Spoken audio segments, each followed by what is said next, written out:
Well, good evening, everybody.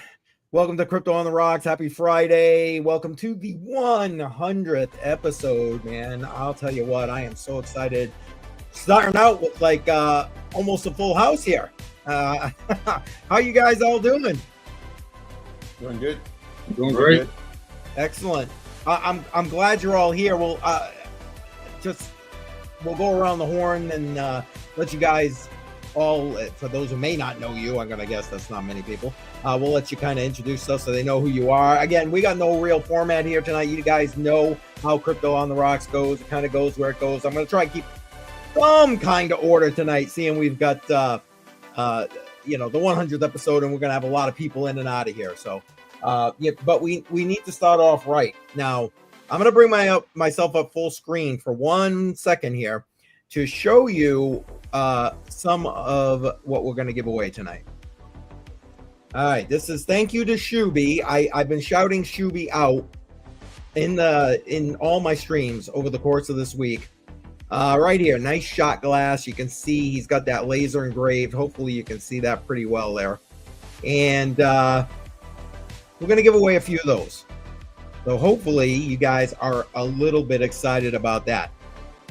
So let's start out, and then we'll go around the horn and say hey to everybody. Cheers. Cheers. Started off right. Let's go. Yeah, I'm gonna go with only half of that to start, because I got to make it through however long this thing lasts here. So wow, we got a lot of people jumping on in here. Appreciate everybody. We're going to give a shout out to the chat in a minute, but obviously, Joe, welcome. We'll start off with you. What do you got, bud? What do you got? Talk to the peeps. Well, I'm just happy to be here, man. Celebrating the 100th episode. Huge milestone. Crypto on the Rocks. So appreciate being here. Appreciate being on this panel. And thanks for everybody tuning in. And if you haven't already, definitely share out the stream. Let's see how big we can get it. We'd love to see. And of course, thank you for smashing the like as well. And look who just joined us. Andy, thank you very much. I appreciate you being here. I know, man, it's like, yes, we're going around the horn and we're saying hey to everybody. I'll tell you what, ladies first, so we're going to go to you next. Andy, welcome. Hey, everybody. Tell anybody the peeps what you want to tell them. Lay it out there. Anything you want. You got the floor right now for a minute. Just having a good time with everybody tonight, and I don't have any alpha right now. No, that's all right. You don't have to have alpha. It's just kind of going around saying whatever you want to say. You know how Crypto on the Rocks is. And guys, let me know. One person said that the music was too loud. I've just lowered it a little bit. Let me know if that's good or if it's still too loud. And all right, Shub, you're up. Listen, again, I've been shouting out Shuby, and one more time here, I'll bring myself up full screen before Shuby gets the chat. We're going to be giving some of these away tonight. Thank you to Shuby. Nice shot glasses, CCM shot glasses. We're going to give a few of those away tonight. So shout out to you, Shub. What's up, man? I already got two ready, so I got the other one going to go in the laser to show you how the process works here in a little while. Nice. Awesome. Appreciate you, man. And for those who are not always here on Crypto on the Rocks, we have Ali from Metalmark. We're going to bring up his site. We're going to talk to him about gold, because Lord knows gold has been on fire over the last month or so. So I'm sure there'll be plenty of good conversation around gold. Ali, welcome. Appreciate you being here, man. Yeah, thanks for having me. Gold's been on an absolute tear. And for those unfamiliar, I'm the president of Metalmark, and Metalmark is a company that sells Aurums. And Aurums, if you're not familiar, those are 24 karat gold bills that you can use to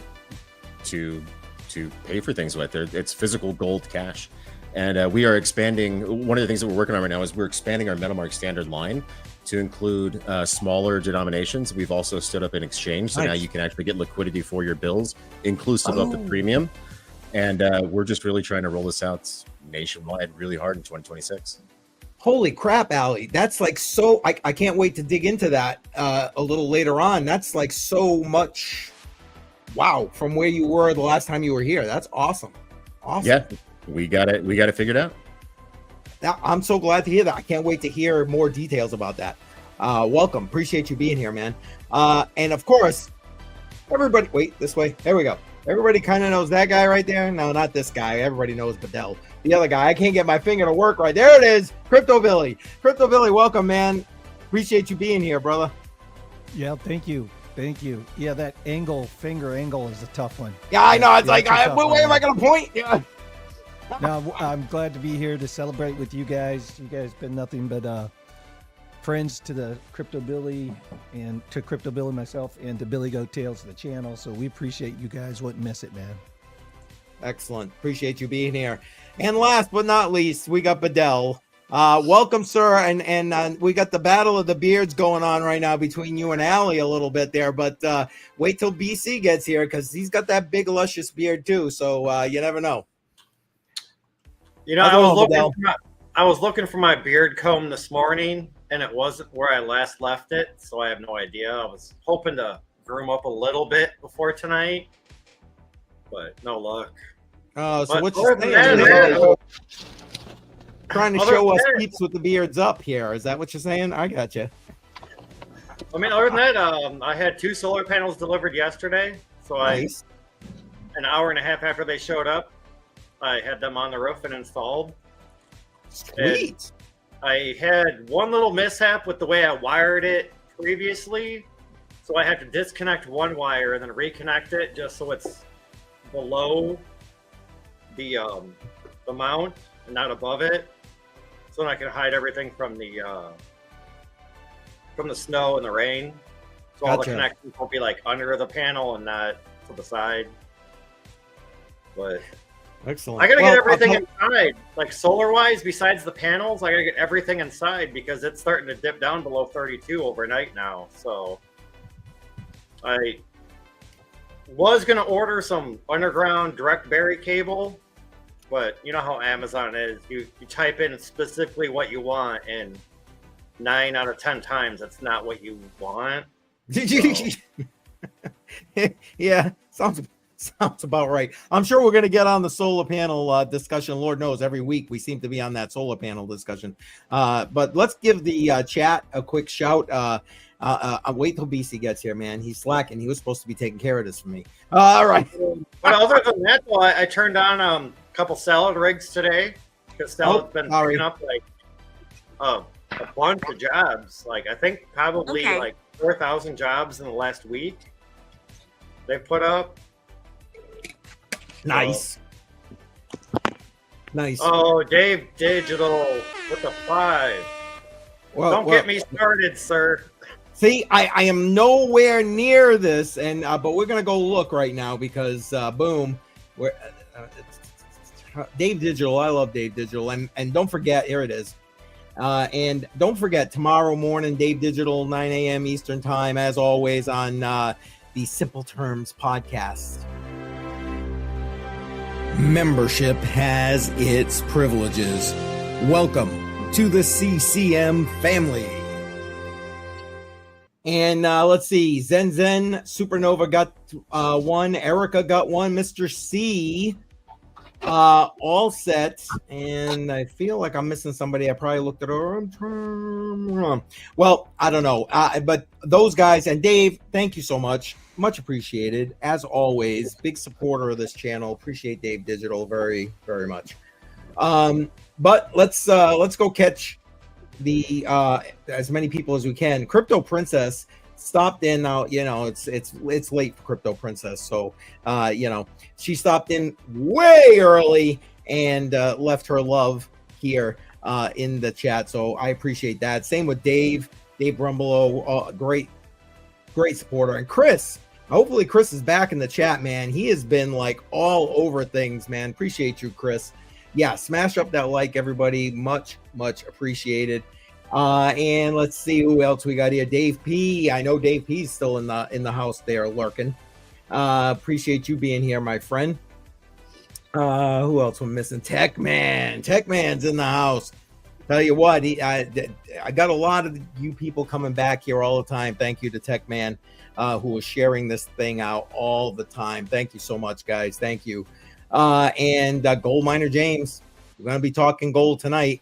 And matter of fact, you know what? Seeing we got Gold Miner James up here on right now, let's remind you that I'm going to be putting the poll. Believe it or not, I don't know how the heck I was still running behind tonight, but you get a chance to vote tonight as soon as I put that poll up, or if you're on X, you got to put it in the live chat. I take $25 every week, show you how you can DCA into crypto. 15 of it automatically into Bitcoin. The other 10 you guys vote for where it goes. It changes every 6 months. I take it off the exchange once I got everything there, and I then put it into a Tangent hardware wallet for my grandchildren. Gets put aside, and for them as and when they're ready. This last half, 2024, Beam, Link, Pax G, so gold, which was an addition because I removed ADA. So for those who are coming back going, where's ADA? Sorry, ADA was winning too much. I want to try and keep it balanced. So that's out. Pax G is in, and Render. I'm going to get that poll up in there shortly. So Gold Miner James, thank you for reminding me of that. But if he didn't, right here, Mining Stocks, very another great supporter out on X right there. Appreciate you. Mr. C is in the house. Billy Goat Tails, of course, because we got Crypto Billy here, so everybody's going to be coming and supporting. Let's see, Wick's wife. Appreciate you. Yes, here we go, man. Yes, cheers. Let's see. I'm just zipping down here to JB Hulk Smash. I see him all the time on Piper Academy streams. Love it. I love it. Appreciate seeing everybody here. Yes, and see, she is here and supporting on the stream. I think Jay Violet's going to join us at some point. Well, at least she reached out to see if I said yes, and of course I said yes. So hopefully she'll be joining us soon. Sadie, appreciate you being here. I know I'm skipping through this real quick, but I want to go ahead and get that poll up, so I just want to make sure I'm acknowledging people. Yes, metalmark.com. Yes, that's the website. We're going to take a look at it later for Allie, but because I really do want to hear what's going on. BC, getting to eat some dinner in the shop. All right, no problem. Appreciate it. I won't give you too much shit then. We'll let that go. You got to eat. You got to get a shower. I understand. Whoa. What's that? Cusican. I don't know. I'll do my best. I appreciate you being here. Here for Billy. Good Billy. Hashtag Givers Gain in the chat. Appreciate seeing all of that. Wait a minute. We can take a break for dinner? I didn't get that memo. Hey, who am I, right? You can take a break for whatever you want, So Andrew, appreciate you being here. I see a Canadian flag there, so we'll forgive you for that. I'm kidding. But 100 Hairs in the house. All right, yes, you'll be on. All right, excellent. I did send that on Telegram for you. Let's see, K Diggity in the house. Appreciate K Diggity being here. Crypto Zero. Wow, excellent. Crypto Changed Me. You guys are great. Appreciate all of the support. Thank you so much. Vegas Claw. Wow. Say that again. Vegas Claw. Woo! Ha! Can't do that again if I tried. Let's see here. Bam. Look at Dave Digital. Like number 16, Dave Digital. God, smash up that like. Don't forget, man. Don't forget. What's Gold Miner James saying? Ordered some metal marks after Allie's last appearance. So there you go. There it is. Nice. Yeah, those things are beautiful. The metal marks, absolutely beautiful. Wait a minute. Did Dave Digital just drop 5 more? Yep. Oh my goodness. See, I turn around and look what happens. Membership has its privileges. Welcome to the CCM family. Dave Digital, you're the man. Appreciate you and everybody and Billy Goat Tails. Listen, for those who are here tonight and you're a channel member, new emoji. Did you see it? The nice 100th episode emoji. Oh, did we lose Andy? Yeah, she said she hit the wrong button. She's going to figure out how to try to get it on her computer. Oh, okay. You see the private chat by chance? for a second? I am just going into. No is the answer. I don't remember him giving any kind of update or anything. Joe, Shuby What's that? thinks that I was remiss and forgot to let you talk on the intro, but yet Joe was numero uno. Well, I might have been in the chat trying to get everything straight. So, it's normally, that maybe. It's all right. Hey, Cheers. crypto on the. You know what? Absolutely. Cheers. Here's it up.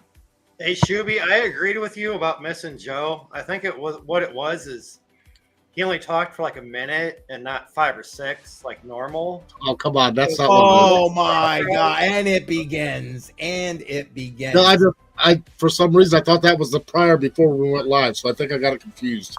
Nah, that's okay. Infinite Teen TA, welcome. Appreciate you being here. And okay, see, here we go. Votes are coming on in here, so great. I will record those as we go. Again, X, like Mining Stocks just did here, put it right into the chat, and I will record it like I'm doing right now. Pax G Gold. We're gonna have our first giveaway around this DCA portfolio. Hang tight. Oh, Link. All right, got that. Beam. You're polling YouTube. I know. I'm trying. I'm getting there. Just making sure I'm almost to the bottom here. I think. Say, if you're gonna I'm start not. writing down all the votes, it's Yep. gonna take a while.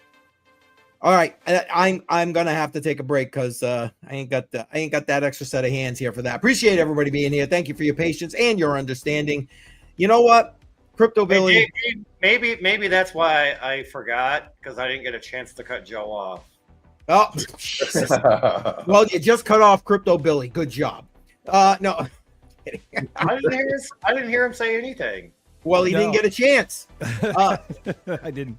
Hey, No, Billy. Go ahead. Yeah. Catch us up on what's going on with Billy Goat Tails while I get that poll in there, will you? Do you mind? No, I don't mind. Andy was texting me that she needs one of us to send her email her the link. I can do that, Andy. Give me a.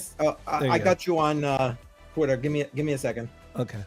No. So everyone should know we got Dave Digital tomorrow with In Simple Terms. That's turned out to be a really, really cool program that he came up with and doing great. So we also are working on our third children's book on Amazon. So it's not out yet. We're going to launch it in the first quarter, which will be a third book in our series, a children's book in our series for kids regarding crypto, Bitcoin, staying safe. And this one's going to be pretty special. Each time we've written one of these, we've gotten better and better and better at it. And when I wrote mine, AI was limited. So it was like everything was written from my head, right? Like everything out of my head to the paper to the computer. And with AI, the graphics have just become just unbelievable.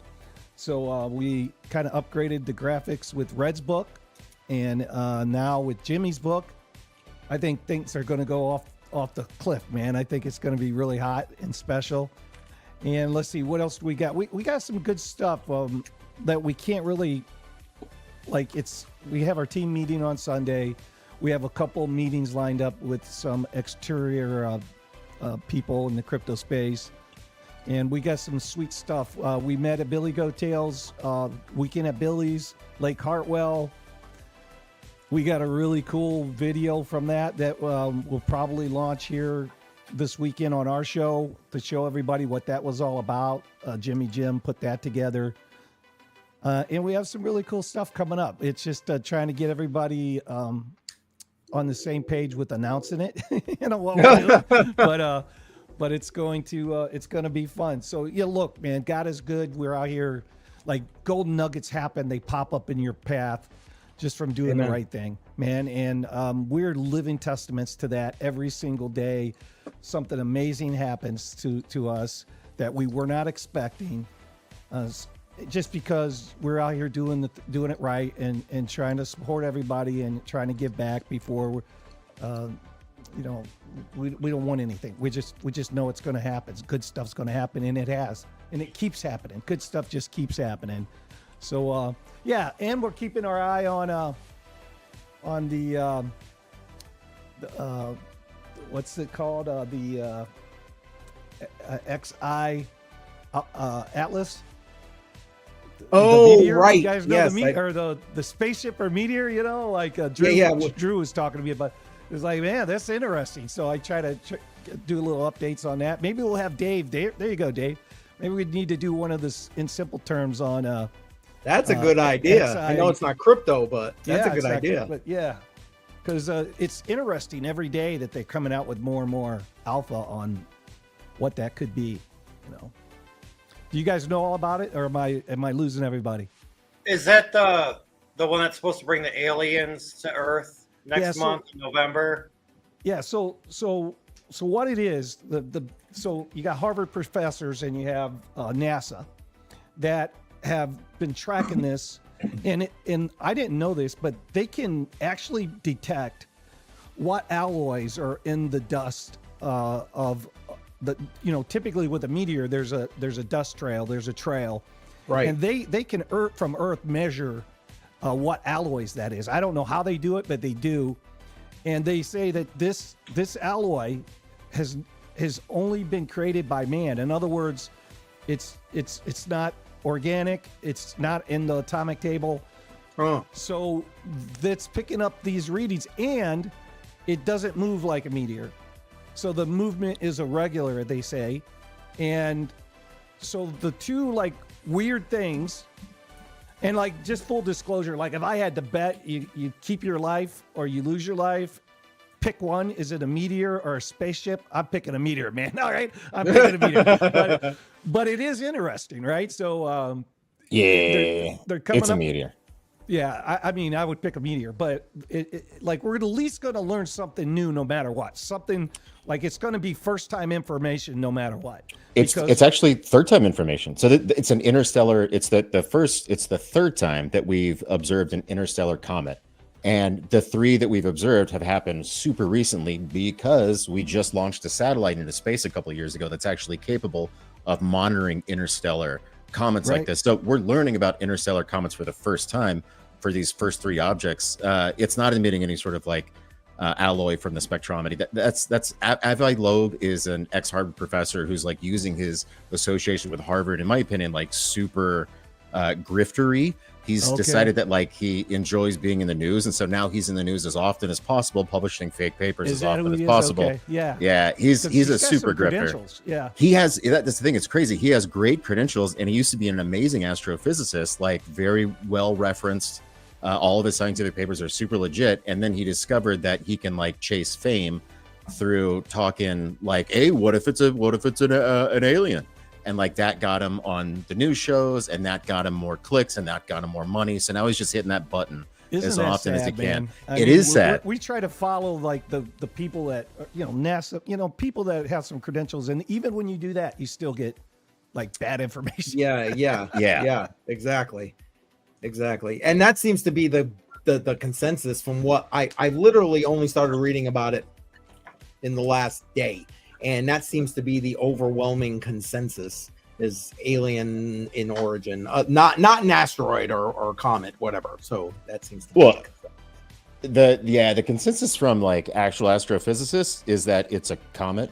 You can check out David Kipping. He's a super good dude. He does research over at the Cool Worlds lab for, I think it's Columbia University or whatever. He has a great YouTube channel called Cool Worlds, and he puts out some of the best content on astrophysicists, on astrophysics and just cosmology today. David Kipping with a K, Kipping. But if you Google is Cool World with a K or a C? Oh, just a C. Yeah, it has to do with his particular field of astrophysics. He's very interested in finding potentially habitable worlds. So this dude is getting time on the JWT telescope, which is an incredible thing. Not every scientist can do. He's at the forefront of trying to find out if aliens are really real. So it's one of those things where everyone wants aliens to be real because holy smokes, what an amazing story that would be. That would be the most novel, awesome thing in the world to get proof of it. So we're all like trying to find proof of it.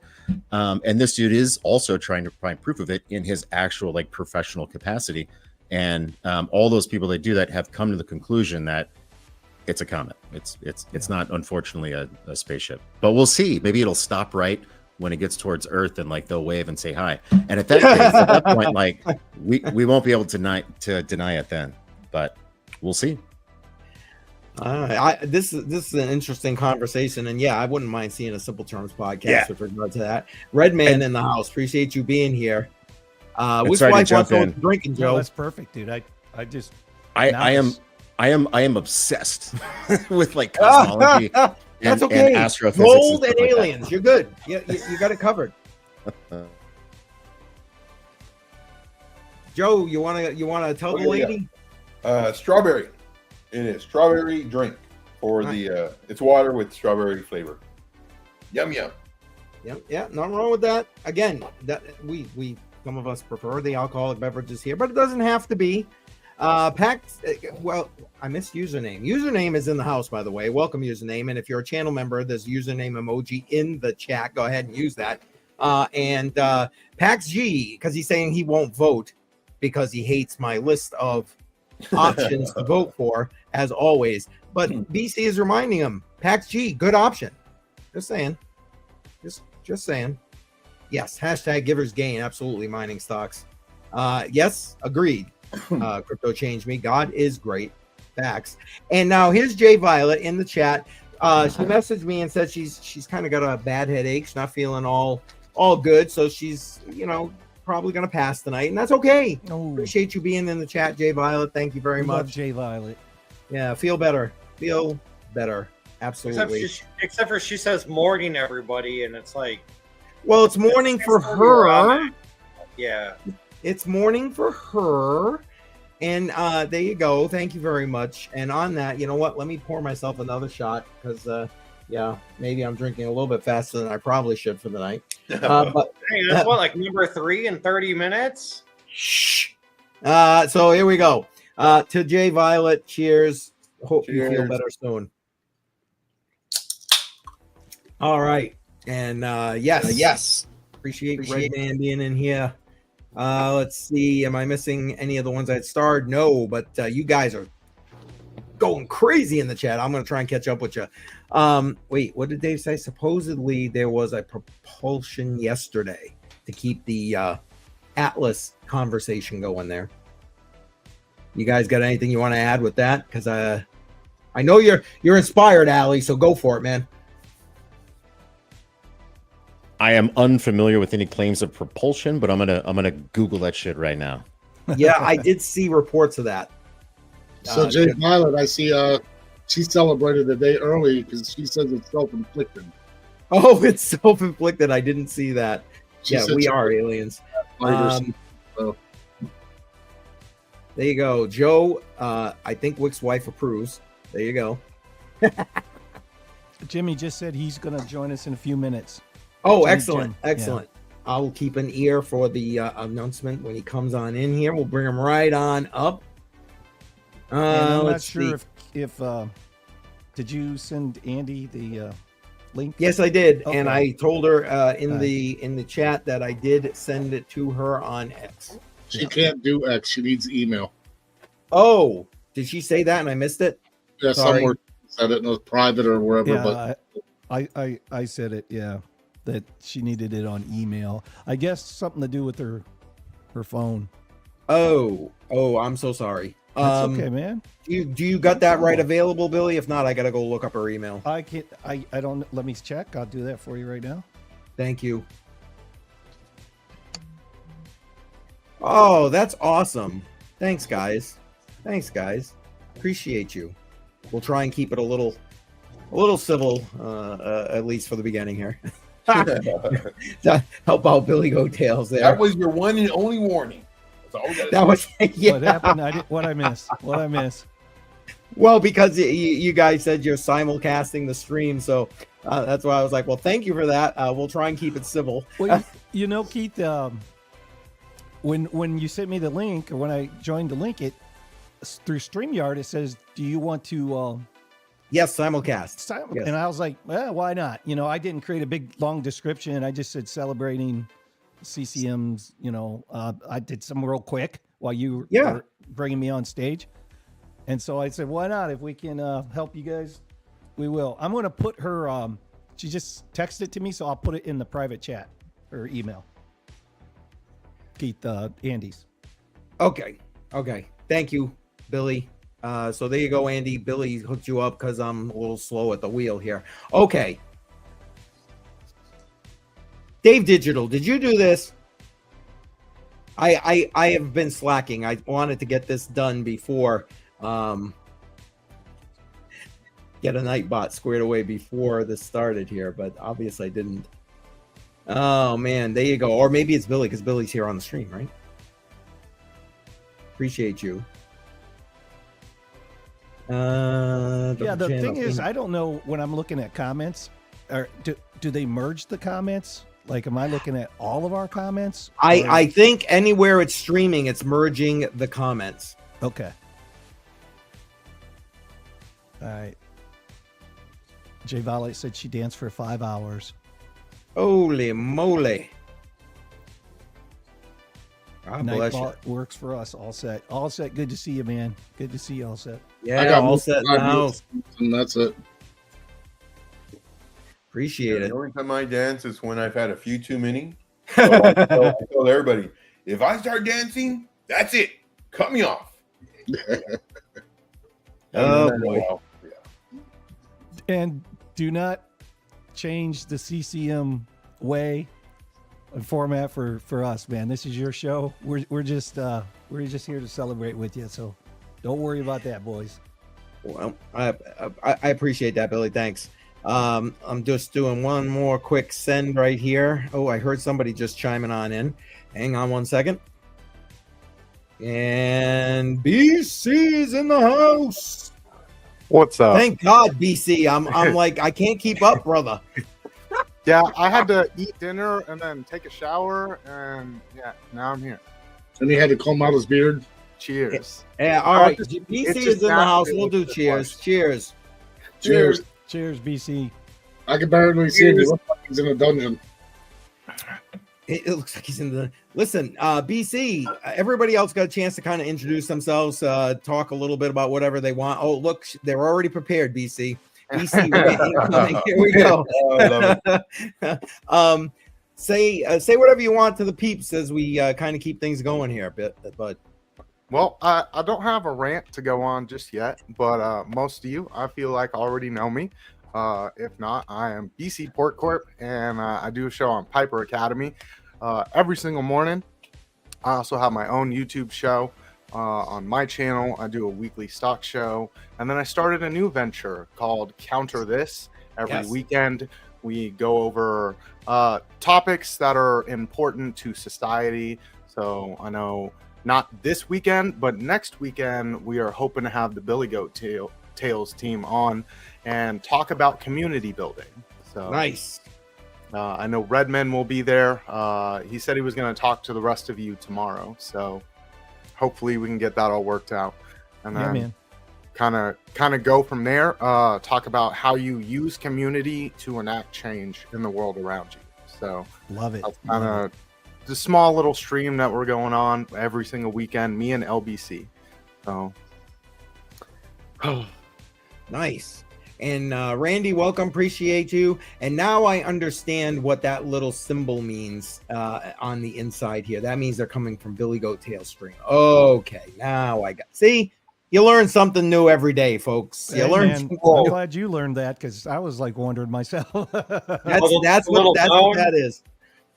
Because you are restreaming, so it puts that little link in there. Okay. I know for you all on this that are watching the stream, you can't see that, but we see it in the back side here of YouTube. StreamYard. Sorry. I've only had these 3 drinks so far already. Oh my goodness. All right, BC, the comments are all you, brother. Bring them up as you see fit. Star them, whatever you want to do, and I will leave that to you. Right, but sounds good. They're trying to get me going. They said that Bitcoin uses too much power and commercial cold wallets are the most secure way to store your crypto. they just want it. They want that BC rant. Listen, if you guys aren't subscribed to counter this, you need to be. Matter of fact, BC is graciously going to join myself and Crypto Jar next Tuesday night, 6 p.m. Eastern time. We're going to talk about counter this and a couple other things BC's got going. And then we're going to suss out with our tinfoil hats the whole AWS crash. Tinfoil hats incoming. Just saying. Saying. And you're going to love the thumbnail. So yes. What about the data centers, messing with the water tables? Because I got like 3 data centers that are proposed within like 30 minutes of my house. And I mean, it's like the water tables and the water, kind of like with the solar fields. Everybody didn't like the solar fields. It's like, well, guess what? They moved a mile down the road and they put them right there. Like 1 mile. Like, I don't know. There you go. Poking real quick. I just see a couple of things, and yes, Allie, you are 1,000% correct. I think Allie's trying to poke the BC beard here a little bit as well. Oh my goodness! Oh boy! Oh man! I will say though, Morbid Zero, welcome. Hey, well, his comment, I'd try to argue with it, but like 97% of the crypto space is kind of a scam. There's like 3% of legitimate projects that have any use case or utility. That's why I mentioned Bitcoin specifically in that comment. Yeah, well, BC is a bit of a maxi when it comes to that. I'm just saying, just not so much for the exchange. But I mean, yeah, I've said it so many times. Like, why would you leave the banking institutions to come to some place like Coinbase or Crypto.com or Kraken or Binance and be like, here, just be my new bank, even though you have less, like most of them have less regulations than your bank does. Like, fact, it makes zero sense. At least the bank will make sure you get $250K back if something happens. The crypto exchange just looks like, maybe in 10 years we'll give you a little something. Yeah, at the price it was back then, at this point in time, and this, that, or whatever. Yeah, exactly. And then we'll pocket the difference because we still kept the crypto. Nothing actually happened with it. An abbreviated BC rant. There we go. Listen, I want to do the first giveaway of the night. This is going to be open to anyone across the world because it's going to be crypto, so I can send it anywhere. Some of the giveaways we're going to do tonight are US only, simply for the purposes of shipping, that kind of thing. So apologize in advance for that. But first thing I'm going to do is this. Again, for those who are just jumping in, and I know, thank you to Billy Goat Tales, we have a lot of people who have never seen this stream before. This is kind of unique to my channel in the fact that this doesn't have a format. It goes wherever it goes. This one's probably going to be a little more structured because it's the 100th episode, and thank you guys for being here and supporting that.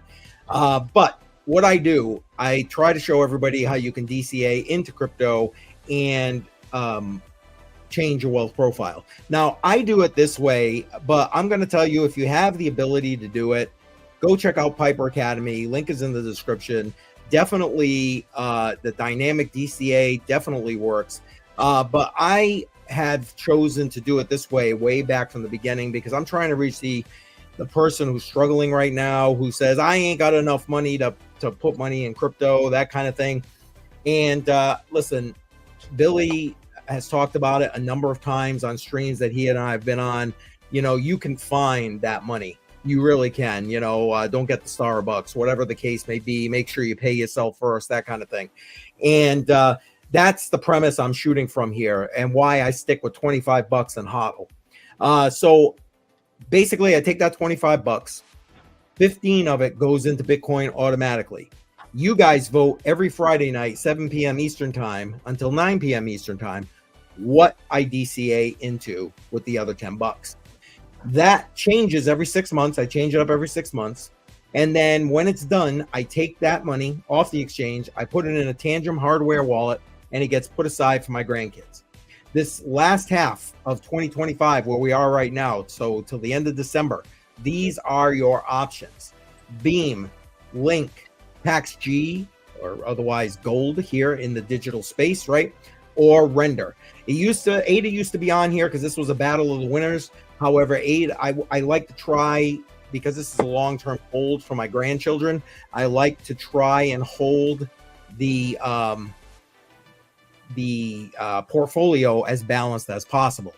But now I'm going to leave this up on the screen for 1 second because I said I wanted to do the first giveaway. I got you, Andrew. Thank you. And again, if you're on X, you're on X. The poll is not there. You got to go and put it in the chat. If you're on Billy's stream, so on Billy Goat Tales, you also got to put it in the chat. And then I'll record them. Okay, now, with regard to this DCA portfolio, about 3 days prior to this stream, every week, I put out the same poll you see right now as you come into YouTube. What crypto do I DCA into this week? I put it out on Patreon, and hello to everybody out there on Patreon. I know I got 2 of you watching out there. I don't want to neglect you. Thank you. Patreon, I put it out in the community chat on YouTube, and I put it on X. So I come into this with people with a base voting already. Here is the first giveaway. Normally I ask the group that's on the screen what was first, what's in the lead, whatever. Today we have a 2-way tie for second place. 2-way tie. Put in what you think the 2-way tie is.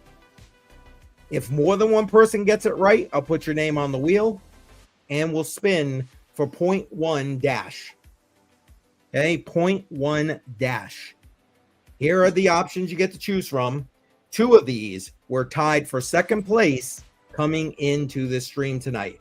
I will let the voting run for, let's call it 3 minutes.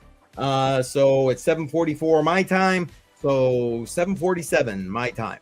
I'll leave this up for a second. So go ahead and put the votes in the chat. And BC, if you could highlight the votes as they come in for me so I can get through to them and see who, if anybody is winning. Yep, I can do that. Thank you. Appreciate that. Are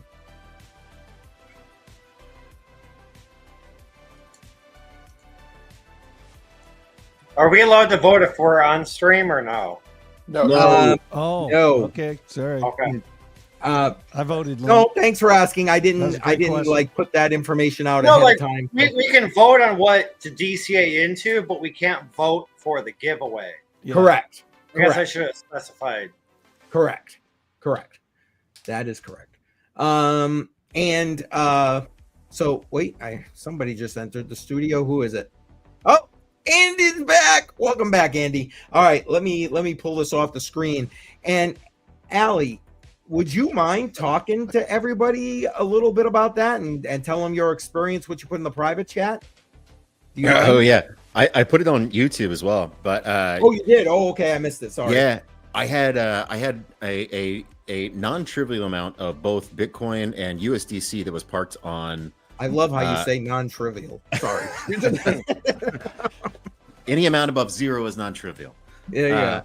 I had that parked, and it was earning yield with what's it called? There's FKX, but then the one with the B was BlockFi. BlockFi is what I had it parked on, earning a yield, and it was great. It was like free money for the couple of years that was going, and their yields were insane. Like it was like 12%. At one point, it was like up to 17, 18%, and I think like everyone knew like this is a Ponzi scheme. This is a house of cards. This is going to collapse at some point. But I just just rode the wave, and eventually it collapsed, and the assets were caught up in it. So I thought I would if they collapsed, I'd just be able to get my stuff, whatever. Was not the case. So they had the big class action.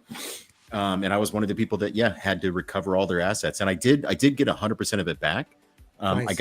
I got the Bitcoin back, I think before the USDC, or it was the opposite, something like that. But it was this very long, drawn out process. Took about a year to get it all back, but I did eventually recover. So that's good. I know some people didn't get 100% whole. I did get 100% whole, which is great. But yeah, when you say 100% whole, I'm guessing they gave you 100% of your US dollar back. Was it 100% of the amount at the time, or was it like that amount of Bitcoin that they gave you back? The actual Bitcoin I got back. The USDC I did not get back. I got the USD equivalent of it. Okay. Good question. Yeah. So 1 Bitcoin's 1 Bitcoin, 2 Bitcoin's 2 Bitcoin. I was in that too. I got the class action lawsuit, but I only used the BlockFi credit card. And so I always paid my credit card off, and I got the rewards in Bitcoin. Yep. So I had the rewards in Bitcoin. But you know what? I just hate lawsuits. I mean, they just drive me crazy. I hate even messing with them. So it wasn't that much money within just the rewards, right? And I didn't have any of my own money in there, so it was all their money, the interest reward money. And so I said, I'm not doing it.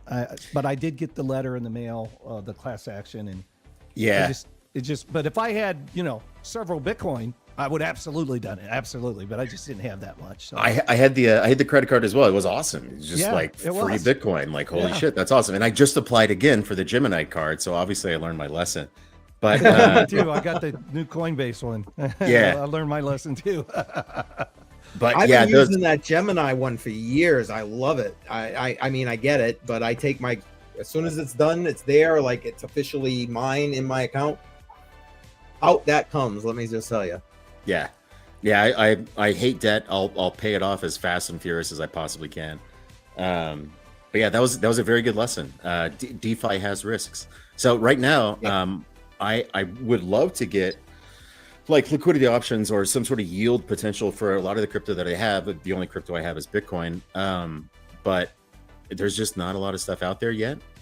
I guess like it's weird. There was a lot of stuff, and then it's sort of the market retracted after FTX, and like there's very few yield programs I can find for Bitcoin, especially ones where you don't have to like surrender custody of your Bitcoin. Like I think Strike actually, or programs like Strike have lending options where they're going to give you liquidity via loan for your Bitcoin, and you actually don't have to surrender that Bitcoin. Like you don't have to transfer it to a different address that they control in order to do it. I'm going to explore those programs, but Coinbase does the same thing too. So yeah, in your account, they'll just give you that option as long as you keep it in there. Then okay, backing your loan. So you have to keep it. You have to keep it on exchange. In the exchange, so in the Coinbase exchange. Yeah, I'm looking for ways to generate yields from everything that I have in a cold storage.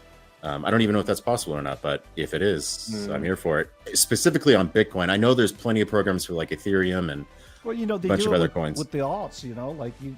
From your ledger, you can stake your alt and earn a reward. I mean, I'm sure there's something with Bitcoin. That's a good topic there, BC. You should roll with that one. That's a right down your alley right there, brother. I mean, there's a few options that to me, it's just why would I risk the number one crypto asset for pennies? That's why. That's why I don't surrender control. Like surrender, like if I have to transfer my Bitcoins out to a third party in order to generate a yield, which is what I did with BlockFi, like no, thank you. I've learned my lesson on that one. Well, so but like I can keep custody and do it.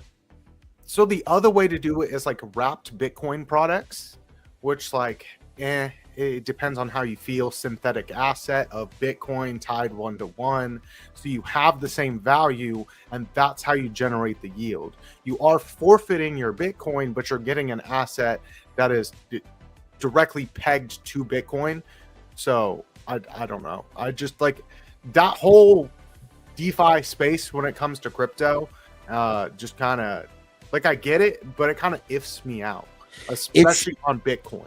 Dude, it's so critical though. It's so critical. Like the most critical thing to crack. Like this is speaking of gold, right? Like most people or a lot of people dislike gold as an asset because if you have a ton of physical gold, like you cannot earn a yield on that gold. You own the rights to that gold. Congratulations. It doesn't do anything for you other than hopefully just preserve your value as like an economic battery. But if you can actually generate a yield with something like gold, that's amazing. If you can generate a yield with something like Bitcoin without sacrificing your ownership of it, like that's amazing. And that would drive like so much more utility out of those two incredible assets. Gold is the number one asset in the entire world, and Bitcoin, I think, is going to get up there with gold eventually, and not dethrone it potentially, or maybe just be a parity with it. But like those are going to be the top two over long term, and generating a yield from those two, if possible, that just seems like the ultimate. Have you tried Aave? I don't know nothing about it. Ave Maria.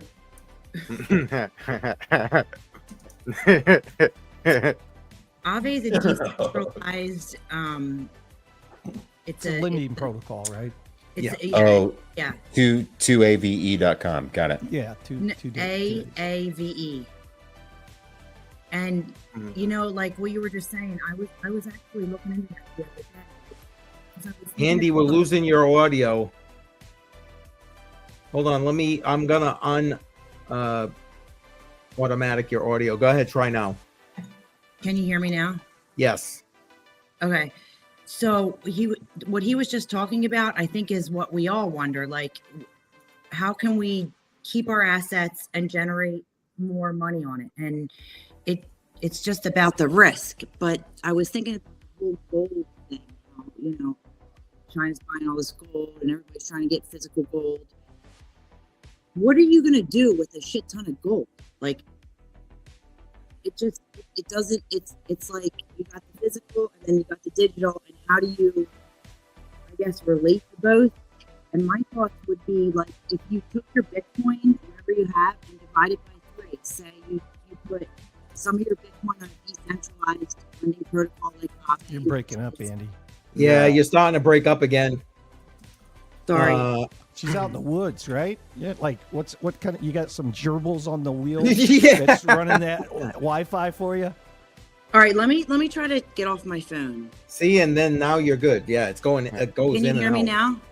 Yeah, now, but we could a minute ago, and then it just went. Well, I can't see the comments if I'm not on my phone. It's that automatic YouTube rant. Like when you start talking, you're fine, but after like 15, 20 seconds, like you quiet down a little bit, and then it starts getting choppy. Like Billy said, it sounds like the gerbils are attacking at that point. Whatever. I'm just saying this. Divide your Bitcoin by 3. Keep 1 in cold storage like you would cash, and you're not making any money on it. 2, put it in a medium risk, like maybe Coinbase. And then 3, Aave. A little riskier. Yep. And I want to catch up on a couple of things. JR, I see you. Welcome. Obviously, you didn't get my link, I'm guessing. But I just asked Billy to send it to you. So hopefully you'll have that shortly so you can come on and jump in. And thank you for that. Appreciate you. And mining stocks is just reminding everybody, because Allie, you started that conversation with regard to gold and silver. Monthly yields on gold and silver held on Kinesis. So that's true. I love Kinesis. Links in the description if anybody wants it. But definitely those yields are nice. I just got to say, I mean, it's not like I'm holding a lot on there, but those damn, get the monthly yields. They're nice. They're nice. Yeah, dude, Kinesis is awesome. So I first came aware of them just by doing what I do with Metal Mark and working with Aurums and all that, and they are so well capitalized, and their business is really amazing, and they're doing some really awesome things with the tokenization of gold and the tokenization of other assets. I think maybe even we'll see like a tokenization of Aurums to some degree. Really? But I'm so stoked on Kinesis. Like they are a financial, like a fintech company that is pro gold, and they sort of like get it. They really get sound money. They really get the space. They really get crypto, but it's not shitty. It's not window dressing to some sort of like overly fintechy, sassy, crappy, like exploitative, whatever. Like it's just a good, solid financial institution. I'm ever since I became aware of Kinesis, and the more I learned about him, and I'm learning behind the scenes and like some of the back office conversations about Aurums, and I'm learning about them in other ways. Like they're awesome. Can't support them enough. Yeah, they are great. They are great. I'd be interested to know. Put a 4 in the chat if you use Kinesis at all. Put a 4 in the chat. And there's a couple of things I want to go over here, and then we're going to do that first. Yes, Chris was the first one. Thank you, BC. You got my back right there, brother. Appreciate that. Chris, welcome. And I want to pull this one up because we're about to do the giveaway. There were 3 winners, by the way, in the time frame allotted. 3 potential winners. So I'm going to put names on the spinning wheel, and we're going to see who gets that 0.1 dash. But damn it, Dave is in the house, and I want to shout him out. Appreciate you being here, first off. Second off, I know you're traveling, so I really appreciate you taking the time to kind of be in here. For those who don't know, damn it, Dave, go ahead and follow him. I'll try and grab some of his information and throw the link into the description, into the comments, so you guys can go show him a little bit of love on X and so on. But he reached out through Jar because he knew Jar, follows Crypto Jar, who should also be chiming in here pretty soon, and said, hey, he wanted to help with some giveaways with regard to this 100th episode. And so he and I were going back and forth, and he said he is going to give to a specific winner, again, continental US for this particular one, a rover device. You're probably asking, what the hell is that? No worries. We're going to actually watch Crypto Jar explain that shortly. Hey, Sarah, I see you. Welcome. So damn it, Dave, thank you for that. Much appreciated. Thank you for being here. You're awesome. Hi, Sahara. Sahara. Oh man, yeah, a lot of people obviously know damn it, Dave. All right, I'm glad to hear that. Okay, I was just gonna ask Ali if he wanted to talk about the gold stuff, but he stepped away. That's okay. That's okay. Oh wait, and there he goes, and he's gone. Okay, how much have you been drinking already, buddy? I'm just curious. Not enough. I was just gonna say, I gotta step away for like 5, maybe 10 minutes, eat some grub, and move my cold butt inside because it's like 40 degrees outside, and It's lower than that. it keeps. It's supposed to get down to do, brother. I told you. I'll pull you off for now. Let me know when you're back, and yeah, go do what you got to do. All right, thanks for being here, man. All right, let's flip this around there a little bit. You know what? You don't belong on the bottom. Put me on the bottom. There we go. And let's see. So, like I said, 3 people got the right answer with regard to the giveaway. And as far as the rover is concerned, we'll look at that in a minute. I don't want to do that until I can handle the controllers.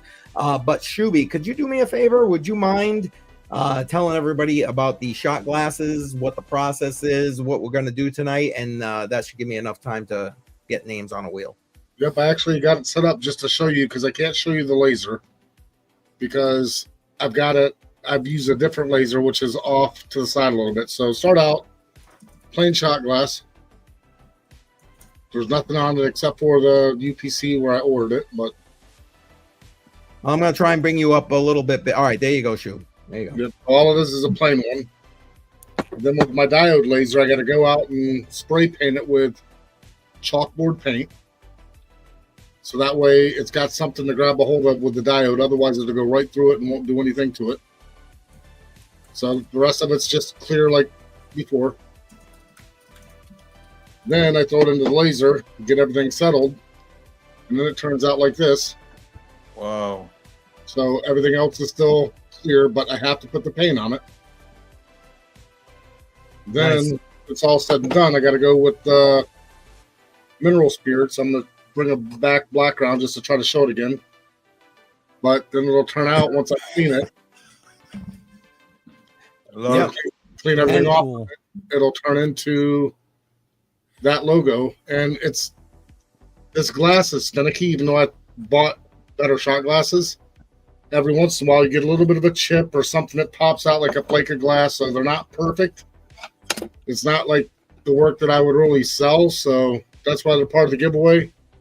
Because there's just little imperfections that I'm not happy with, which you can't see it because I'm no background, but like just little pieces pop off here and there. So the frosting isn't the way I like it. I told him I think it looks You're a amazing, horrible frankly. salesman. Shuby, you're a horrible salesman.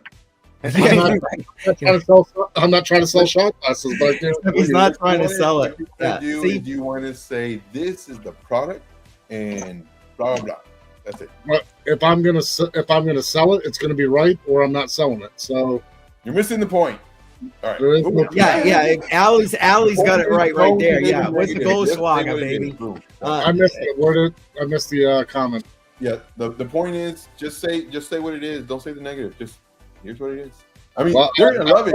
You're gonna love it. Shoot, they don't even care. Like if a little pieces fall off, man, by the time they're on their 5th or 6th one, they're like, Yeah, they think it's Goldschlager. It's great. See, there you go. Well, these turned out perfect. This one here, once I clean it, I will know. And I'm not selling it if it's not perfect. I'll throw it in the trash. There you go. I mean, it's the way that I do. So Change the subject. That's the point. All right. Go All ahead. right. Ooh. Well, listen.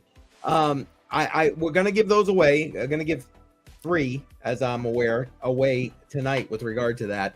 But right now, let me bring up the spinny wheel so y'all can see who is on the spinning wheel. We had 3 people who were with the right answer in the right time frame.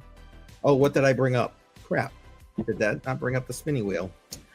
Hang on. We're having technical difficulties. How about that? That's better. There it is. Okay, that's better.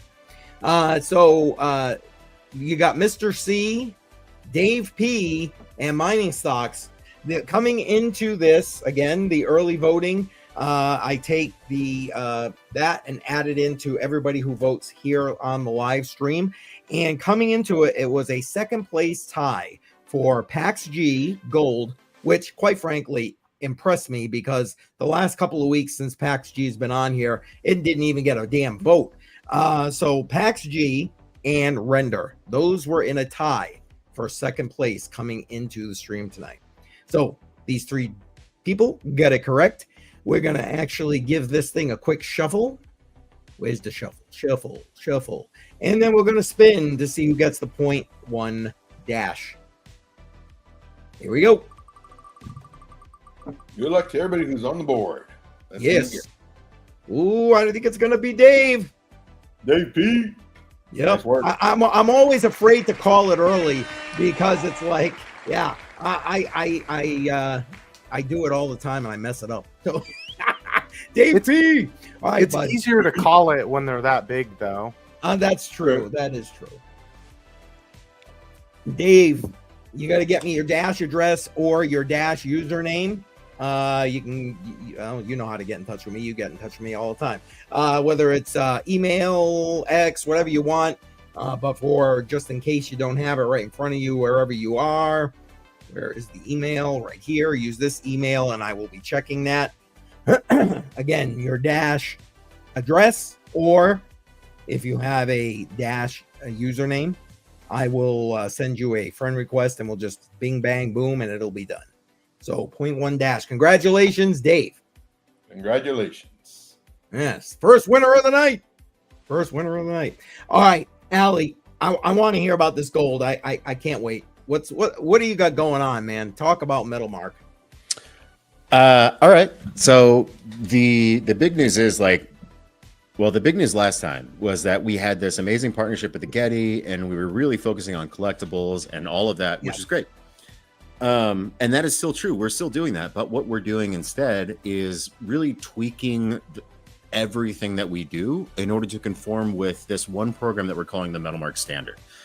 And the Metal Mark Standard is our entry into the realm of sound money, basically. So what we are going to do is we are going to be issuing Aurums in a full suite of denominations, starting with 2,000 milligrams all the way down to, I think, either 25 or 50, depending on cost. And that is going to give us a full suite of negotiable instruments that anyone can use in order to conduct transactions for anything that they want privately. So basically, it's the same thing as a gold back, only we are denominated in the metric system instead of the imperial troy ounce system.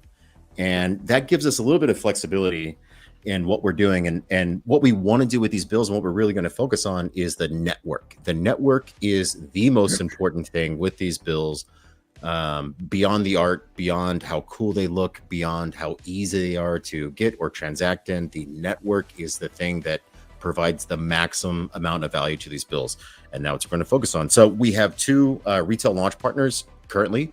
It's a chain of gyms and yoga studios. And then we have another business as well. But what we really want to try to do is launch this thing and make it the most easy to use sound money system that has ever existed. So each one of these bills is going to have a QR code on it, which is going to be instantly just scannable at a POS, for which we are developing multiple different extensions for popular POS systems to make this very easy. It's going to be like a cash adjacent transaction. And you'll scan one of these bills and it will give you everything you want to know about its authenticity, what amount of gold is in it, and it's going to do all the math for you. And that's basically it.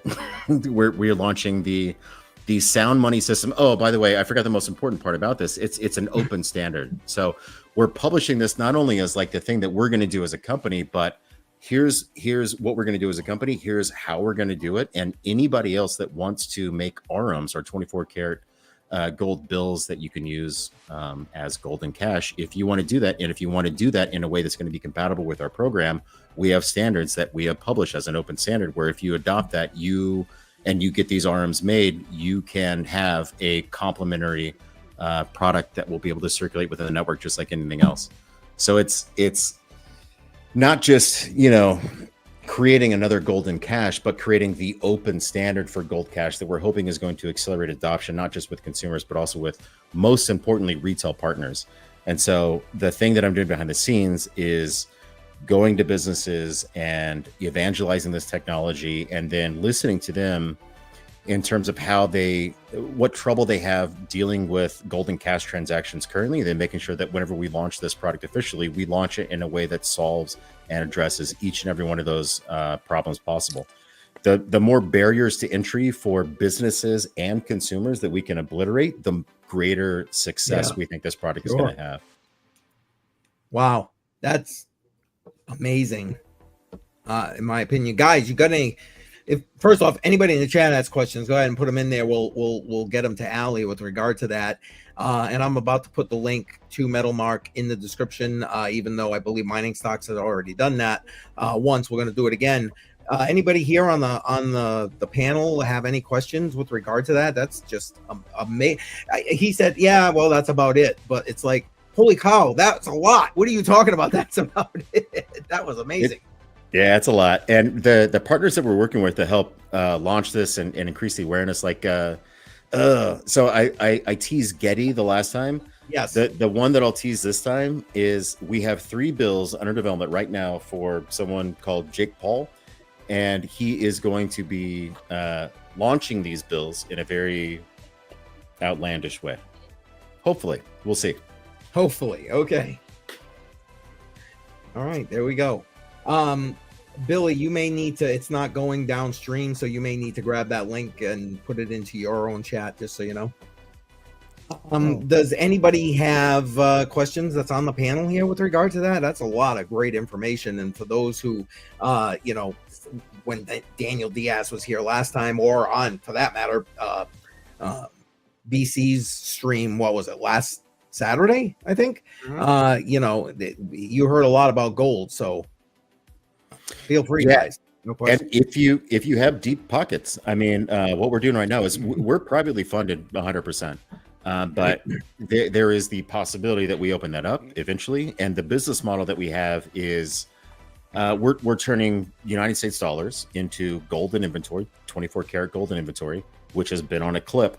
And we also have a Bitcoin treasury strategy, like it is the rage right now with public companies, but we're going to be a private company that's doing it. So we're already doing it. We already have one Bitcoin on the balance sheet, one full Bitcoin on the balance sheet. We're going to be doing DCAs in line with, let's say about like 50% of profit or whatever single month. That'll go back into DCA and Bitcoin. So we have a treasury strategy for converting United States dollars into golden inventory, selling it, and then any profits go into Bitcoin. So it's like it's a hard money vehicle as a company. So we are truly behind like the things that we are preaching and what we are going to sell. And it is already launched. Gold Miner James. There you go. It has already launched. We're going to have the expansion of the line down in denomination. That's going to be coming towards probably March 2026 at the very earliest. But yeah, March. That's when we're going to have the SKUs that go down in denominations. The ones we have today, we're already selling them. They're going to be part of the network officially. And if you want to sign up to be a part of it, like, feel free. We have a wholesale site set up already, and we have an affiliate system set up already. So if you want to get in the middle of this action, you absolutely can. It's totally free. You can earn points on any revenue that you generate. Absolutely. I can attest to that. That's the link you see in the description below for Metalmark. But Allie, I gotta say, when I came to the site and I saw this, I was like, did Daniel twist your arm? Is that how you ended up here? Well, what happened? No, with man. No, and this is a work in progress. So you're seeing like version 0.4 or something. The real meat behind that message right there, that's going to be launching over the next week. And it's not Daniel Diaz, but damn it, I did get pilled by talking to Daniel Diaz and being in the space. Like I thought, like, golden collectibles, that's awesome. Golden art, that's awesome. That's really cool. That's something I'm really interested in. But as I dug deeper and deeper into the space, you cannot not realize that the real opportunity is in creating the system that people can use as the voluntary barter system.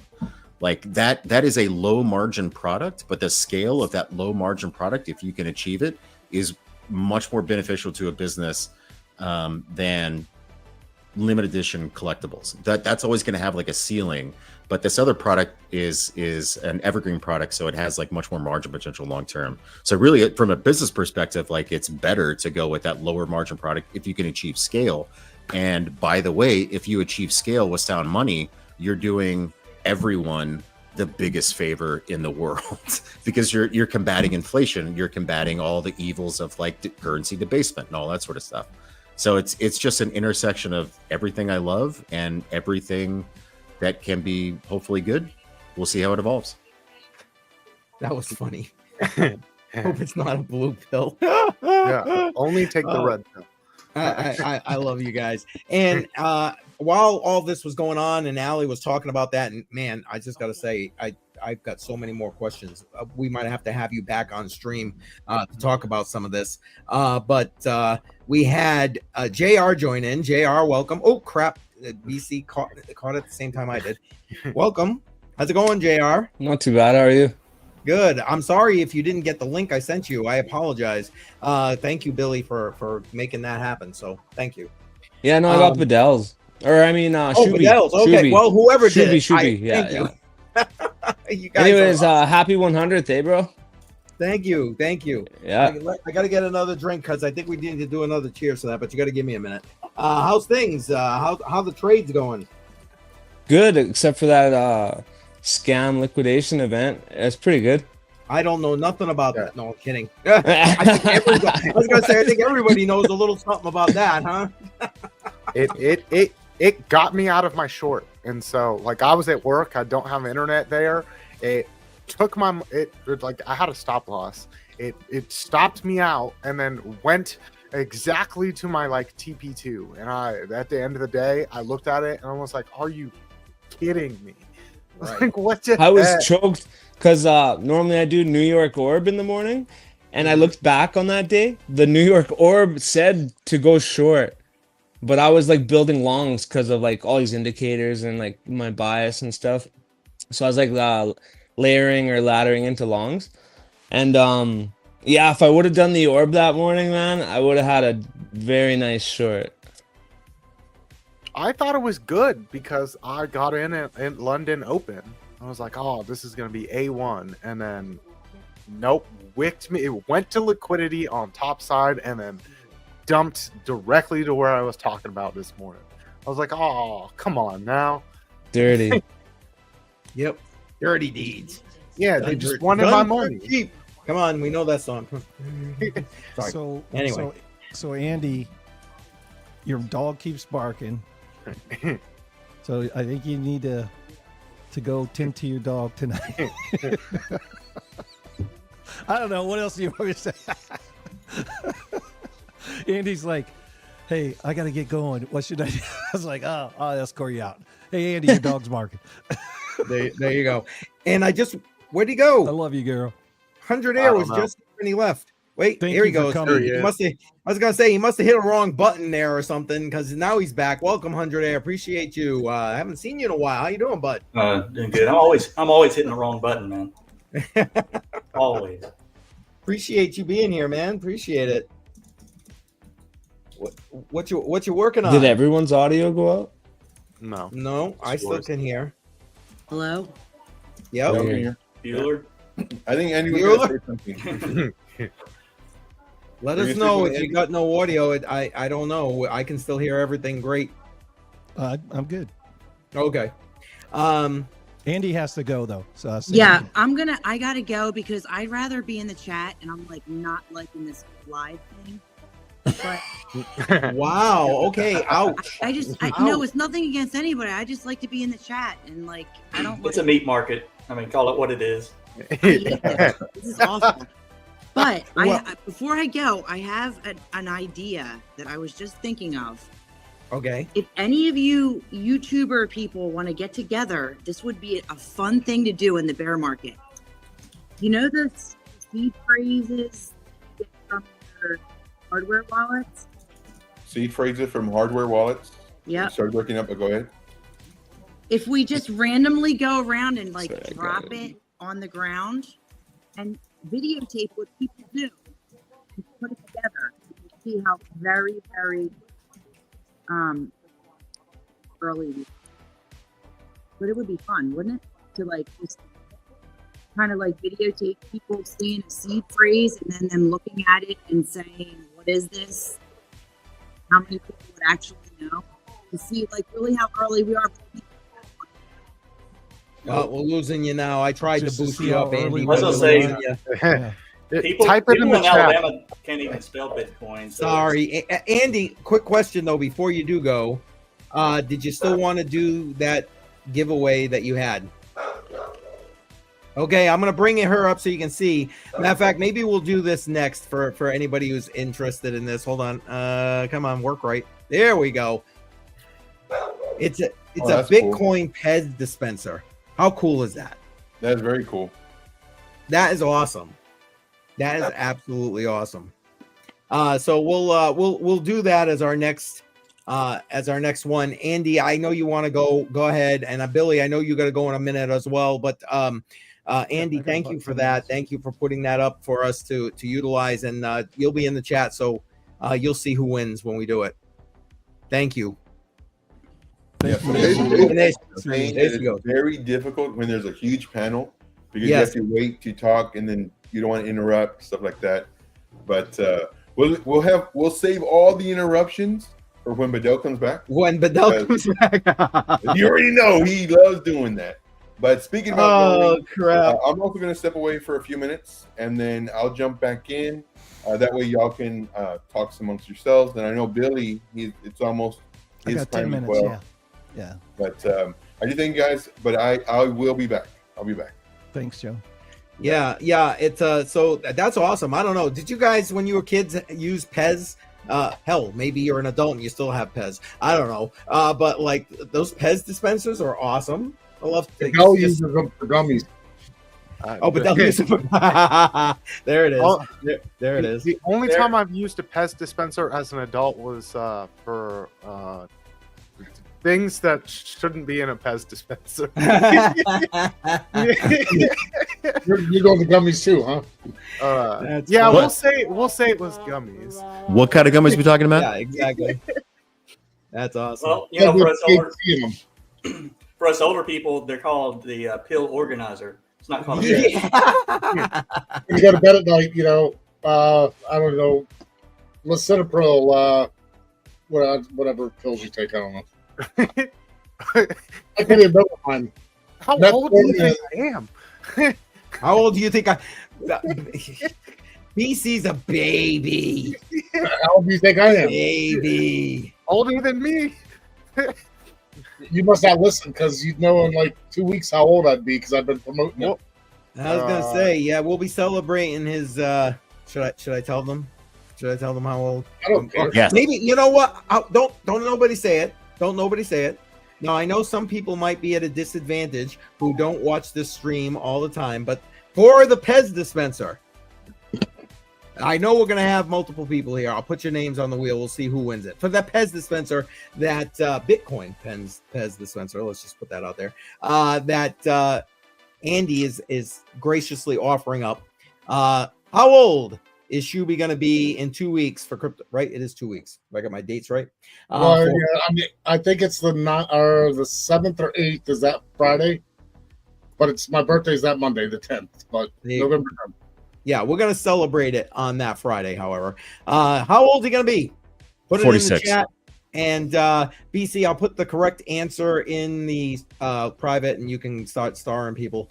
How old is he going to be? And then I'll put the names on the wheel for that Pez dispenser. And again, shout out to Andy for being willing to send that out. Appreciate that.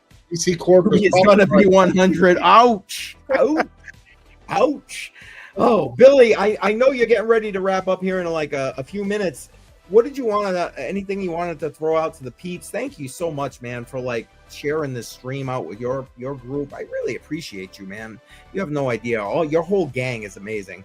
Just amazing. No, thank you. No, I just wanted to say congratulations. That's awesome. I mean, anywhere we can spread the love, man, we're all about that. So that's awesome. Happy to be here. Happy to see everybody. 100, are you from Alabama? Yeah, I am. Sorry, I'm playing with my settings. But Yeah, that's okay. yeah, I'm in my whole Auburn. family's from Alabama. Yeah, I'm in Auburn, Alabama. So. Yeah, yeah. I'm. My family's from Fort Payne, northern Alabama, up there. So that's a beautiful place. Yeah, yeah. That's where the band Alabama is from. Right there. They have their little museum in Fort Payne. So. Well, yeah, I snickered when you said people in Alabama can't spell Bitcoin. I was like, that's funny. But no, Keith, all good, man. I appreciate you guys. Great job. Congratulations. Whatever we can do at Billy Go Tales to help you guys out, we'll try to do it. You guys have been fantastic to us, and I know we're going to be hooking up for another like series or something here coming up soon. So I appreciate that. Looking forward to it, bro. Yeah. For those who don't know, I've switched up what I'm doing with my senior series for crypto for people 55 plus, and I'm going to a live Q&A session, and that's going to be starting in about 4 weeks, a month from now, on the 22nd of November. And Billy is going to be joining me for that like maiden voyage when we do that Q&A live. So Billy, thank you for that. And your guys are amazing. The educational series I'm doing for newbies, you guys are all over helping me out. I really appreciate you, man. You guys are amazing. Hashtag givers gain, guys, in the chat, please. Yep. And good to see you, BC. Good to see you, Shuby. Good to see you. Good to meet you, Allie. Good to meet you. I'd like to hook up with you sometime and learn more about that. Good to see you too. Glad you could join us tonight. Yeah, man. Yes. I'm sure Jimmy will be here too from our team a little bit later. He said he was coming, so. No worries. We'll bring him right on as soon as he gets here. But thanks, Billy. And I think I might have given Dave Digital Allie's information, so he may already have that. Okay, great. Yeah. Yep. Oh, there we go.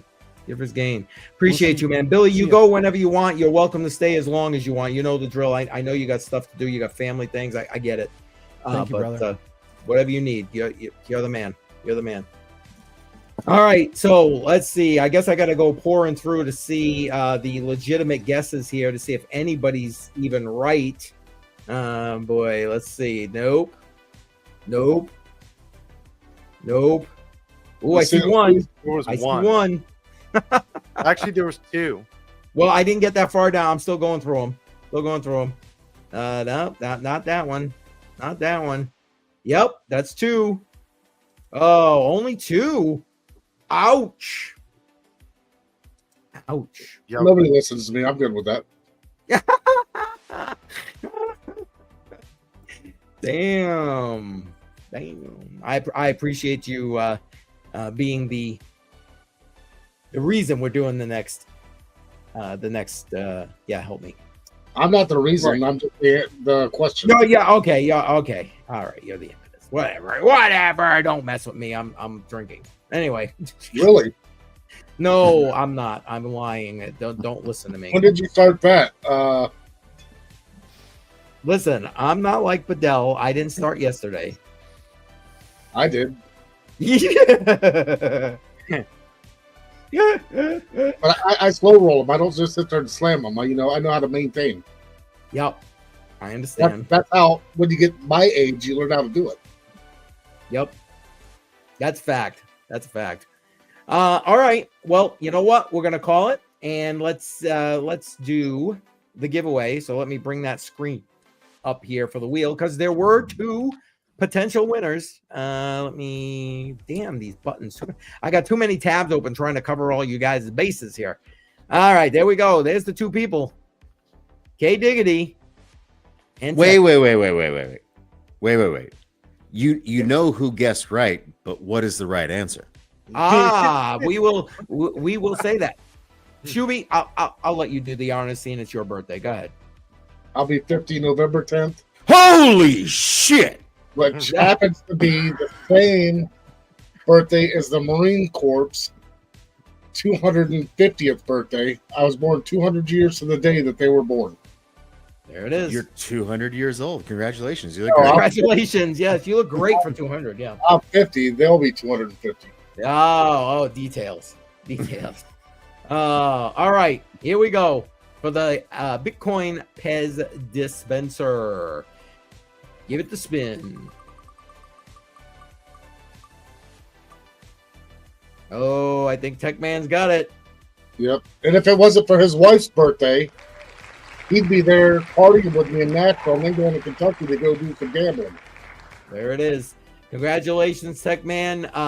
If you don't know how to get in touch with Andy, let me know. Get in touch with me. You do know how to get in touch with me.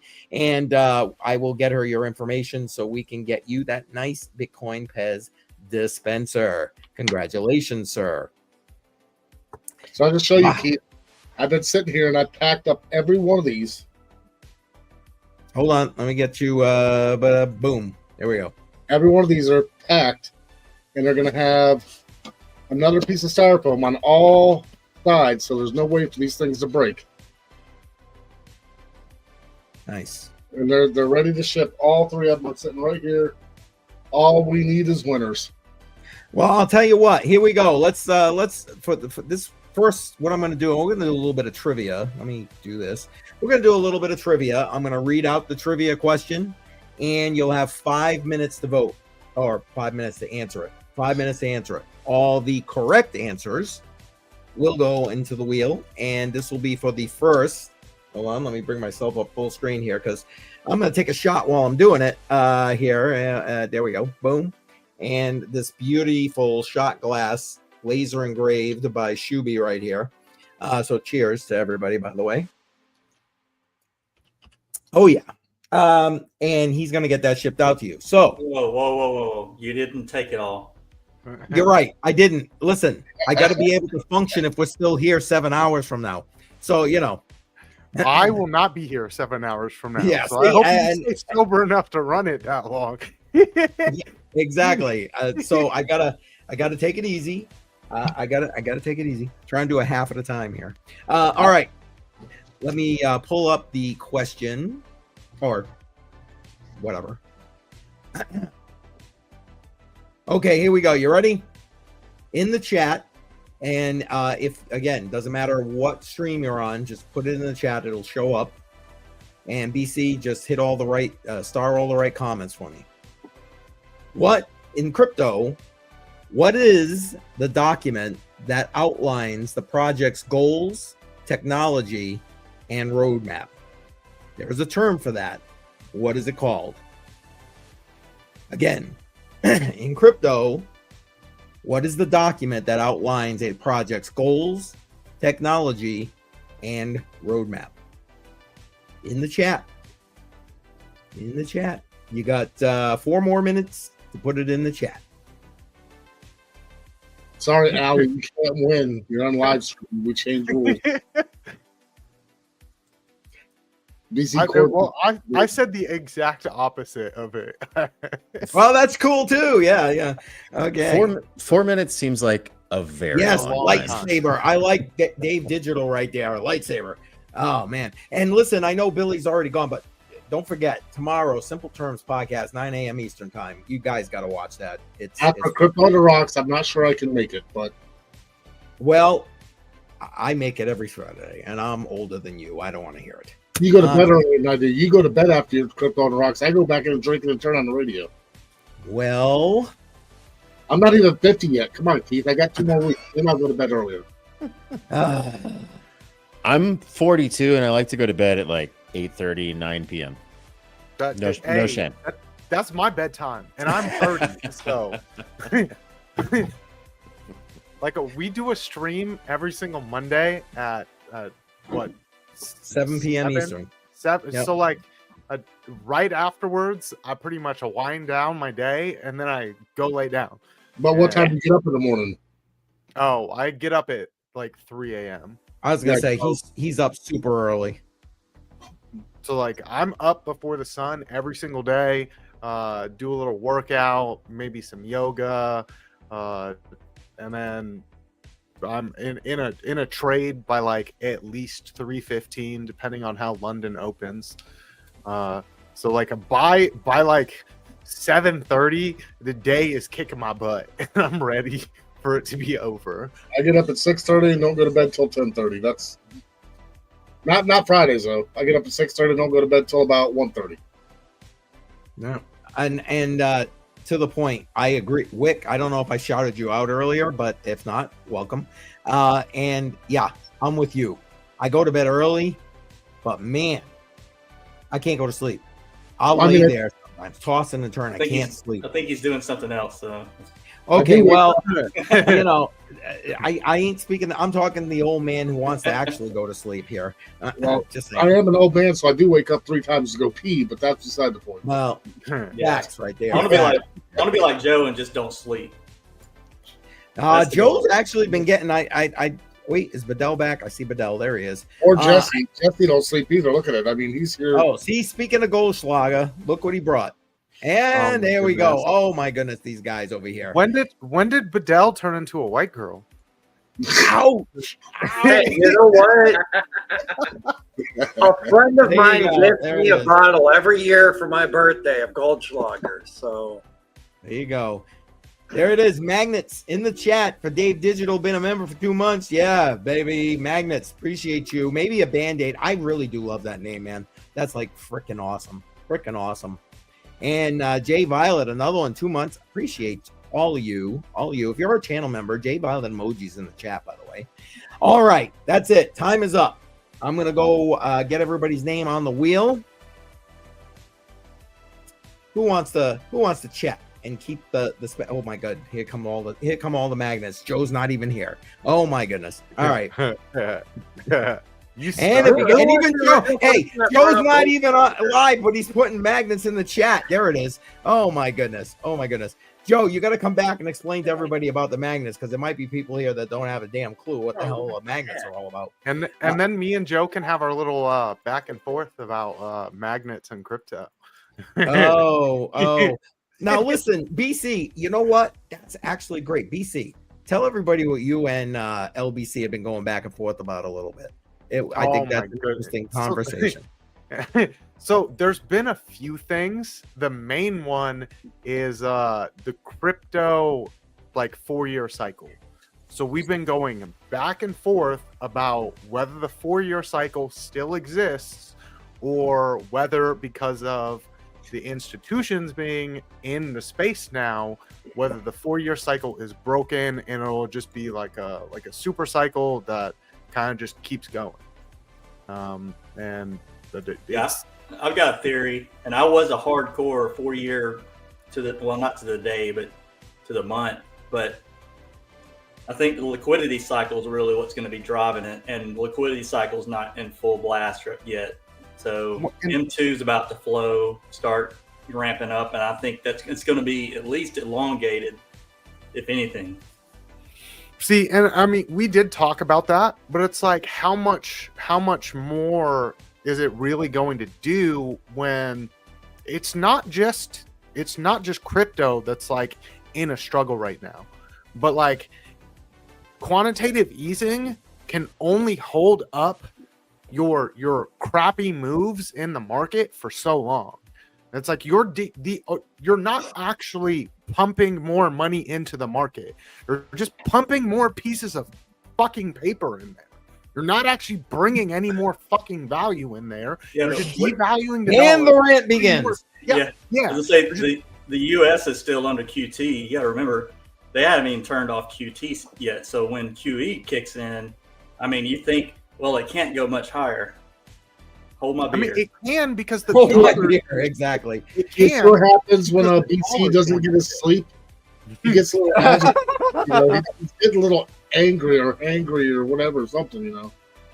Well, it's like, no, this shit just pisses me off. You should have seen me on Saturday's stream.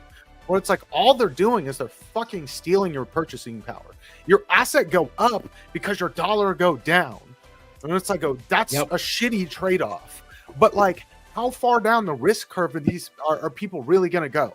Are you really gonna see a bunch of people borrowing money to throw something at fucking coin 250?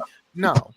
Like I do think it's gonna go farther than you think each cycle. Now I'm not talking about the 4-year cycle. I'm talking about the economic cycle. You know, let's say like which I'm not going to harp on it too much, but like the real estate and stock market cycle, the 18.6-year cycle. You know, if you just go back and look, it just keeps going up, and it seems like the blow off tops get even more extreme. But dude, who knows? Like, but I mean, we're also in an everything bubble.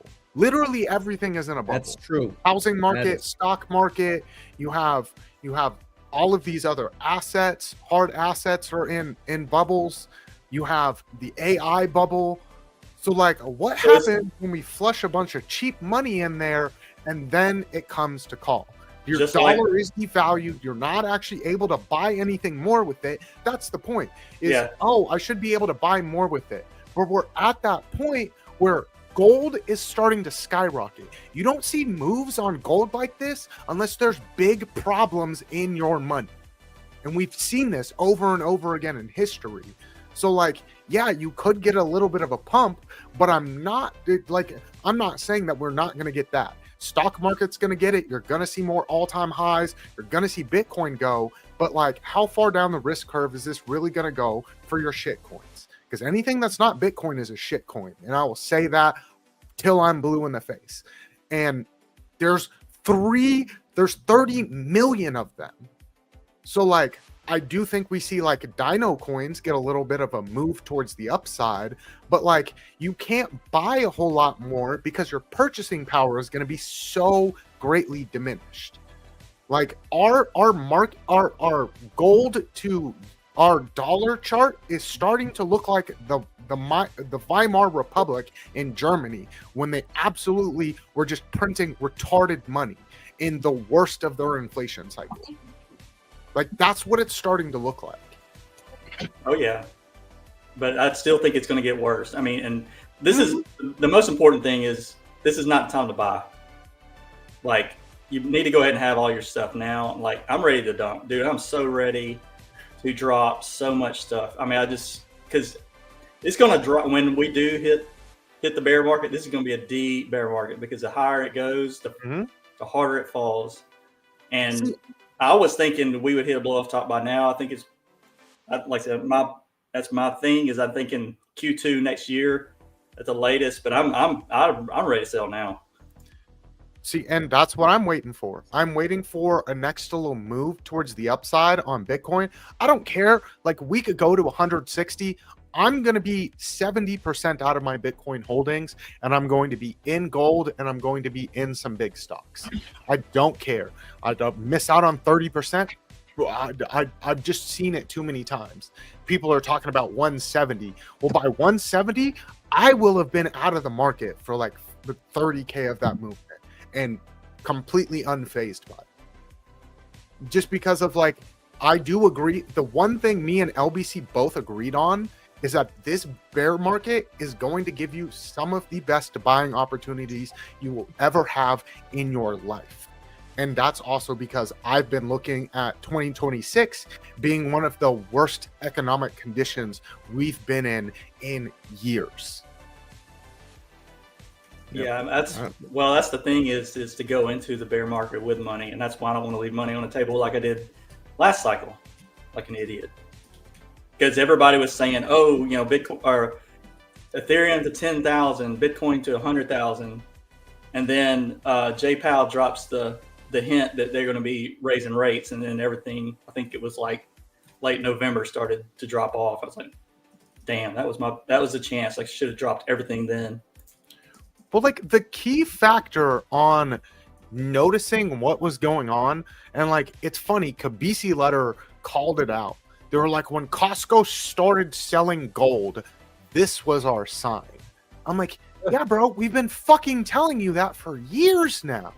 You're only talking about it now in 2025. Like, oh, hindsight. Bro, we told you exactly when it happened. As soon as Costco started selling gold, that was like past the writing is on the walls.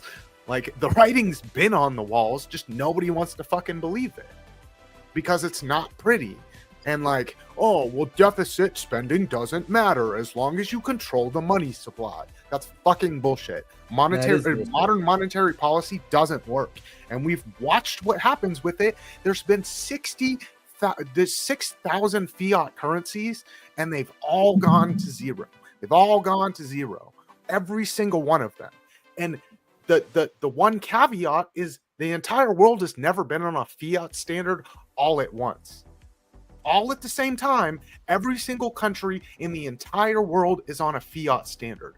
What happens when your reserve currency collapses? What happens when like you're seeing the battle play out in real time?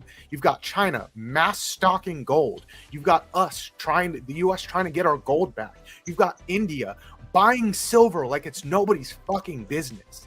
The writing has been on the walls. And now these countries are like, oh shit, actually, it might be time to fucking get some sound money in here. Yeah, I mean, and let's just put it out there. The central banks have been hoarding it now for what? A couple of years. They've been stockpiling at least a couple of years that we know about that they've been stockpiling gold. I mean, it just is what China has been buying gold above spot since 2018. Above spot. You're talking about at least 5% above the spot price. You don't start doing that unless you've got big moves coming or you see big problems. And we're kind of in the boat. They're kind of in both. There's big problems coming, and they're also doing. I saw that. I had to put it on. I just had to. I'm sorry. Oh my god. But yeah, like, it's an indicator, right? Exactly. JR said he had to leave though because his sound, he couldn't hear anybody. That's why he jumped off, just so you know. Gotcha. So, I think 2 years ago, I remember I was looking at gold. I was like, man, $1,800, that's expensive. Yeah, look at it now, right? It is like a meme coin, like except it keeps just going up. I mean, it is looking like Bitcoin. I mean, there's so many people, so many gold bugs now are like, finally, we can show the Bitcoin people that we can outperform. But like the big key factor of why it's at that rip is if you take a look at the DXY and then you look at the trend that the DXY has done every time it's about to break down massively, we're at that point. So like we are right at the point on the DXY where we could see that next massive leg towards the downside, and QE is going to be the reason we have that. Everyone's bullish about QE. I'm the complete opposite, because like all you're going to do is cause that next leg to the downside, and like all we're doing is having a global race to the bottom. Everyone's trying to borrow money and then devalue their currency so that they can pay back less, and it doesn't work. It doesn't work. Like everyone's getting fucked, but like me, you, everyone else here in this chat, we're getting fucked harder. Man, I'm so glad BC's not upset about it. I know, right? Listen, let the boys got a rant. Boy got a rant. Boy got a rant. Oh, there You we got to go. be compassionate. Wow. Man. I mean, Wow.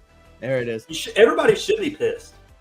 Hmm? You know, I mean, that's the thing is the public doesn't really know, and that's what Bitcoin brought me into this, so I could actually learn about money. I didn't have a clue. I Right. didn't know, you know, so that's the problem is not enough people really know.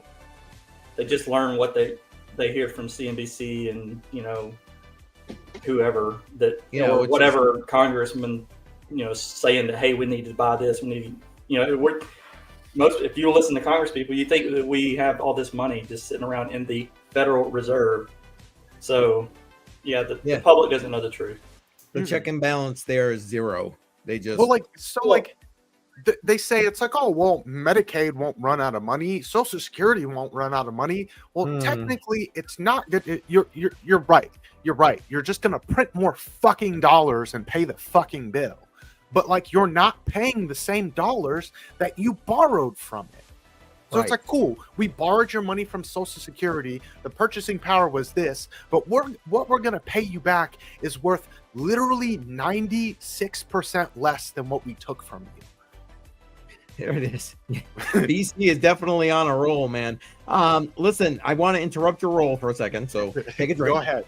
And I want to do the giveaway. Okay, so this is going to be for the whiskey glass. So we'll get you in touch with Shuby if he doesn't already have your information. Here is the wheel of everyone who got it correct. The answer was white paper or crypto white paper, whatever. That would be acceptable as well. So I did not put the people who are on the screen who got it correct. So sorry, guys. But everybody else is here.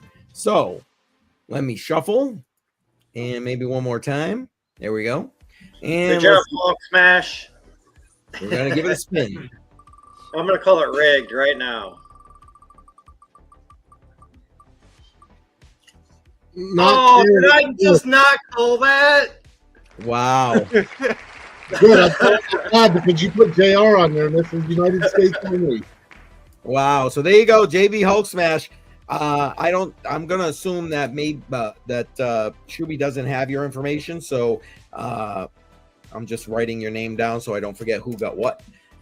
Congratulations to you. And listen, if you're gonna reach out to me, you can do it on X, Discord, Telegram, or email right here, and I'll make sure that Shuby gets your information. Obviously, we need shipping information. So hang on one second. And hopefully you're in the USA because that's the only place we're shipping these. That's a good point. I know I said it earlier, but yeah, because you had a JR, and I know he's not in the US. So, that's true. See, yes, US only, guys. Sorry, I didn't even catch that with JR. Thank you.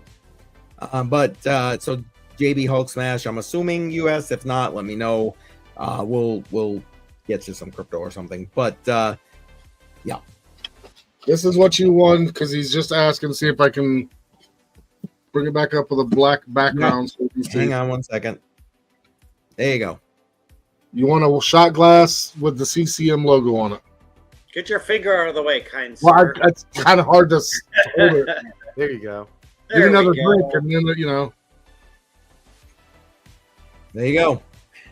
So congratulations, sir. And there you go. Oh, look at this. Maybe a Band-Aid. One gift membership. Appreciate you. Thank you very much. Membership has its privileges. Welcome to the CCM family. And thank you for that. Maybe a Band-Aid. Again, I love that name, man. I just do. It's awesome. And speaking of which, have you talked about next Thursday? Well, no, I've been a bit busy, but I was just about to be honest. So some of those membership has its privileges that Bedell is alluding to right there. Besides, you get early access to all my videos except the newbie series. I had no early access to that because I premiere those videos. You get early access. You get all the fun emojis that are here, including the new 100 episode emoji. I'm having the first ever live stream. We're going to be talking about crypto inheritance, members only, next Thursday night, 7 p.m. Eastern time. You got to be a member. Links to get to that are in the community post section on YouTube. Now, here's the thing. I'll also be simulcasting to members on Patreon, because I know we got a couple of people over there right now, and simulcasting to members on Odyssey. So it's live for members only in all those 3 locations. So make sure you're joining that 7 p.m. Eastern time. And I am going to have a guest. You got to be a member to find out who it is. No, I'm kidding. I'll tell you, even though in all of the promotional posts that I got going out, the only ones that do see who the guest is members. So you're going to find out otherwise here. Daniel Diaz will be joining me live for that. So again, this coming Thursday, 7 p.m. Eastern time, members only live stream. And just so everybody knows, because I got to point this out, K Diggity is the first one that ever got a shot glass. Keith didn't even get one till after him. That's true. That is true. Automatic beats in the house. Did you see what Billy said? Don't think so.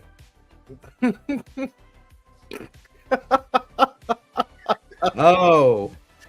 No promises. We'll do our best. Sorry, Billy. I don't know. Maybe I might be able to do it if you want me to, Billy. From in here. Hold on. Let me see. That was going to be my guess. CCM Yeah. is if you can just unlink his channel. I think I can. Billy, if you want me to do that, please let me know. I think I can do it from inside a StreamYard. Let me know, and I'll definitely do that. Well, as his is G-rated, it's probably for the best. If you could do it, you know. Well, as soon as we can figure it out how, or if it's even possible. It looks possible, but I'm not going to test it because then if I disconnect them, I can't put them back. So again, if come on, boys, let's cheers. BC, if you see his answer, please let me know. He said yes, please. Okay, got you. Give me a second, and I will try to disconnect that. So to everybody who's watching on the Billy Goat Tales channel and X, appreciate having you here. We do this every Friday night, 7 p.m. Eastern time. Again, this is probably the only stream where it kind of goes where it goes. We have a couple of drinks, we have some fun, and every once in a while we give away some shit. So there it is. And all right, we're out. I'm going to disconnect those now. Have a good one, guys, on Billy Goat Tales. Yeah, and join us over on CCM's channel. There you go. Looks like I got one, and boom, there we go. I mean, Ali brought up a good point, though. It's like, how do you talk about the financial apocalypse on a G-rated channel? Like, I didn't even see that comment, but that's a good question. You can't. Yeah. Well, it's like if you're not angry to the point where you drop a few curse words, like liberally, then you're not understanding what's going on. Facts. Well, to make it G-rated in the first off, you'd get rid of the word apocalypse, and then you would have people that are not drinking on stream talk about. Yeah, that's true. Oh, whoop! Sorry, I saw you took it off, BC. I made a mistake. Sorry about that. Come on, yeah, back and forth. No argument, Wick's wife. Absolutely, and that's why I do what I do here on a Friday night. Speaking of which, I'm going to bring up the polls so people can do the last votings before we see what the winner is here tonight. Yeah, kids should be investing, and that's why Billy and his group are writing those kids books. That's why I try to talk to my grandchildren about this all the time. And yeah, kids should be investing because if they don't, they might be 10 times more screwed than if they started when they were 18 and legally allowed to. Because of how things are going. I'm sorry, I ain't gonna read it, but I gotta bring it up. Username emojis in the chat there. So there it is. Yes.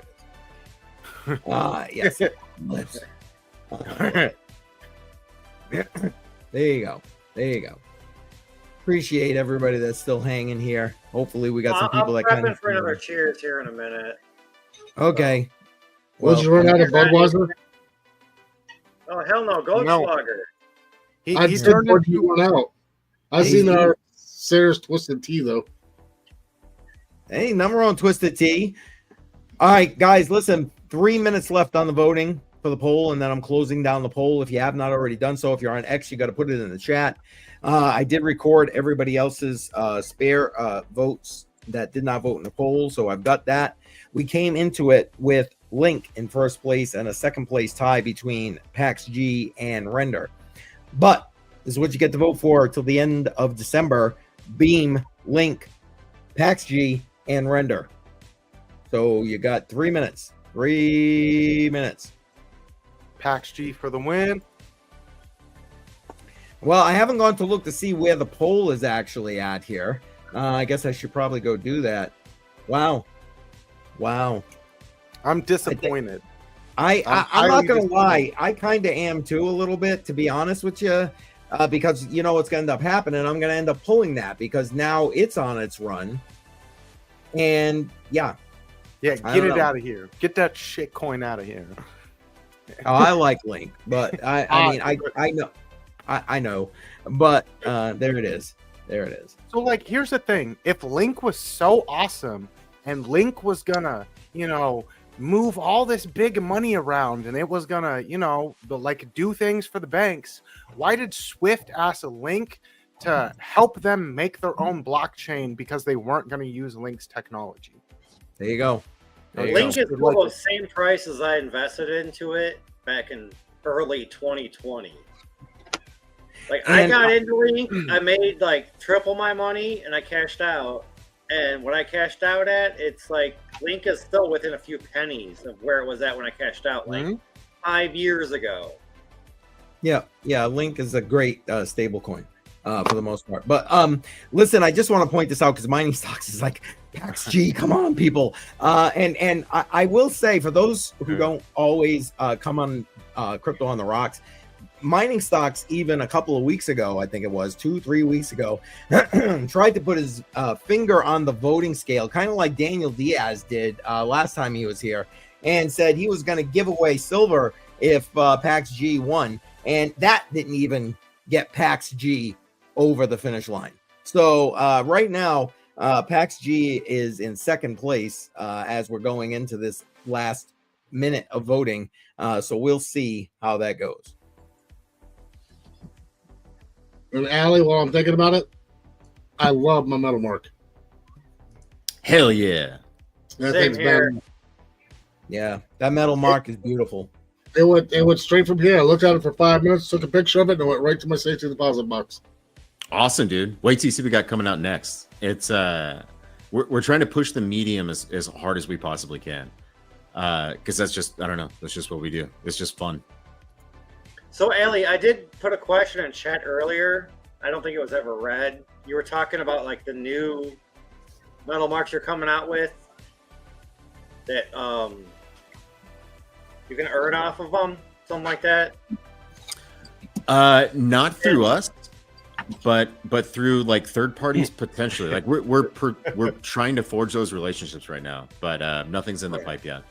Well, my question though was like, if we have an old metal mark, can we upgrade or use our old metal mark for that newer opportunity? And oh yeah, I mean, no, granted, you're not even like completely 100% sure on everything. It's kind of like a question in the wind. The answer is yes. Anything that we've ever released, it's all been denominated in milligrams. So what we're building right now is a standard for sound money, and that standard is sort of an open standard. But really, what it means is like it's all based around the denomination. So if it's 100 milligrams, now that 100 milligram Aurum through our exchange, we'll take it and we'll pay you an amount for it that's basically twice its spot value at the time of transaction. So like inclusive of premium and everything else. So really, like it doesn't matter if it's old Metalmark Aurum or new Metalmark Aurum. Doesn't matter. It's all just based on the amount of gold content that's in each bill, new or old or otherwise. Nice. I do have another question though about not necessarily Metalmark, but like the gold backs just in general. are they normally faked? Like, how often do you come across fake gold backs? Never. Aurums. So a goldback is like a brand name for an Aurum, the underlying asset, that form factor, that thin sheet of gold. That's called an Aurum. It's a patented technology made by Valerum, and those have never been successfully counterfeited. In fact, like it is way easier to counterfeit gold coins and gold bars and fractional gold bars, and so that's where the counterfeiting goes. Counterfeiting is like the path of least resistance. Like if you can get away with counterfeiting a gold bar and it's not as complex as counterfeiting a crazy like printed gold Aurum, then you're obviously going to counterfeit the thing that's easier to counterfeit because it's just the path of least resistance. So there's no real incentive yet for Aurums to be counterfeited, which is probably a big reason why we haven't seen a counterfeit yet.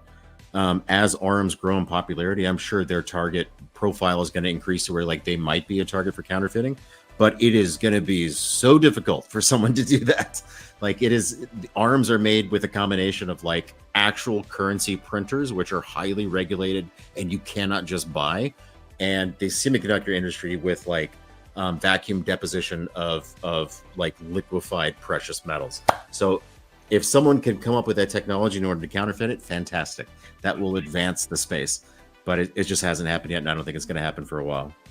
Well, I kind of only asked that question because I got that early release Florida Goldback from Daniel Diaz, who signed it for me.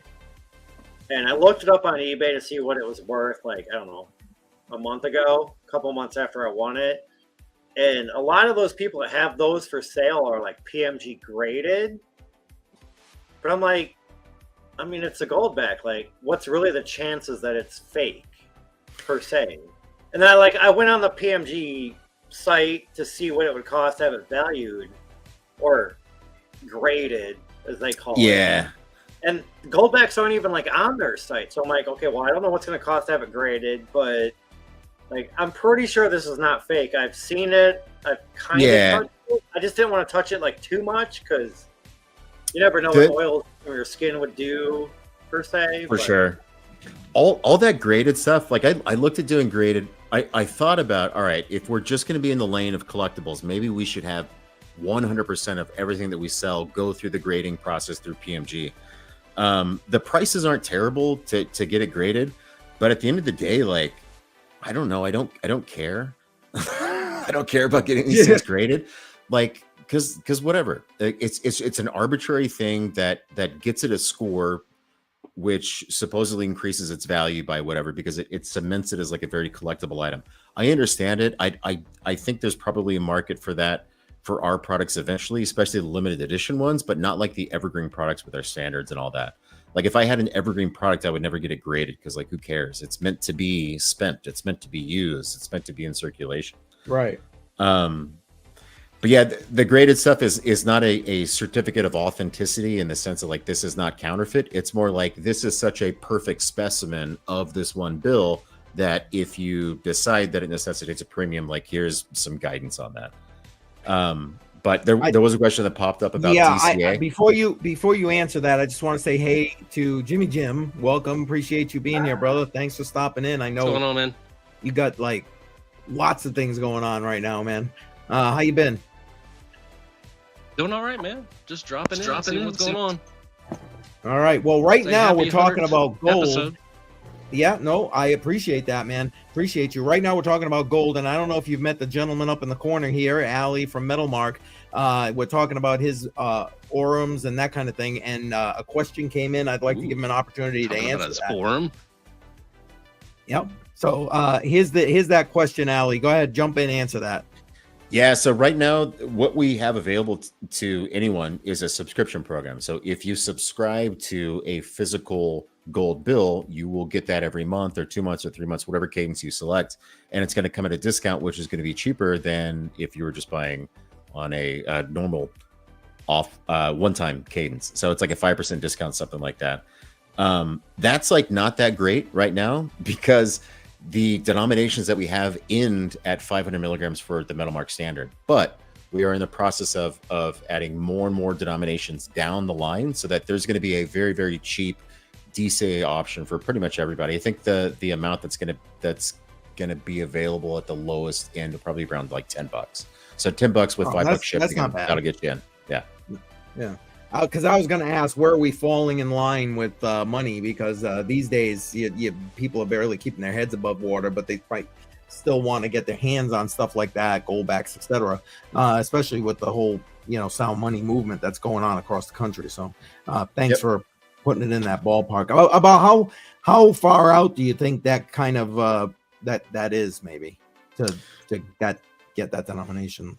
Like that. We're doing a crazy redesign with Travis Purrington. He's an American expat who lives in Switzerland, whose like life goal is to do currency design.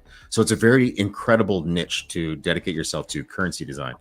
That's what he's doing. He went to Switzerland because that is the mecca for currency design, and he's going to be redesigning our standards from the top down, inclusive of all the lower denominations. That's going to take a couple of months to make, but we should receive physical inventory April is my guess. Okay. Earlier, hopefully March, if we can hit it, would be fantastic. But this whole program is going to be launching in the first quarter of next year. And I was going to ask this, and if you answered it and I missed it while I've been doing all this other stuff, I apologize. Have you been able to keep up with inventory? Have your inventory supplies just like with this gold rush that's been going on lately, or what?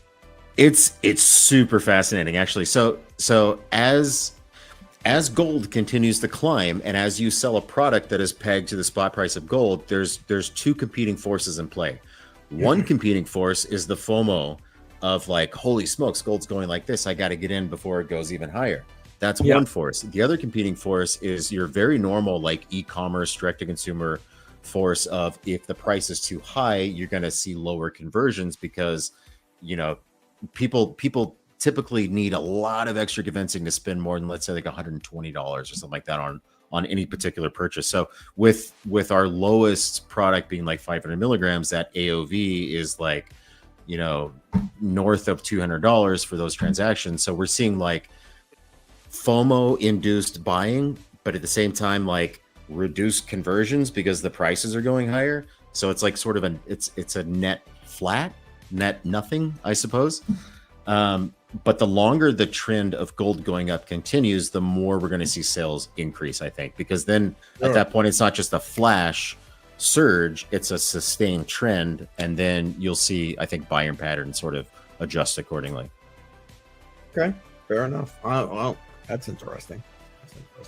Anybody on the panel got questions? You guys know the drill. Jump on in here. You know what I mean? Well, I mean, we had a question from Gold Miner James. We did? Yeah. What about silver bills? 100%. So the roadmap that we're putting forward is we're going to have the gold negotiable instruments first and foremost. That's what we're going to launch with and expand first. And then depending on what in the world happens with prices, we may be forced to go with silver. And I really want to do silver, or I really want to do platinum or palladium. It just really depends on what the market's going to do next year. But expect to see some entry into that for sure. I would love to like sell these golden bills primarily and then sell a different metal as a way to like make change for the gold bills. I just think that's awesome. Mm-hmm. Well, and then the what you could do with silver and some bills is a different level of fascinating than the gold.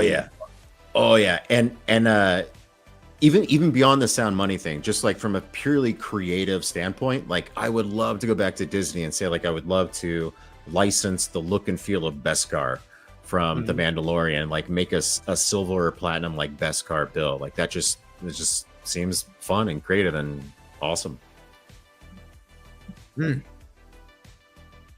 Guys, anybody on the panel, you got other questions, by all means. You know the drill. Like, jump in.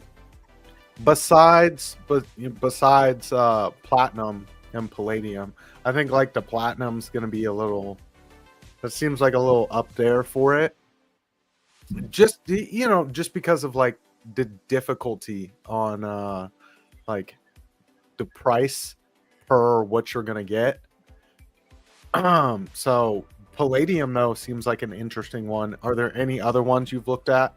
because I everyone talks about copper, but it's like copper would be a great way to actually make some change on like gold back.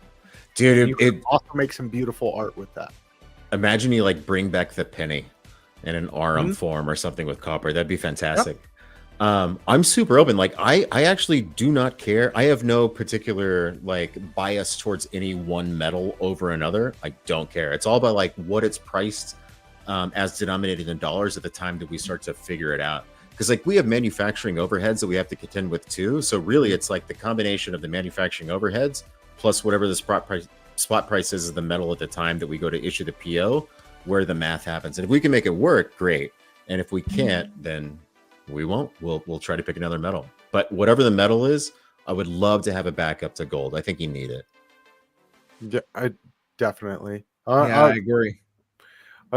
There's a bunch of options out there. It's just like what's really going to be like a valuable option when like doing a method of exchange. So it's like that kind of bars out nickel. Nickel's done. Like aluminum's out of there. But like copper's that number 3 option that was always used around the world. And you can like great to make some art with. And then you could actually bring back like your lowest method of exchange for breaking change on a gold back. So it's like I give you a gold back, you give me 3 of these copper backs, and we're good to go. Hands washed. Yeah, yeah. It's like on the roadmap that I know I'm going to do another metal eventually. I just don't know which one it's going to be. I think the market's going to determine that, and I think that's almost like a beautiful thing in itself. The sentiment that like the market is going to determine what metal we're going to use to make change for gold. I think that's just a cool concept. There you go. Well, I was gonna say, I mean, I was on mute last time, but now I'm unmuted. Last time Allie was here, we kind of talked about the same question about like what metals might be next and like the progress for Metalmark, and it sounds like Metalmark has made a huge stride in what 4 months since you were on, maybe 6 months. Heck yeah! I mean, it doesn't seem like it was that long ago, but it's been a few months. Yeah, it sounds like Metalmark is doing pretty good, and like everything seems to be going good, and the gold backs are doing good, gold's doing good, silver's doing good, and it's nice to hear. Yeah, no, the whole space is pretty blessed right now for sure. Yeah. We sort of took a backseat a little bit, and like we launched and we had what products we thought are going to do well, and then what I like to do is I like to just sit back and observe. What is the market doing? What is the response? What are other people doing? And then based on those observations, you sort of pivot into what makes the most sense for the business that you're trying to shape. And I think after a year in business, we sort of learned that the best thing that we can possibly do is not purely collectibles, but really to advance the sound money space, because that selfishly like gets us more customers, but it also does a very good thing in advancing the space. And it also helps us by when we introduce more people to sound money, we introduce more buyers for our product. So the more that we can do to advance the sound money space, the better we do as a business. So it all just aligns. And it's not like there's not a need for it. Just saying. No, it's a rare like win-win-win. Everybody wins. So yes, you did mining stocks. Yes, you did. I was gonna say volatility, is that really a hard thing to deal with when it comes to pricing your products?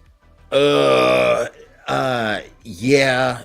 Yes and no. I'll tell you the hardest part about it right now is with the rapid clip of gold. Like that's awesome, but that also affects our COGS. So that affects the price of the product that we have to create, because our price begins at the spot price of gold. So as gold continues to go like this, if we pay hundreds of $1,000s for a PO when gold is at an all-time high and it's at a clip where it reached that all-time high in an incredibly short span of time, what the hell's going to happen whenever we wait 3 months to get our inventory? Is it going to crash back down? Regardless if it crashes or not, like our cost basis is still frozen at the time of our PO. So like we have to be very careful about when we place our POs. And it's tough because you always hear the advice like, don't time the market. Well, we're pacing POs against the spot price of gold to get a product which is literally pegged to the spot price of gold. So like we kind of have to, and it's really difficult. And I don't have a perfect answer for it yet. Like right now, we're just sort of riding a roller coaster and figuring it out. Yeah, because nobody ever thought as gold being the volatile thing, and it hasn't really ever been. And it seems like a huge challenge. The good thing is it never has like a radical downslides. Like it usually is fairly stable. Like it didn't have super quick drops. So if you spread your orders, maybe you de-risk a little bit. I don't know. Like I wouldn't want to be in that position. I would love to, but then we got MOQs. That's the other thing. So like we sort of have to hit a minimum. So we can't spread the. It's tough, dude. It's real tough. But it's fun. Like what an amazing challenge to have. How do I figure out a PO for a gold product when gold is just on this crazy tear? Like it's one of those quality problems, I guess. Exactly. It's a really tough problem. It's a very hard problem. But at the end of the day, with what gold is doing, like it's kind of a rad problem to have. There you go.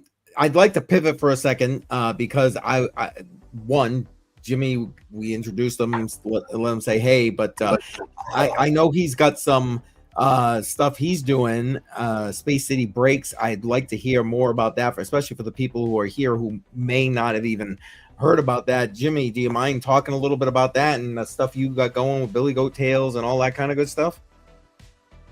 Yeah, sure. I mean, or as a matter of fact, I think probably a fun little segue.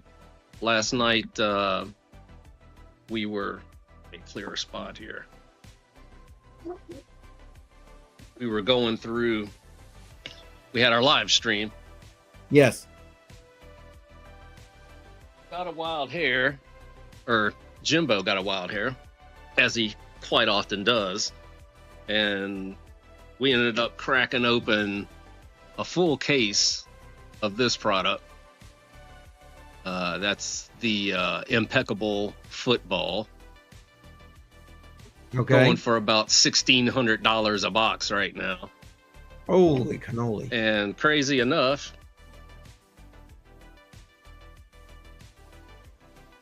this is what we pulled out of it last night. There we go. That's a little bit better. Wow. That is an ounce of silver embedded in the card.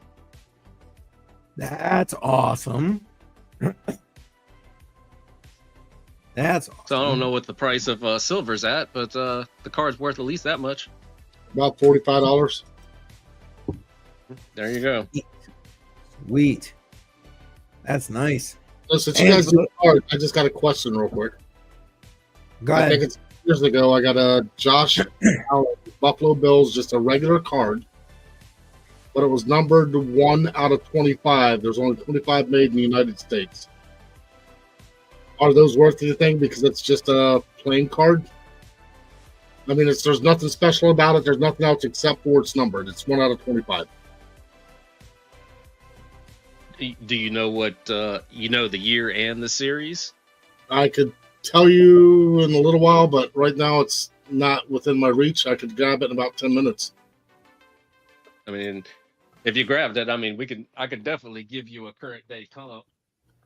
I'm just curious because I searched on eBay, but since there's only 25, I can't find a numbered card with anything that's sold because there's only 25 that was ever made ever.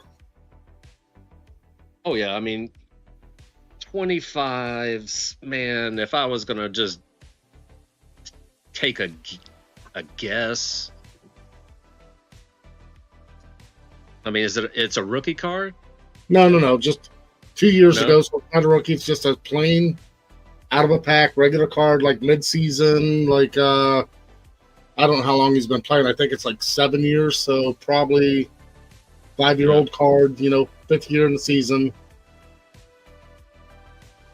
I mean, if I was gonna just guess, I'd probably say it's gonna be in the $20 range. Yeah, I didn't figure it'd be much. I was just curious. I didn't know because I used to collect but a if lot. I know the specific year and series card it is, I can definitely tell you what a comp is. I've got the access to the data to pull sales across all kinds of stuff. I was curious It's because what I'm we like, use. it's out of like the whole world. There's a numbered 1 to 25, but I've got like 3 of those cards that aren't numbered. So it's like it's not really special except for the number. Yeah, I mean, out of 25, I mean, look, dude, even 101s aren't necessarily that uncommon, you know? Okay. I mean, there's certain series, like Leaf. I mean, you're going to get a 101, a 102, maybe a 103. You know, they only produce low numbered cards. Yeah. But their value isn't $100,000 because it's a 101. You know what I mean? I mean, I do have some cards like way back when. I got a Jordan Hoopsters card, which was like a real weird looking card that I've got that's been sitting in a case since the day I bought it. But I mean, I am a card collector, so that's something that does interest me. I'm trying to see.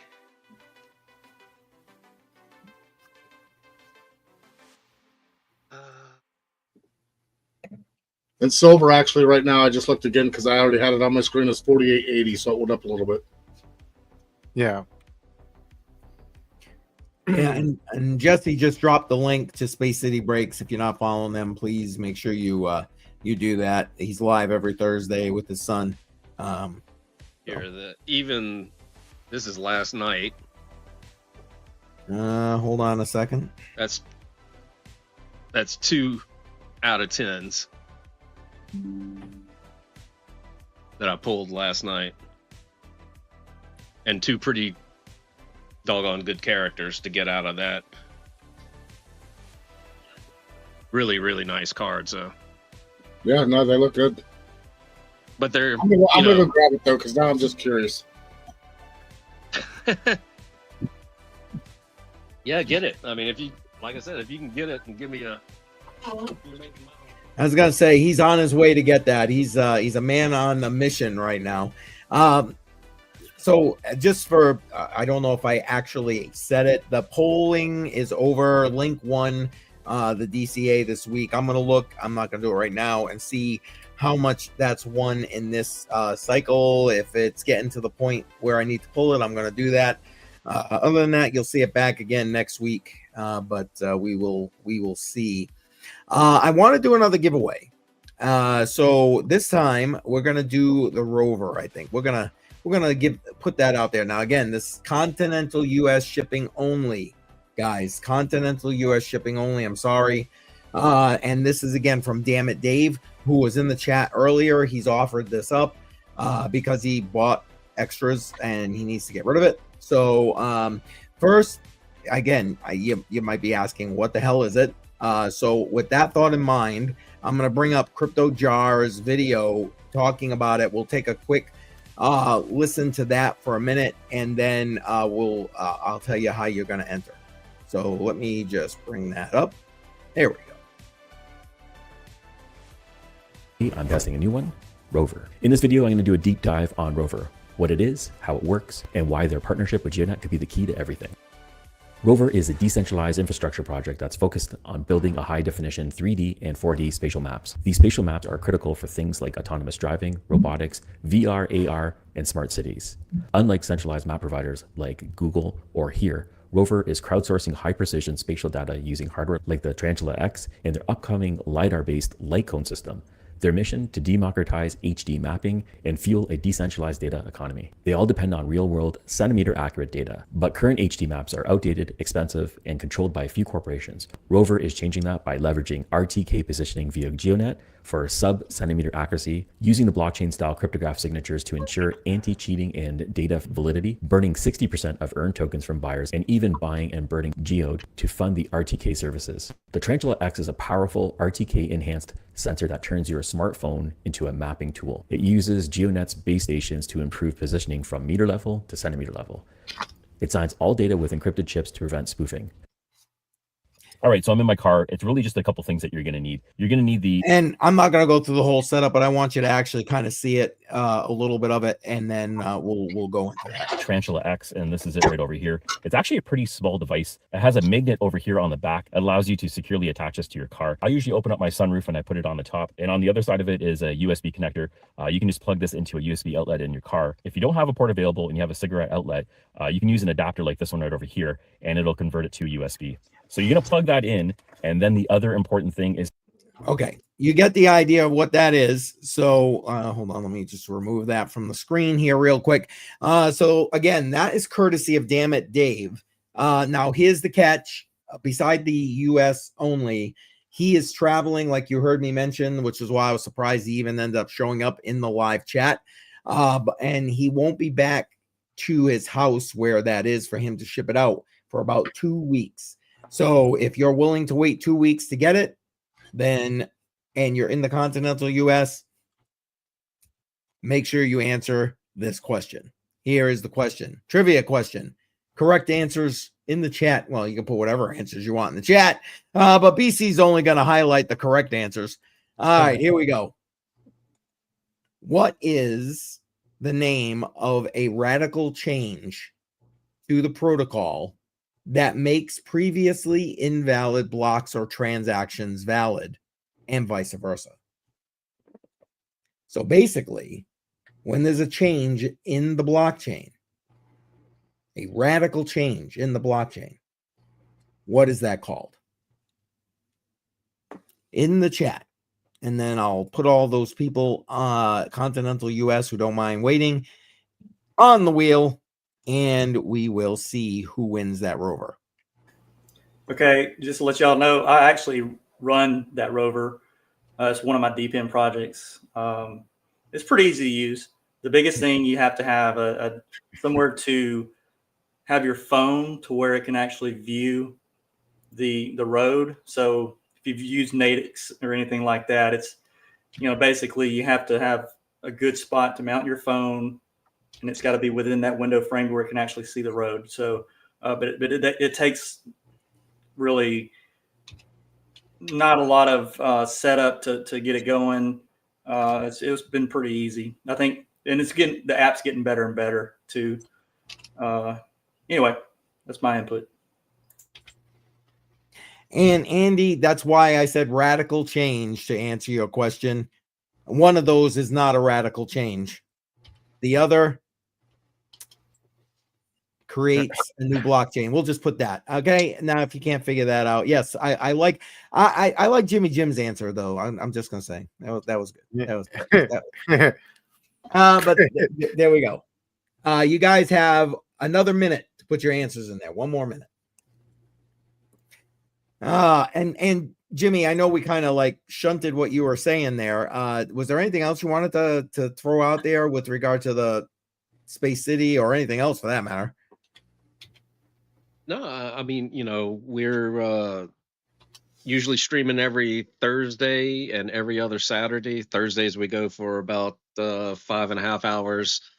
Saturdays we go 12 hours. Actually, last night was our last stream until November 1st. But November 1st, we're going to have a whole bunch of new products. I'm actually hoping to have the new cryptocurrency Series 5 from Cardsmiths and probably do some breaks on those crypto cards where you can pull a redemption worth various amounts. Actually, yeah, I think I have it right here. Yeah, I do. So this guy here, and that one was worth. Here, I can show it because I didn't expose the code on it. But you can see this one's worth 1 Litecoin. Kind of hard to see, actually. And then I pulled one that was worth, it was at the time it was like $115 worth of Bitcoin. But you know, top prize is a whole Bitcoin, which is fun. It's a fun chase. fun cards. They have all kind of different topical cards. The last one that came out was called Space, and actually last night I sold the last box of that that we had. So we're waiting on the new Cryptocurrency Series 5 coming in. We've got all kinds of holiday stuff that just came in today. I've got my fave. I've got 2 cases of Star Wars Sapphire sitting here. And then as you can see behind me, we've got all the latest Disney Prism baseball. We've got the Topps basketball that just came out. I mean, all the stuff on the shelf back here. So it's a lot of fun. I mean, it's varying cost. When you buy into a break, if it's a left side break, what we call it, it's a 10 spot break, and you're buying a guaranteed spot in that break. So we random up all the names, then we random up all the numbers 0 to 9. And then however it plays out, if you get spot, number 1, as the cards come out, every card that ends with, the number 1, whether it's a 1/1, or it could be 21 out of 50, or it could just be a base card number 22. Raymond, turn the light You off. get all of those cards that come out. So it's a lot of fun. We got a lot of regulars that hang out. We've really grown the channel here over the last couple of months. Yeah, you have. Yeah, it's me and my son. He runs the show. I'm there for financial and logistical support, more or less. Drive him to the shipping place and buy more stuff. So are you out of Texas? Yep. We're out of Houston. Or right outside Houston, actually. Near the Sugar Land, Missouri City area. I got you. Do any of you guys actually have the Bitcoin trading card series? I don't know if any of y'all have ever bought any or not. I got some freebies from last year's Bitcoin conference. But that was about it. Here's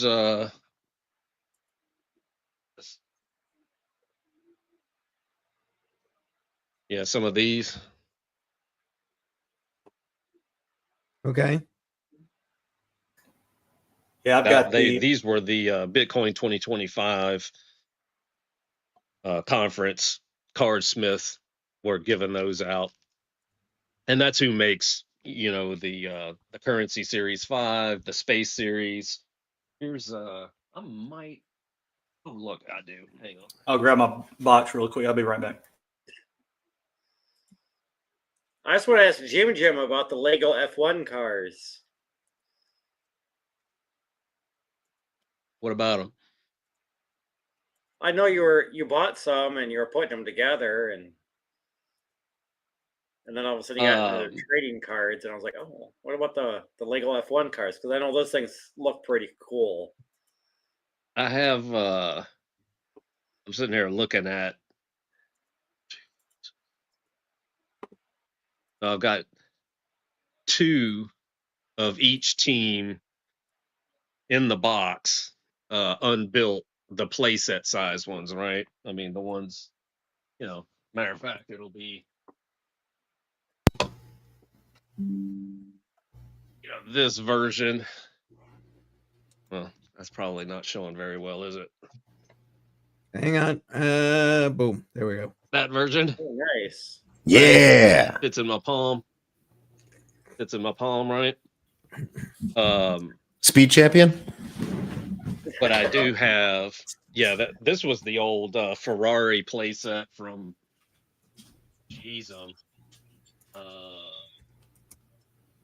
Oh, nice little Porsche it looks like that you got there, Allie. Oh yeah. Nice. Did Allie just bring one up and I missed it? Like Sorry, guys. I'm 2015 trying or to do too many 2016. things at once. But here, let me I'll flip my camera again real quick and show you.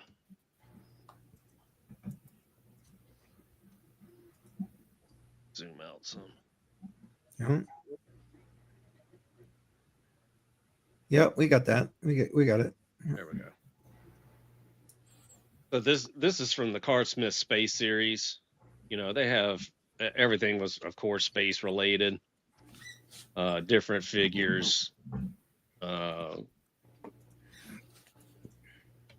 such.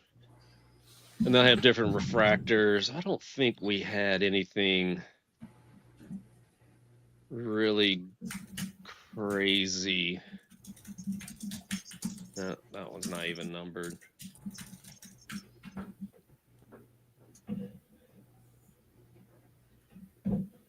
But you know, you'll be filming along just as you know, just as I was, if you will, and then all of a sudden, you know, pow, you know, you got a redemption, you know. But some of the cards are really interesting as far as, you know, the subject matter. I thought Space Series was a little weak, by comparison to, you know, let's say their whoops, wrong button. No, I would love to have some of that. I mean, like my son would love those. My camera is not changing, but they're a lot of fun. There we go. The currency series is fun because I mean it's different cryptocurrencies. It's, you know, it'll be a bill face, you know, of different currencies. It's stamps.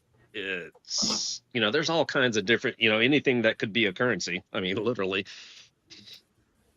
And that set, we pre-ordered that set.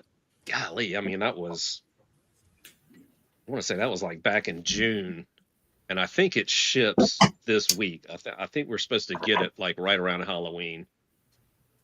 But you know, they're really fun cards. And who knows? You know, you can pull. I think the redemptions are one in every 96 packs. So I mean, that's actually a pretty good odds, you know, to get, you know, to actually pull one. You know, you buy a case of them, and I mean, I'm guaranteed I'm going to see something come out. That's why we buy most of the stuff by the case, is because every case is going to have a special case hit card, and that's the big chase cards. And I mean, I don't care whether, you know, you're doing cryptocurrency cards, you're doing sports cards, or, you know, Disney, Star Wars, any of the stuff that we do. Well, for people that don't understand cards, like that redemption card you talked about, or like that one card in the pack, or in that case, like what are you kind of referring to for that?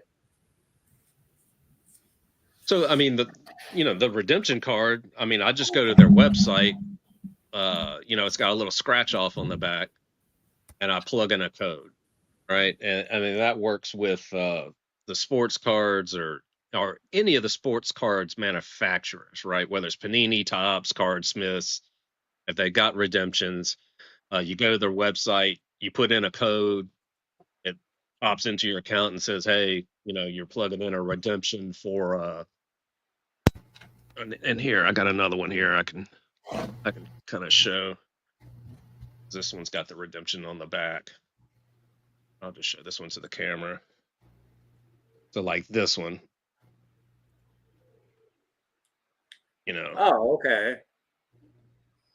Right now I can't. Well, I can, but just do that. If I do that, you know, that's the back side of it. My finger's over the code, which it doesn't matter because I've already redeemed it. I was just but curious. You know, one of those will be in a pack, right? Okay. And you're just going through the packs, and then all of a sudden, bam. Card, that's all. Well, if you go and look at the back of a pack, any cards that you buy, they'll tell you that like your odds of finding this particular series, like whether it be a uniform card where you get part of the uniform, numbered cards, signature cards, like there's special cards for every series. Like, so that's the Josh Allen one I was telling you about. There's a good example. So a numbered card, you know, there's one in so many. which I just finally found one that sold for $8 on eBay. So it's not worth much. I'm not even gonna worry about looking it up. But you know what I'm saying? I mean, each card they tell you on a pack per case, like he's telling you. Look, if you look at the case he's got right there, they'll tell you within a side of a case, here's your odds of what you're getting. And that's not really, I don't know if that's the case. I can't really see it at small screen, but Yeah, this is a hobby box of baseball prism that just recently came out. So in this box, there will be 3 autographs, right? There's 12 packs with 12 cards. And this is a hobby box. You know, a box of this size, you know, just for I guess size comparison. I mean, that's my hand. Oh, but that's just a hobby box of what, 144 cards? Because 12 packs with 12 cards in each is 144, if I remember right. Or if I did my math right.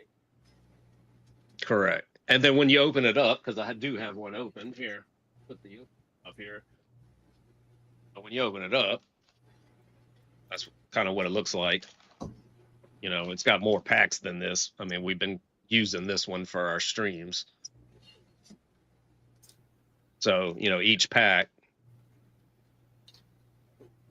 And then usually these boxes, there's an order of business. You know, usually the autograph's going to be in a certain spot. But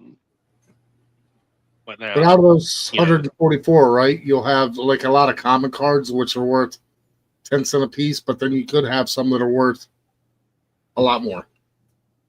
Sure. Now that would be am I already out? Oh yeah, that's all the way out. That's a big box. Yeah, that looks good. So there you go. There's a full case of Star Wars Sapphire. And then you were saying in one of these boxes, there will be a case hit of what they call a Sapphire Selections. I don't have one in here. I have to go get it, but it's just a freaking beautiful card. But so I'm just curious because I don't mind playing the. But okay, say the lottery says 1 in 100 wins X amount. So like you said, like you buy a case, you're guaranteed a case hit. Like just because you buy a case, does that guarantee you to get one case hit? Correct. Oh, okay. But now some cases worth the case might have multiple case hits. Well, yeah, but you're guaranteed one at least. You know, like one with the big lottery, one. There's always going to be a big one in a case. Like if you play the lottery, say you buy a $2 scratch off, and 1 in 100 will win $500. So you buy 100, so you spend $200 in hopes of winning 500. But just because you bought 100, you're not guaranteed to win that 500. Yeah, and it's all relative to the cost of the box too, right? I mean, this box of Prism right here that I just showed you. I mean, this retails for $189, right? You know, this box, you know, that's $1,600. And in this box, you get that box. And in that box, there's 8 cards. So for $1,600, you're getting 8 cards. 8 cards. Ooh. And that was what, you know, and I mean, actually, because I went apeshit last night. It was a slow night, and we were just trying to make content. And I had bought the full case. There's 3 boxes in a case. It was $3,300, and I got a hell of a deal on it at $3,300. They're selling for $1,600, so it was over. You know, it's $4,500 worth of cards. But I did get some good stuff. I mean, you know, Shadur Sanders, Come down on it. There you I go. like that mat you got though for Space City breaks. Yeah, it's good for handling the cards. So that's Shadur Sanders. We got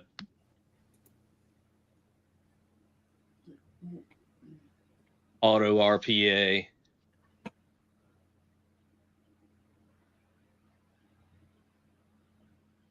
Jaden Daniels RPA or just relic. And that one's numbered was that out of 49? Yeah, 9 of 49. That one's numbered. Chad Johnson, numbered to 49. Ricky Pearsall, double. That's part of his, that's helmet, and that's jersey. And Christian McCaffrey, 2-color relic. Got the Scatterboo auto, numbered to 30, or no, 99. Kind of hard to see it on camera. Yeah, it's right here.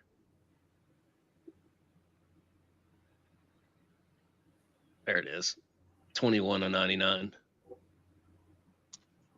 And then Trey McBride. Nice relic. 3-color. So, Yeah, that's a big thing in corner of the sports cards, 3, right? If you get a multicolor, this is a 3-color. That's 2-color.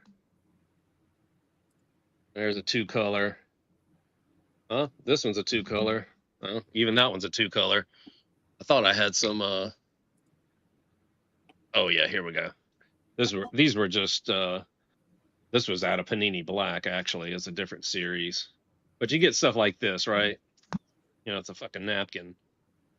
That's not that's not as great as any of these multicolored RPAs. So, when you get those multicolored patches like that, it drives the the desirability as well as the value up. Guys, sorry, I just need to interrupt for a minute because I want to give Ali a chance to talk because he's going to be leaving in a few minutes. He's got to go get his kids. But I wanted to say that I went through the answers for that last drawing, which was going to be for the Rover, and I want to just bring this up real quick. That Rover device, you're talking $200 for that Rover device. And the answers were not exactly what I was looking for. Just a hard fork was what I was looking for. And like everybody that pretty much got, that wasn't kidding about the answer, just put fork. And honestly, I for something that's this worth this much, I kind of really want to, I want to try and get it right. So I'm going to ask one more question. You literally have 2 minutes to answer. 2 minutes. That's it. If you watch this stream all the time, or hell, you watch my channel all the time, this is going to be a no-brainer. And then we're going to let Ali talk what he's got to talk. Here it is in the chat. What is my favorite hardware wallet? That's it. I'm only putting it out there once. Put it in the chat. Okay. Ali, my friend, thank you for being here. But talk to us about what you got going, whatever you want, brother, before you got to head out. I got nothing, man. I'm not going to sell you or anybody else on anything. Well, you don't got to sell us, but I think everybody here likes what you got going with the gold. Hell, I think everybody's pretty impressed with what you got going on Metal Mark, man. But I'll just say a couple of things. First and foremost, thank you for having me on. This is awesome. Congratulations on 100 episodes. That's incredible. You built an awesome following. It's really rad to see it. Super rad to be a part of it. That's the most important thing. The second most important thing is pay attention to inflation. Yeah. The dollar is designed to lose value over time. Everyone has a grandma or a grandparent or parent or has seen it for themselves because they're old enough, but you've seen prices rising. You've heard an old person say, like, back in my day, this cost so and so. I can't believe it's so expensive now. Yeah, that's because that's the way it works. That's the way that this financial system works. Yep. So the more that you can pay attention to harder assets that will preserve your economic value over time, the better off you're going to be if you have a long-term mindset, which if you are planning on living a life as a human being, hopefully dying of natural causes, you should have a long-term mindset. Long-term mindset. So that's all I got, man. Thank you for having me on. I got to go scoop my kids. They're causing chaos at a PTA meeting. And, well, I appreciate you taking time to be here tonight, man. Thanks for, first off, even being part of this, and thanks for coming back and helping us celebrate the 100th episode. Appreciate you, man.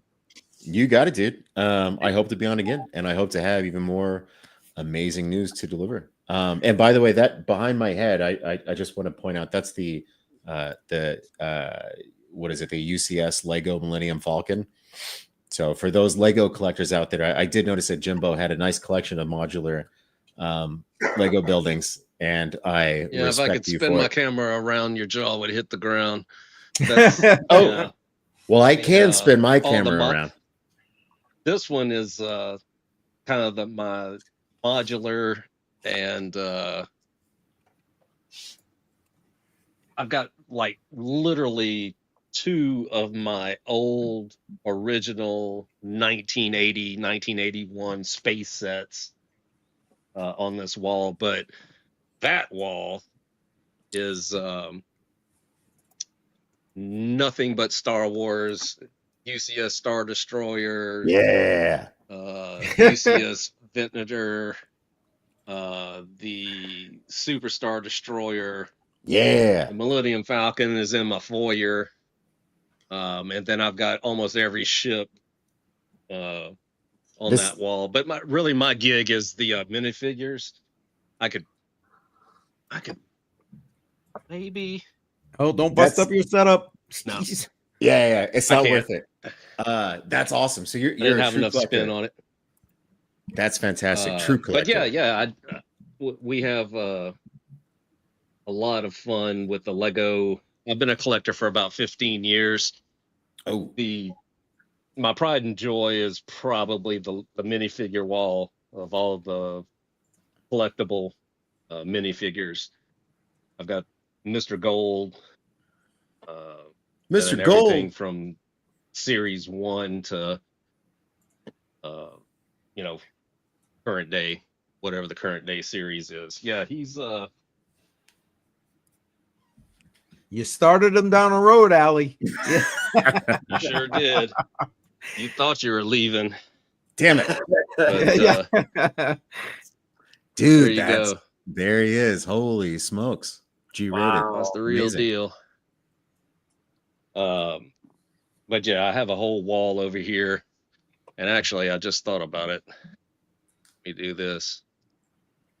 Well, that's awesome. I've got one wall of Lego. I've got another wall of Lego over there, and then I've got a whole closet full of Lego, including some mocks that are really good. You ever seen the big giant RoboCop mock?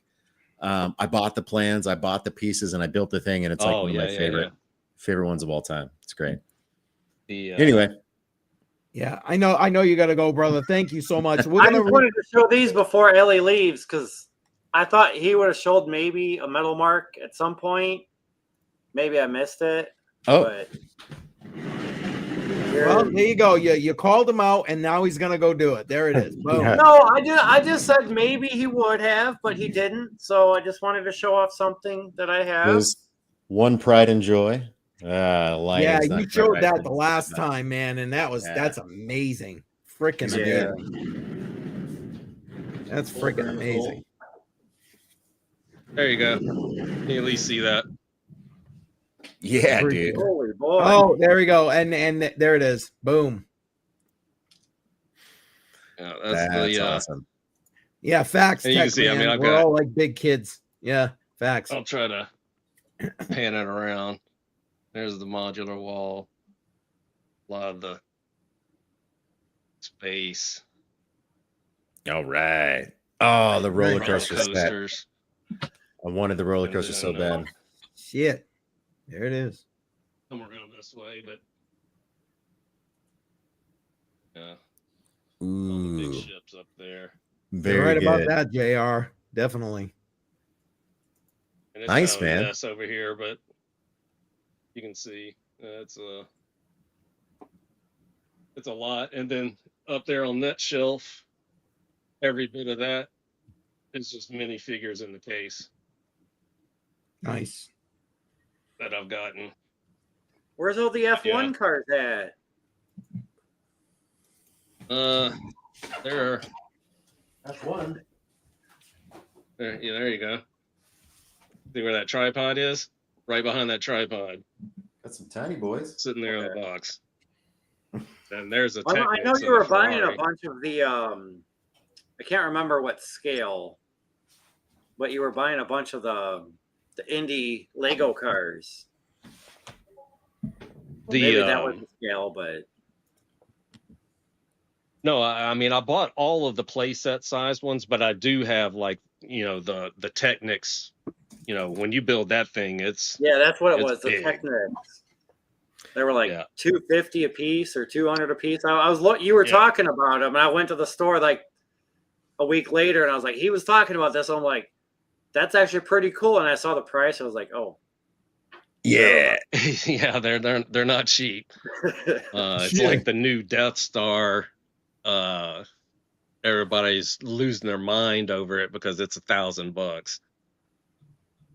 But and it's.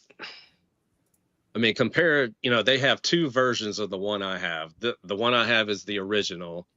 Then they came out with a updated version once Force Awakens came out. They kind of aligned it with Force Awakens, and then they came out with this new one, which is it's just a whole bunch of little pods, kind of in a circular shape, and there's nothing real, Death Starry about it. I don't know. That's probably one I will opt out on. The cross section, even though I am a big UCS fan. I mean, I've got two more UCSs sitting here in the Razor Crest and the Gunship. I've got those sitting here in the box. I got both the Disney Castles sitting here in the box. But they're good investments, right? I mean, if you buy them, I mean, it's just like these cards. I mean, if I feel like it right now, I could grab one right off the shelf and just rip it. Same for the Lego set. I mean, I'll just get a wild hair and, decide to build one. Only thing I religiously build are these guys up here, the modulars. I really love the modulars. Only missing technically 4, but I mean really 3 because I have all the parts to build the Green Grocer. I'm just missing this one brick, and it's the only set that this brick comes out in. And if you go out there on the gray market and try to buy this brick, I will pay more for the 50 bricks that I need than just to buy one in, sealed for a few $1,000. It's insane. But I'm only missing like 3. And I really enjoy building those. I love the details on them. It's a lot of fun. The museum was awesome. You can't see it, but the museum one was awesome build. Of course, the Parisian restaurant was a really good build. Just some of the techniques that they use in these sets. It's like, oh man, I would have, probably my favorite thing about building modulars is, you kind of once you get the base plate covered and then you actually start building the building, there'll be at least 2 or 3 times in that build I'll be like, what the hell is this? I was like, why are they making me put this piece here? Just trying to rationalize because it's just kind of out of place. And then 3 pages later, You're like, oh, a smart guy, engineer. Yeah, he thought about that way ahead of time. You know, it's really interesting to see some of the techniques they use. Yeah, I just love building stuff. It's funny. Like I had a small Lego collection as a kid, and Legos were like the only toy that I played with. And then in my late 30s, I think, so only a handful, small, tiny handful of years ago, definitely not a lot of years ago, I rediscovered them and went on an absolute binge, just a complete tear. And it's been like a really fun joy to get back into it. But yeah, it is. I mean, and you know, and that's hell the nice no. thing. I mean, You don't glue all those Legos? drawers, all those drawers behind me. I mean, that is, and all of these white organizers. I mean, this is all, you know, in bags, broken down by piece type. I mean, I can just go to a drawer, you know what's in it. I need 50 of these, 20 of these. I was, you know, this room was originally built as a Lego studio, and I had I had 3 8-foot tables in here, and I was trying to build a modular scale replica of Minute Maid Park. And I had it, all the exterior of it done for the most part. But when it got to the roof, you know, you can't get every single Lego part in any color you want at any given time. Especially if it's a sand green or a crimson red, or you know, there's certain colors that are really tough to get the bricks for. Because out of pick a brick direct from Lego, you know, other than the basic colors, your red, blue, black, green, you know, stuff like that, probably get whatever you want. But in the odd colors, it's really whatever's kind of left over from their run from producing a certain set. There you go. And again, you thought you were leaving. Surprise. Yeah. Surprise. For real now. Okay, for real this time. Yeah. It's a pleasure. Thank you for having me. This is awesome. Super stoked to come back whenever I got even more good stuff to share, man. But love you guys, love the audience. Happy to be here, and hope you guys have a fantastic night. Congratulations again on your 100th episode. Thank you, man. Appreciate you being here. Thanks for taking the Thanks for time. coming on. Enjoyed it. Right on. Nice to meet and talk to everybody. Thanks, man. Adios. Thanks for coming on, Ellie. Hey, it's great to hear all the great things that's coming on with Metal Mark since the last time that you were on. Facts. Right on. I'll have even more to say soon. I promise. All right. We'll see you soon then. Appreciate Take it easy. Yeah, we gotta get him back on a live stream. He was also on I want to say, wasn't a Huddle Line live stream? I think it was. Yep. But you know, we got to get him back on. Thank you to Ali again for coming out. And again, if you need to or have not already gone and checked out Metal Mark, links are in the description. Go ahead, check those out. Appreciate that. Yeah. Okay, I have got the wheels set up. So let me reset the screen here, and we will do that draw. Sorry for not I said sorry for not starring all of those. I was made aware that there was a problem with Joe's Discord, so I had to fix some stuff in the background. Is that why you were slacking? All right, you're forgiven. Yeah. Helping Joe, it's all good. We love Joe. We gotta Joe. Listen, Joe helped me out. Okay, let's so everybody knows the nice new 100th episode emoji. Say thank you to Joe because I couldn't get it to display correctly. Joe hooked me up. I was like, Joe, please help me, and he took care of me. So, Joe, I think you did my Shuby bucket. Yes, he did. You did Jesse's. Yes, he did. Now he did the 100. That's 3 that I know of. Thank you, Joe. Yeah, Joe's the man. The goat, but you're very welcome. Yeah, I appreciate it, man. Yeah, like he was. Matter of fact, I sent him the message. Joe, help me. He was still doing his live stream. And I was in his chat, but like then this, like literally as soon as he got off his live stream, it was like, bam, I got the message on Telegram. He's the man. He's the man. I will say one thing really quick. Man, I need to make more money because I hear Jimbo talking and Ali talking, and they're talking about all these cards and Legos and everything. And I'm the poor kid with the stick and the rock. It's like, And $14. Can I play? Can I play? Well, I hey, need to make more money. That's what I'm saying. So, from what I've noticed, a lot of people from crypto have been going over into flipping cards and opening box sets and doing it live on stream. And I don't know if they make more money doing that rather than talking about crypto, but it's starting to be a new trend of people that just open box sets or whatever. Well, I can tell you this. If, doing what we're doing is not an easy business, right? Facts. The way the whole card business works is that you're not going to get, unless you're grandfathered in, unless you've had a licensee or an authorized dealer kind of scenario going for a long time or not. But long story short, the only way you're getting allocation today is you got to have the brick and mortar. Okay. And if you go the cheapo route, right? I mean, you just go to some strip center, buy the smallest space or rent the smallest space that you can possibly get. Call it 1,000 square feet, right?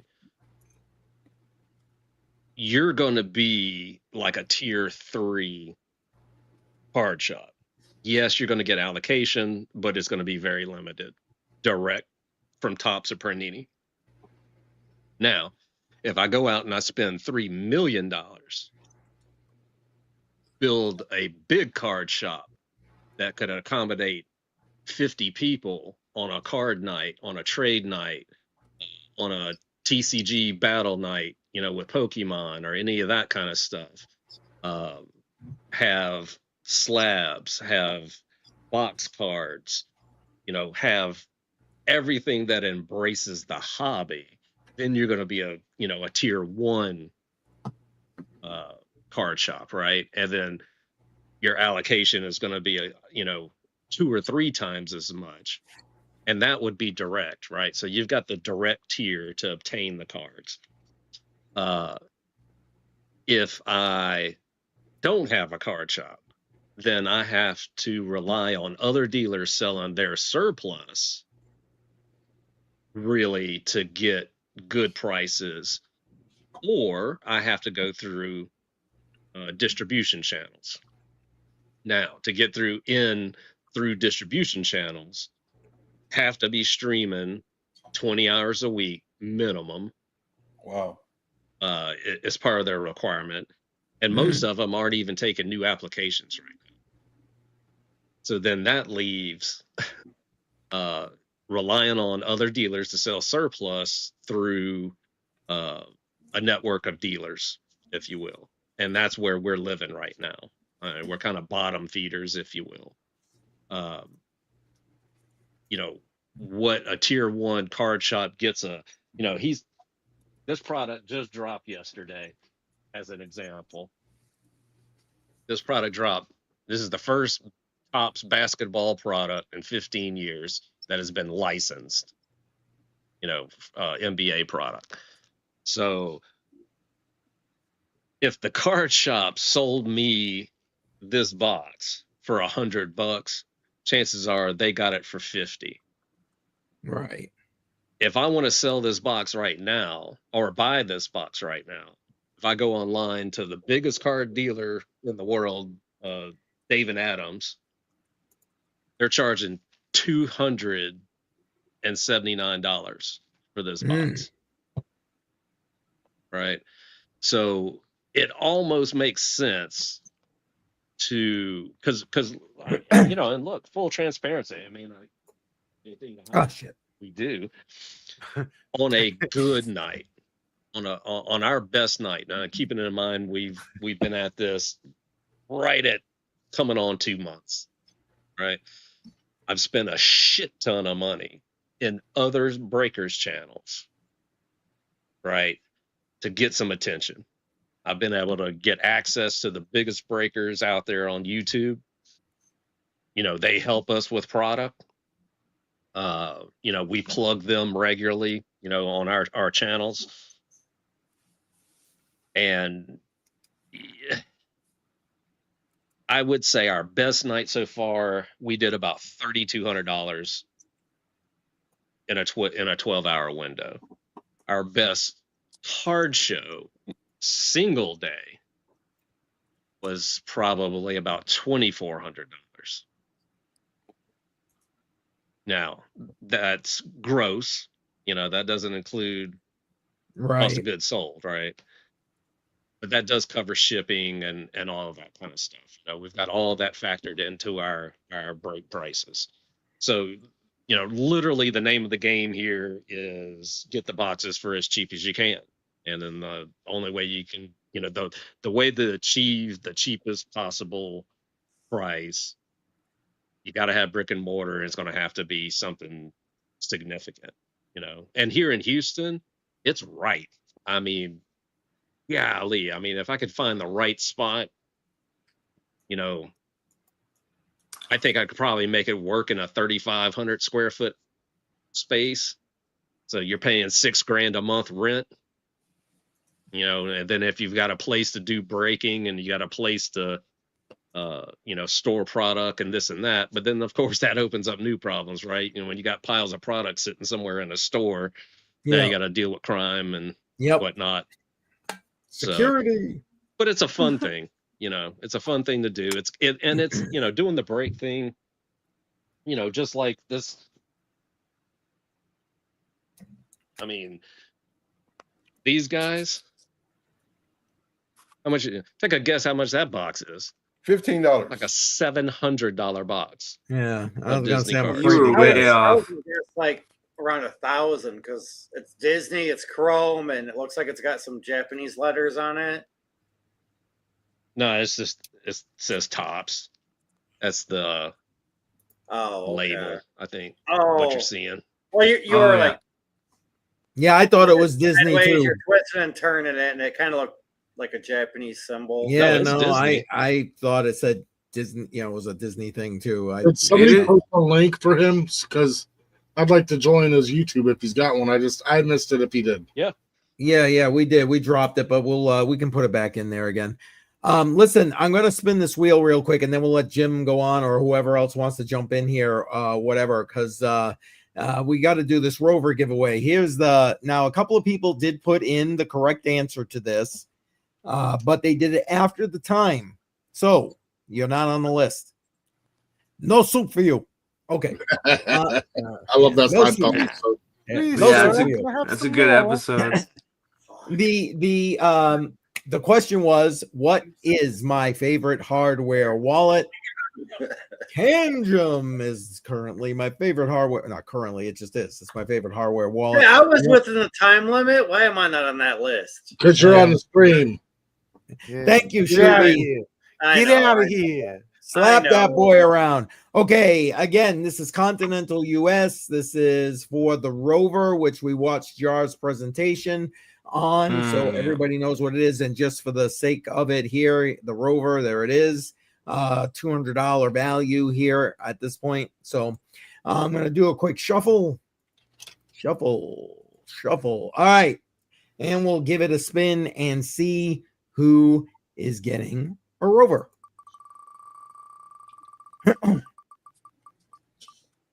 What? Oh, Dave P for the win. Wow. Dave P on fire tonight. He Killing also, it. Dave, don't forget you got to get back to me about the dash. If you did, let me know where you got back to me because I didn't see it. But there we go. Dave P for the Rover. Let me write that down. And again, that's coming via did somebody say Rick? Funny. Yeah. Oh my God, everybody with the rig. I love it.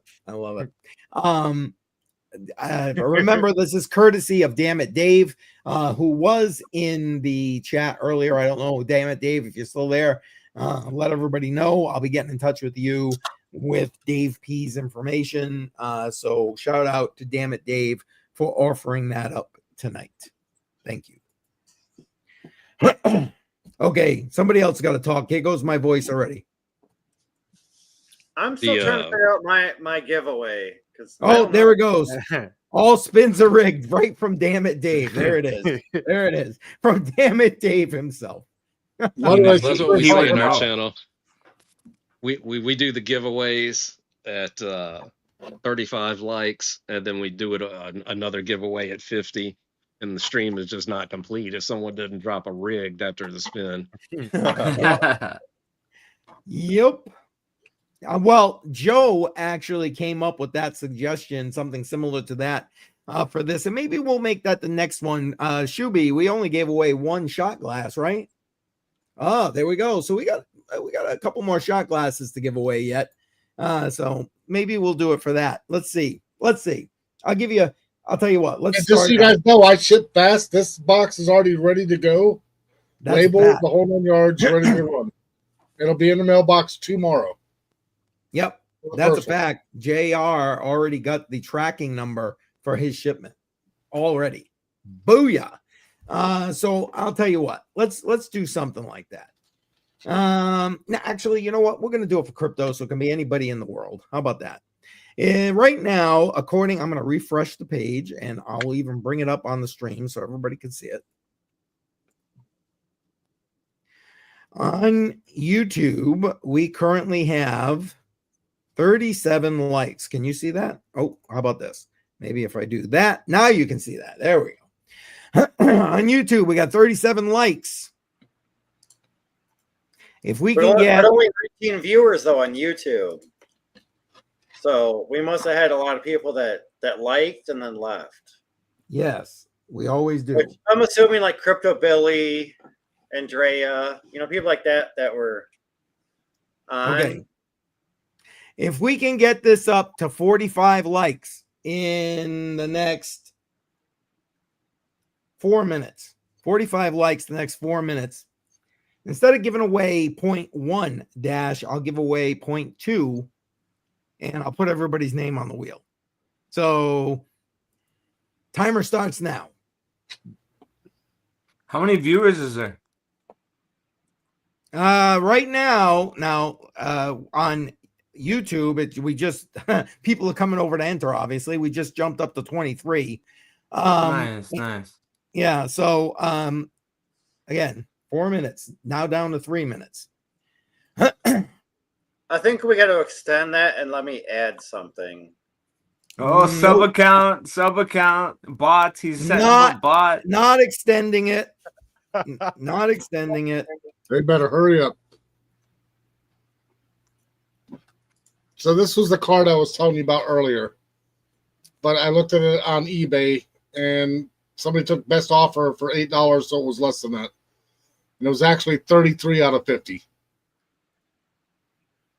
It's a 2022 Panini. Panini. Second down. Yeah, Panini. Josh Allen. Maybe I said it wrong. I don't know. No, it's probably right. But like I said, I looked at it on eBay and they sold it a while back for best offer at $8 sell price. So they didn't make nothing on it. $8 is $8, bro. I'd rather 1 keep minute. it. I might live longer than him, and then it may be worth more. Yeah. Time's on your side, bro. Well, I don't know about mine. I'm old, man. Remember? Yeah, but you're super healthy from all the beer. Not the cigarettes, though. No, but they counter each other. You're good to go. All right.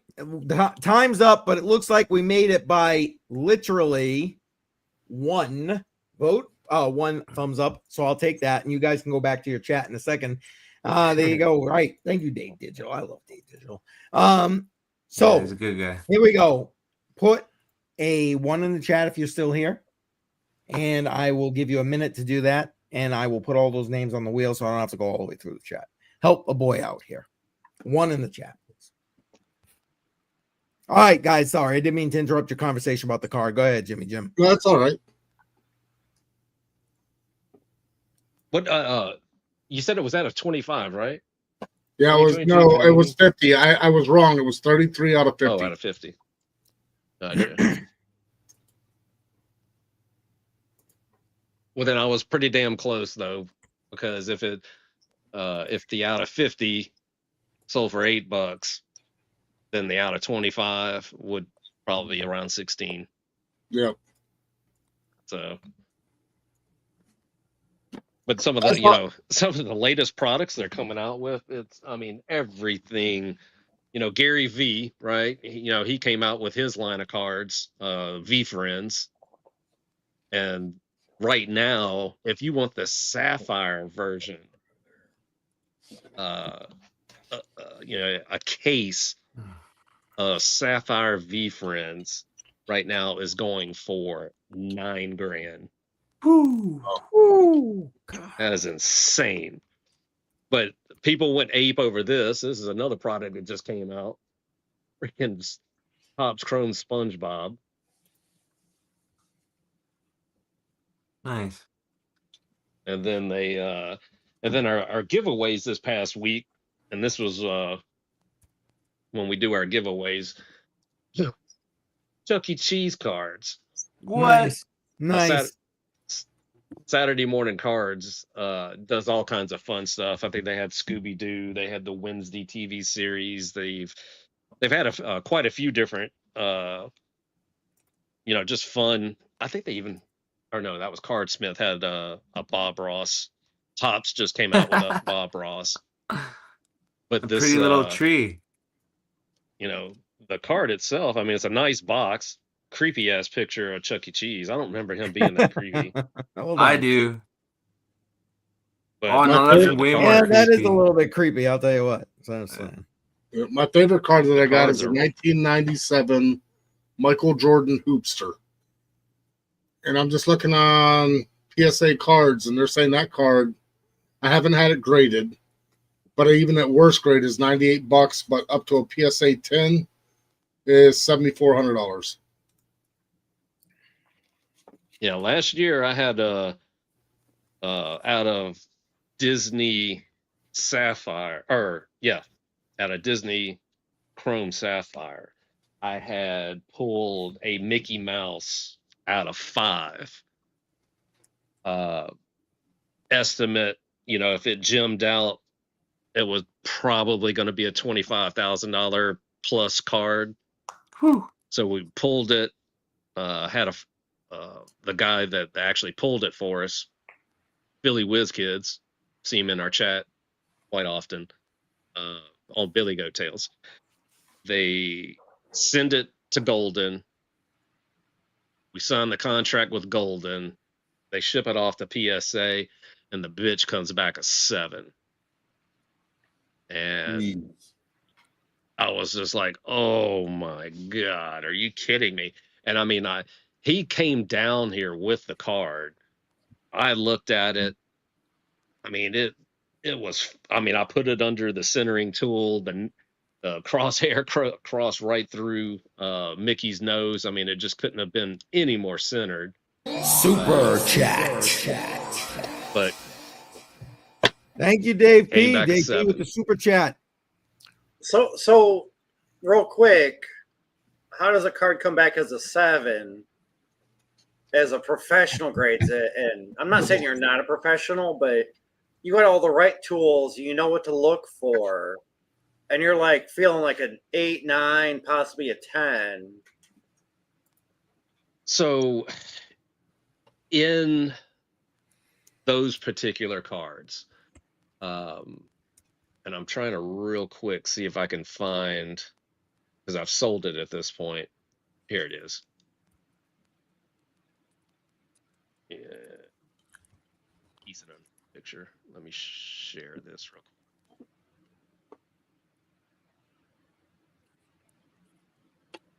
quick. Oh, you're sharing a picture? I was sorry. I thought you were going to share your screen. Sorry about that. Yeah, there you go. So that's the card. the actual card. That was literally the moment after he pulled it and they put it in a one touch. So this type of background, right? They call it, cracked ice type background.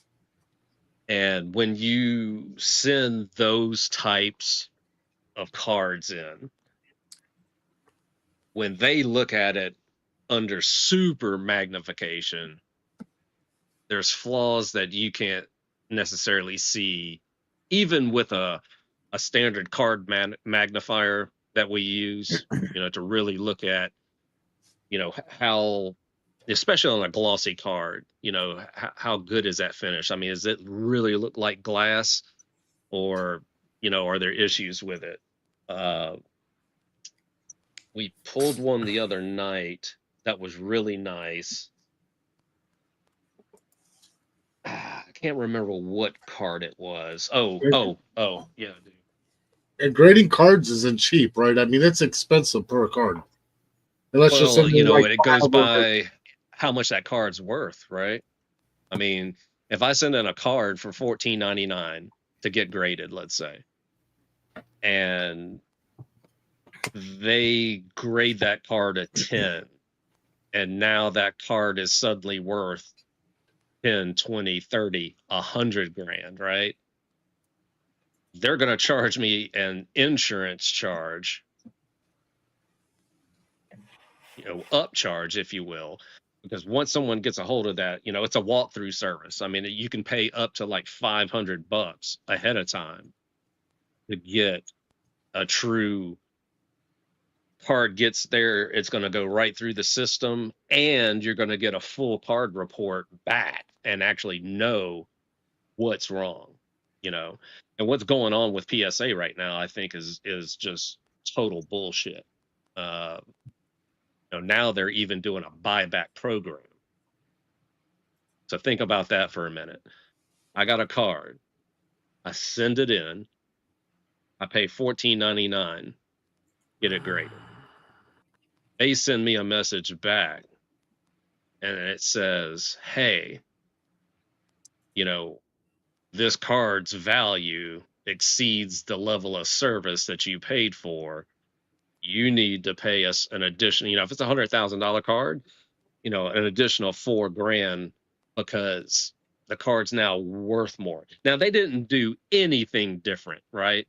They did nothing different. I mean, whether it's a $10 card or a $100,000 card, the same service is being performed. You're grading the card. Now, here, I want to go a step deeper and see how even more fucked up PSA is. They're offering on the spot buybacks. So if they grade it, an 8, 9, or 10, they will give you an above market price for that card. So now they're trying, whether their intention is this or not, the tool is in the shed, in the shed to say that they can control the price of cards in the market. Yeah. Or they And could it's say just it's dumb. only a 6 and then buy it off you and then sell it for more. Yeah, I mean, it's just ridiculous, and if they buy it for more, well, now every other 10 of that card or whatever the grade is sold for is that's a comp now. That's a legit comp. Yeah, but they could But also look at that card and value that card as like a 10, but give you a value of a card of 8 and saying, hey, we value your card as a number 8, but we'll pay you the value of a number 9 grade card because they know it's worth the value of a 10 grade card per se. And then they turn right around and crack it out of the 8 case, regrade it as a 10, and then sell it for a fucking 20%, more profit. You know what That's I mean? what I was saying. It's starting to sound like a BC Corp rant here. I mean, but, the NBA just got raided by the FBI for all their gamblers and shit in the NBA. This happened, in the last 48 hours? Like, come on. You're telling me card people and people in materials or whatever, they ain't doing the same thing. And I just want to say get it. thank you really quick to Wick's wife. I know we hit the buzzer when that came in, but I appreciate you. Thank you so much. Yeah, that's focused now, Still Jimmy won't Jim. focus. It's getting Well, there. Oh, we go. that's nice. So this card, this is one of my favorites, by the way, out of the Topps Chrome Star Wars this year. These are what they call reflections cards. This is like one in, I think the odds are one in, I can't remember if it was 32 or 82,000 packs. But an absolutely stunning card. You have to really get into the details of it to realize how cool it is. And it's kind of hard to see on camera. But up here in the reflection, and this is why they call it a reflections card, you got Luke and Leia. You got Chewbacca. You got Luke Skywalker. You got Jabba the Hutt. You got a Jawa. You got a Tusken Raider. You got Vader. You got Obi-Wan Kenobi. You got R2-D2. And you got the Millennium Falcon all in one card. That is just dope as shit. Yeah, that is amazing. Yeah. So, kind of just looking at this card, and let me bump it out one more. Sorry. All right, so now it's really focused. Now let me see if I can get the light, if I can get the camera to really pick up. Hey guys, while he's working on that, I'm about to dip. Happy 100. It was awesome. Hunter Bear, appreciate having you. Yeah, come back again soon, brother. Please. We'll do. See you. All right. Have a good night, man. Thanks again. There it is. You see where my thumb is? Yeah, that little white dot or silver dot. Yeah, you see that little white dot? Yeah, that was. I had the camera picking it up real good a second ago. I think it was when your thumb was near it. Your other thumb. It did pick it up. I did see it for a minute. Yeah, it did. But anyway, that's a good example Wang. of like when you really sit there and just look at this card, it looks pretty damn flawless. But I know where it is. It's right there. Or right about there in the black. There's just a little dip. So like this card, I mean, it would probably, everything else about it's clean. I mean, the corners are nice and crisp. And I don't see any other surface defects per se. There might be a little something right here, but I think a microfiber towel will take care of that. But these cards are just awesome. There's 5 of them. I've got 4 of them. 3 of them will be here tomorrow. I just bought them. We pulled this card the other night for someone, and I offered him a Rosario Dawson out of 5 auto for it. I mean, that auto is worth like $800. And this card, it's a couple $100. But I wanted this card that bad, and he didn't want to do the deal. I don't blame him. I would just, if I pulled it, I wouldn't have fucking sold it either. But lucky enough, I turned right back around and they had one on eBay. Buy it now for $190. And I was like, boom, I pulled the trigger on it. And then I just went ape shit and I bought 3 of the other 4. But the Grogu one is the cheapest they had it for was $400. So I've got, I got a few more shots. I got a few more Topps Chrome Star Wars boxes back here. I'll wait and see if I pull one. Or, it's been a while since we've seen a sketch card come out of one. I'm a big Star Wars sketch card. They're all one-of-ones that come out of all these boxes, and they're really cool too. I've probably got like 30 or Jimbo. So, yo. For that card that had the glass background, that was it Mickey or something? Mm-hmm. So for the grading, was that like a factory thing? Like, was the card like straight, like mint, like fresh out, and like it's just the factory didn't do it as good as the other ones that made the grade lower? Correct. I mean, Okay, literally, okay. that picture I showed you, I mean, they opened the pack, the card came out, went into a card sleeve, and then went right into a case. And then the only time that card ever came out of that case was when it came here to me. I pulled it out, I inspected it, put it back in the case, sent it to Golden. They sent it to PSA, and the grade's the grade. Now, I'll say this. A 7 or an 8 in a cracked ice isn't the end of the world. We were flying back, matter of fact, from the Bitcoin conference this year. That's when it went up for auction. And when we took off, I was watching it, and it was sitting around $4,000 or $5,000. And I was like, that's still not a bad day at the office. I was kind of over the shock of the shitty grade and knowing I wasn't going to pull 20, 25 grand on the card. But when we landed, the Wi-Fi turned off and I couldn't check the auction. So I didn't know, until we literally were on the ground and I hit refresh and that card ended up going for $8,500.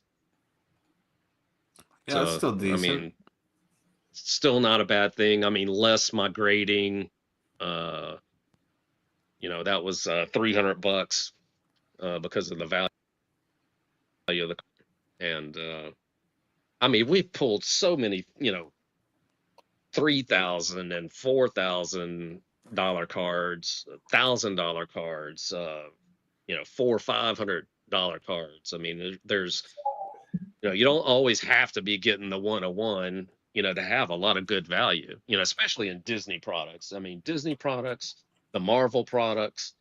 I've got a Spider-Man, gold Spider-Man to 50 out of Marvel, and I've got a $3,000 price tag on it. Sweet. So it's fun to dabble in all the different, not just sports, but doing some of this entertainment stuff. They've had some really cool stuff come out of the SpongeBob, a lot of sketch cards. And we had one of the absolute coolest things happen on our stream where we pulled a sketch card and the actual artist ended up coming on the show. And we did an interview and he talked about the whole artistry side of producing cards for Topps. That's cool. That'd be pretty sweet to see. Granted, I mean, you said that it already happened, but it'd be nice to like watch that video. Jim, yeah, that was a couple of. It was like our third or fourth stream. If you go back and look on Space City Breaks, the title of it has his name in it, James Harris. And there's a question for you in the chat, Jim, but a couple of things I just want to hit real quick before we get to that. K Diggity, thank you, my friend. I put it up a couple of times, but appreciate you. Thank you very much for the support as always. And I want to do this spin real quick so we can do the 0.2 dash and people can get to me so I can send that off. Excuse me, guys. I'm sorry. The voice is starting to kind of fade away here as we continue on the evening. All right. Let me get this out of the way. There we go. I got a big wheel this time. Yeah, this is going to be for 0.2 dash. So it doesn't matter where you are. These are the people that got the answer in the allotted amount of time. Let me shuffle real quick. Come on, shuffle. There we go. And let's spin. Oh, now you're on yellow. You want to play the 10 land on blue. Called it. Who's that?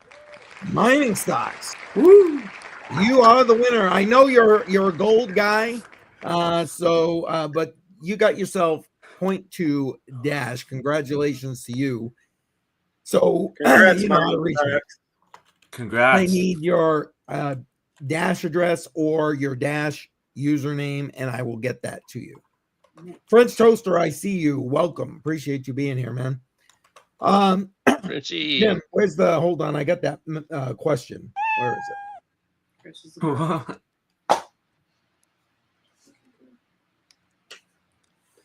I don't think Jim, crypto I do market have will one do in question. November better Can than you it is now. Can you see that? Better than it Better is than now. it is now. Oh, that's the answer. Okay, all right, there we go. Good answer. Yeah, I mean, look, I think we get the government back open. I mean, I'm actually not mad at. Let's see. Let me just double check before I start talking sideways here. No, okay, no, it's still valid. I mean, if you look at the last 4 days candles, you know, we've got this slow creep up, right? And I think if we just, even if we range in this area, and even if it's ever so slightly up, the government gets back open back up. Let's say there is another rate cut, you know, and then let's say even crazier, there's something after the beginning of the year in the form of some easing stimuli type thing happens. I mean, wow, you know, forget about November. Let's talk about what's going to happen in the spring. You know? But Well, I mean, I think we're just fine. I'm not panicking at all. I mean, I'm so I don't know. You get me on the topic of crypto now. I mean, I'm just so boring to talk about because I'm so detached from my investments in crypto that, you know, I'm not looking necessarily to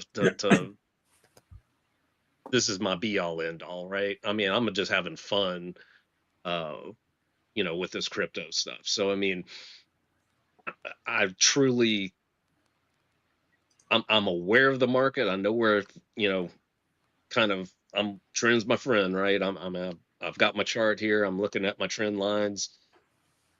I think, you know, government get back open is going to be a big boost.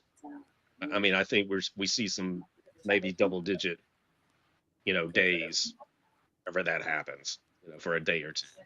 And then we come back down a little bit. And then we go again on some rate cuts. Or maybe all that's balled into one. I hope it's not. I hope it's two separate events.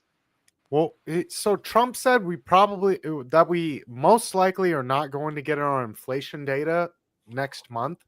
So that means that he's not thinking the government is going to be back open by November 13th.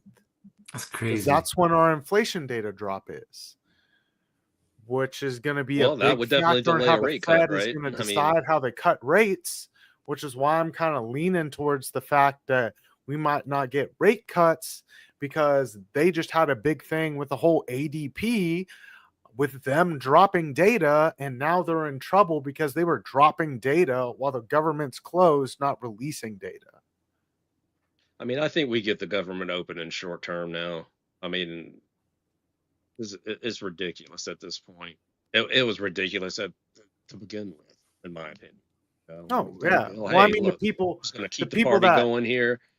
You know, I mean, we're not going to make any changes. We're going to make this real easy. Just sign off on it. But no, I mean, well, it's and the here we are. craziest part is like a bunch of people that have like literally said you don't hold the government hostage to get what you want are now holding the It's government literally doing hostage that. to get what the fuck they want. Exactly. So like rules for thee, but not for me. But only works this way. It only works Yeah. when they say it. You know, it doesn't work that way. Well, what I thought was fucking hilarious is a whole bunch of like news sources that lean more left have been calling them the fuck out. They were like, oh, well, what about when you said that you don't hold the government hostage, that this is not a negotiation tactic, and the American people need their money. You can't put healthcare at risk. You can't put SNAP at risk. You can't put these government workers at risk and not get paid. And it's like, it's just a whole blow up situation. Well, I mean, even Bill Maher these days, you know, I mean, he's still liberal, but he's even calling out, you know, the left is like, you know, y'all are just retarded, you know. with 6 votes, and then you come and negotiate. But they're like, but then we lose our leverage. Well, then I guess you don't have a whole leg up on your situation to begin with. Because if you had a good leverage argument, for what? Yeah. but if you, You had a know? good argument, you're gonna get people to vote with you. If you don't have a good argument, then like, you know, you're not really gonna sway anyone. Because there's been plenty of Republicans that, like, unless absolutely, you know, arm twisted behind the back, will vote with common sense policy. And the same with the Democrats. If there's common sense policy, they're going to vote with the Republicans if it makes sense. But like right now, it's just at a whole impasse because whatever one side wants, we're just adamantly against. 6 people is all it needed to open the government. 6 people. And like both sides are just blaming each other instead of just like, okay, we'll fix what you're complaining about, but the government needs to be open to do that. But exactly. Yep. But I mean, I think overall, the crypto market is healthy. I mean, if you live where I live, which is, you know, the majority of my investments are in the top 10, sprinkled probably down to maybe not much anything outside the top 200. But, you know, Bitcoin, Ethereum, ton of Aave, got a lot of Avalanche. You know, again, this is not going to really change much in my life, even if it pops off, even if I had 2 or 3, 4x what I have. I mean, it's not going to make that big of a difference in my life. And, you know, would it be nice to be able to cash out a couple extra mil? You know, yeah. Hell I to mean, the I'm not yeah, going to be right? upset Yeah. about it, but you know, if I cashed out 800,000 or $1 million, I'm not going to be mad about that. You know, I mean, in just a matter of 4 years, I've 3x, 4x, you know, on my investment. It's not anything to be mad about. You know, may not be, you know, hitting my expectations. You know, I was a big proponent of Gala for a long time. And when they flipped the switch on the node operators getting their rewards, I was like, oh yeah, well, myself, Dr. Wookie, he had more than me. I think he had like 2 million Gala. You know, I had like 1.5 million of Gala, and there was a bunch of other big holders of Gala. All of us, we sold it. I sold every bit of it. I sold it for a loss because I'm not going to support that what they did, the way they did it, more broken promises. You know, my film node is still running. Film is, you know, is not doing anything right now. And I'm just waiting to see, you know, is this project rugged across the board? Because it's been silent, you know, in the Discord. There's been no explanations, nothing. You know, the game side is pretty much dead, and that's not even what I got in it for, right? I mean, I got into Gala, you know, for the film side and the music side, you know, because I thought what they were doing with that was brilliant, you know. Yes. Yes. And that to be involved in that and to be able to run nodes and things like that, I was like, dude, that's great. You know, on the game side, I wasn't impressed. You know, I'm an old school gamer, and the games they were coming out with were, you know, some of them were fun to play. You know, I mean, I'm not gonna lie, I played several of them, but you know, some of the choices they made with founders nodes and even the film and music nodes, it's affecting other projects. You know, it's affecting my OSMI nodes. You know, I've got 4 or 5 OSMI nodes running, um, and rewards have been turned off of that because OSMI runs on Gala blockchain. You know, how far down the it risk just curve sucks. do you go? Huh? How far down the risk curve do you go in the crypto market? I mean, I don't really. I mean, I can't lie. I mean, I do have some bong.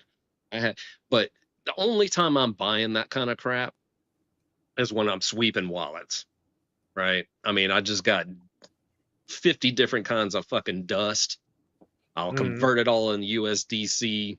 I got $200. All right, just just throw it in the fire. Maybe that's the only time I'm getting into meme coins. I mean, if I run through where I live, Bitcoin, Ethereum, Aave, Avalanche, Polygon, Metis, HBAR. I've got some Atom staking, Render, Link. I still have some Illuvium. I've got a couple of million in AMP staked, ICP, Arrow, SEI. Got some PYR, Ondo, Akash, Cardano. You're still holding Matic? Yeah. Yep. I'm surprised on that My one. cost basis is so low. It's like I'll just hold it. I mean, Yeah. But I mean, whatever. we get to 40 cents and I'm great. I've you're not doubled my money, worried. You're not worried with the fact that it's absolutely fallen off, like because OP rollups have absolutely demolished its ability to be a functional L2. No, because I mean, you could say that about a lot of different sectors, right? I mean, gaming is in the shitter, has been for a while, and there's just no attention. It's not its time, right? I mean, it's going to come around again. Yeah, it is. And I think the same thing will happen for layer twos. I don't think they're just going to go by the wayside. Their value has decreased dramatically. And Matic was a big winner for me, the last bull run. I mean, that doesn't mean it's going to be one this time, right? But Well, that's why because like even those last couple of pumps, when it went to 26, 28 cents, I almost thought about, I was like, man, I'm in the green. I could part ways with it. And then I was like, man, that's probably a bad move because I just don't think we've seen the alt season that is still to come. And I was like, man, if I could pinch a little bit more out, it's not going to hurt me to hold it. I mean, if it goes to zero, that'll hurt. But, it's still got to drop a bit more for me to, really start puckering my butt. I mean, like, base and OP have absolutely destroyed the L2 market for Ethereum. So it's like Metis is the same. I mean, it's an L2. It's down a lot. And the only reason I got involved with Metis early on was because of Vitalik's mom is involved in that project, and there's a lot of smart people working on that project. Let's just put it that way. But yeah, I mean the gaming sector is decimated. I've got PYR. I still have some Gala dust. I can't lie. I mean that's what's in their actual website. Because I'd always have to have Gala to transact, to buy NFTs for the film side of things, because all the film was locked up. All of my film's still locked up. I've got like 250,000 film token locked up right now. Their site. Gala bit off more than it could chew, in my opinion. Beyond whatever else is going on, and they were diving into so many things at once. I think they spread themselves. Well, they had a lot of good people, right? I mean, they had Jason Brink working for them. He was kind of the face of Gala for a long time, and I kind of knew something was up when he left. Yeah, and they started the LFG company, which was allegedly formed to onboard companies to the Gala blockchain, because the blockchain itself, it's fast as shit. I mean, it is a extremely fast blockchain, but The problem started when the two founders went to war. I mean, that's where the problem started, right? Isn't it always though? Yeah. And then there's all these node licenses, and I mean a ton of them. I think it was like 80,000 node licenses that one of them was holding hostage. And I mean, there's just all this court battle crap that's tied up that still hasn't been settled today. All the development has really stopped, with the exception of maybe the Miranda game and the film thing. They've got new movies coming out on film, right? The model they have of you buy a node, buy NFTs for a particular movie. As people watch the scenes that you're hosting, you get boosted rewards. I mean, that's the essential, how they have it set up. And the same for music, it's the same thing. I mean, you buy the music NFTs. If you support an artist and actually host their NFT on your node, you get, more rewards than if you don't have the NFT, but still stream that song through your node, kind of thing. It's a shame to see, a great idea and a bunch of people, good people, get run off, right? And then that was kind of the first sign to me. I was like, ooh, something doesn't seem right here. And then what? A year later, or at the beginning of this past year, they were supposed to announce the Gala Film app, which was going to be default in every LG TV coming out, going forward, that LG produced. That didn't happen, you know. And that would have been a game changer for them, I mean, if it was a default app, someone just pulls it up and then starts streaming a movie, as a node operator, you're getting paid. Gotcha. Sorry, I'm just working things going on in the background here. Sorry about that. JR, what are you doing, brother? You going to check those trays? Is that what you were doing? He's being I a checked, DJ. man. This price action sucks, bro. Well, yeah, dude, it's almost 10 o'clock on a Friday. Yeah, but America's not the only place in the world that trades. So like London and Asia and stuff happens 24 hours a day. It's the weekend. I know, but some weekends I make more than I make all week. So, but right You're now not doing it right, sir. No, some weekends are more volatile, dude, when I there's not as see. much orders. Yeah. Well, But the anyways, past couple of weekends it makes sense because we've been like crap in the bed, and then we really get a crazy move on the weekend. But like on average, you should be making more during the week than you make on a weekend. yeah, no, some weekends I said, because some are psycho. Eh? It's like it's just luck of the draw. I'm just in a trade all the time, but some weekends, yeah, for sure. But right now it's like paused, man. I have a short on Solana.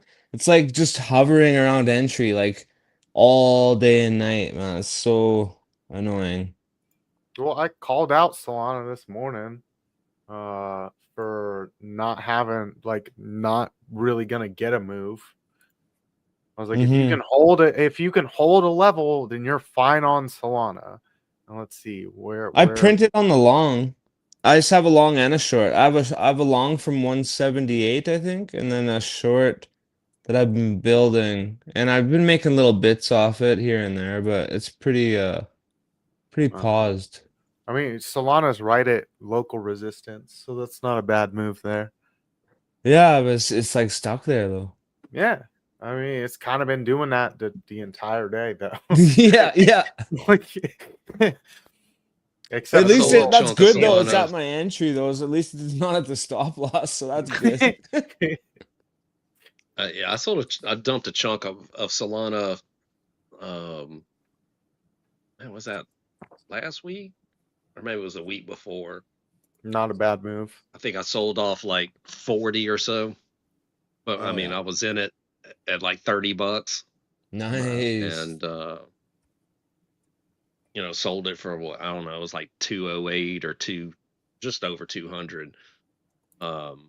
because I mean we are at a point to where I'm like, okay, let's look at what I'm winning on and really start, seriously considering taking some profits. I was like, man, I could sell some of this. I'm still good. I mean, if it pops off. I went through my whole portfolio and did that over the last few weeks when that, and after we topped off and then kind of came back down and went back up, I was like, man, just in case, I mean, I'm going to start scraping, some profits. I mean, it just makes sense to do that. Yeah, for sure. I'm just day trading it. I'm just riding it up and down every day. See, that's why. So I had 6 alts. I sold them all off in March of 2024. Never looked back. Threw all that money into stocks, and I'm like 6x up on my stocks. When I all the time in the Discord, there's people coming to us like in the Piper Academy Discord. They're just found the channel. And they're like, "What do I do? I'm down 70% on this alt." Or I'm down like 45% on this alt. And it's like, I really can't get, like, I don't know how to financially advise you on this. Because if you like, Go maybe to if work. this were a whole lot Go to work. earlier- Tax loss Yeah. harvesting. It's like, one, And I buy can't give you- stocks. yeah. One, I can't give you financial advice. Yeah. 2, it's kind of late for me to tell you like where to go, because it's like, if you didn't sell it when you're 70% down, is anything I'm gonna say gonna matter to you right now? Yeah.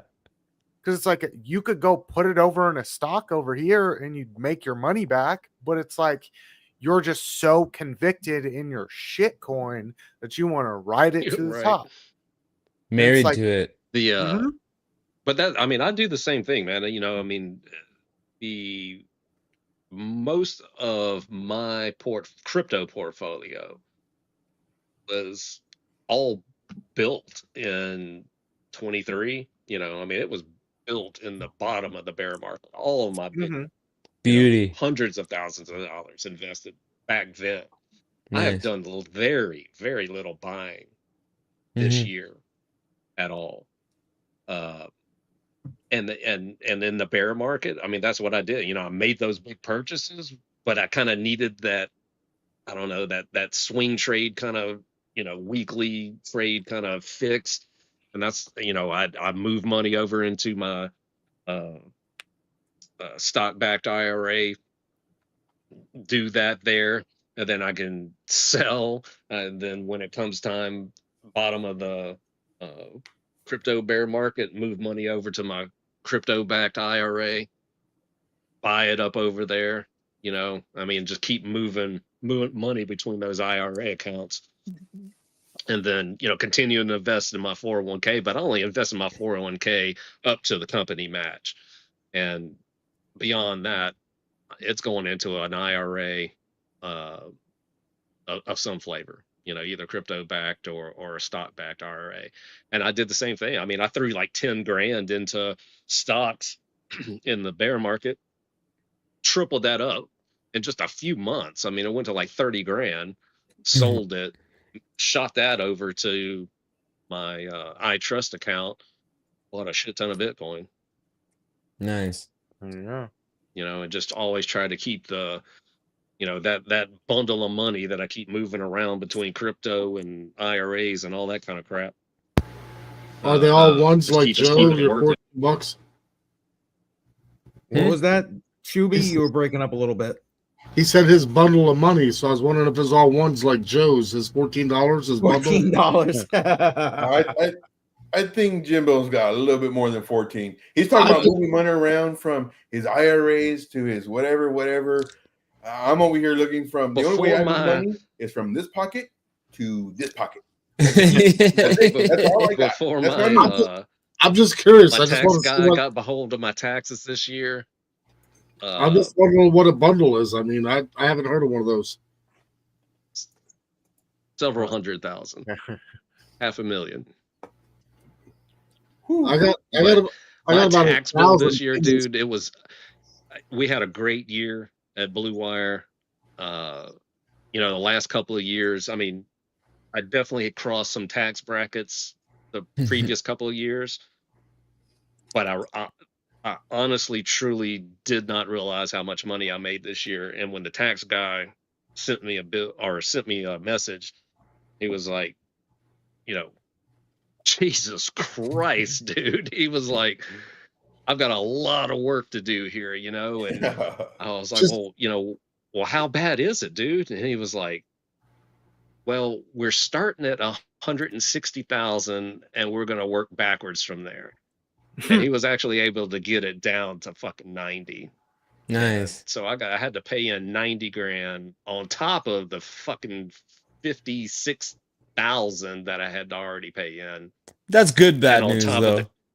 the Well, 10, no. it is, but I mean, it hurts, man. Yeah, oh I yeah, mean, for that, sure. I know how to six fix figures that. going out the door in a month. I know Yes. how to fix that. Be like Bedell, just Yeah. don't pay taxes. He don't pay taxes. He's Yeah, yeah. There you go. Bedell, There you tell go. him Like how to do taxes. That's two different tax brackets there. They might not care so Also much true. about Bedell not paying tax brackets, but they're gonna come for their 90K after 3 Yeah, they're years. gonna make an effort. Probably, They're total like, sir, all you in owe tax. us I probably bought a missile or two for him for $500,000. sure. You should send Joe $20 so he can get a whole case of ramen noodles. Ah, there we I'm go. telling you. Ramen, baby. I'm telling you, ramen for the win. I don't know. There's just you also got to remember there's a whole bunch of like a degeneracy in the crypto space. So it's like the people that end up finding us and sticking around are people that are like, oh, well, I heard Blur was the next big thing, and they're holding Blur, and Blur's like 79% down right now. And they're like, what do I do? I'm like, you should have sold that when it was 15% down and bought at this price. Is this Like, their first time in you're the market, doing it or wrong. have they been in the market for a while? BC. Mm-hmm. Well, it's like that's why it's hard because it's like I don't know how to tell you. I'm sorry that you got to the wrong person, and they were telling you to buy projects in the 300s and stuff. But it's like is There's this no their better first time in experience the than market, time in or the have they market. been in the market? Yeah. Have they well, been? no, they're in the newer. market? They're newer. Okay. These are like newer people that found other like bigger names first, or like somebody that's some gem hunter or whatever, and then they end up finding the Piper Academy, and they're like, you speak way different than anyone else I've ever heard in the crypto space. I'm gonna stick around. Here's $5. They join a few Discord sessions, they hear what we say, and they're like, okay, well, what do I do with this? I'm 70% down on Aster. I'm like, bud, if it was me and we were dropping like that, I would have sold at a 10% loss and then found the bottom. So for me, I find those to be perfect teaching opportunities. They're saying that they're down 70%. First thing I ask, is this your first time in crypto or investing? Yes. Mm-hmm. Awesome. This is a lesson we all go through. We all deal with this. This is something that we have to have a plan. You have to entry. So it's all a teaching opportunity versus, a scolding. Oh, you did that? Oh, how come? I bought XRP at 20 cents. I mean, I didn't bring that up. But 23 that's what cents. Bedell 23 says all the cents. time. Get it right. 25 cents, whatever he says. But anyway, But like the hardest part that I have is like when I ask them, it's like, are you willing to part with this at a loss and put it into something that's going to make you money? They're like, I don't know. It could go up. It's like anything could go up, but do you want to make money in the meantime between here and there?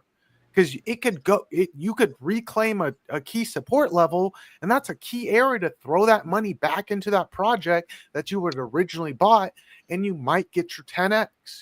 It's hard when you don't know better though to just trust a stranger when you don't know better. It's like, oh, I'll just trust this dude I just met online instead of trusting what I think might be right because I don't know better right now, right?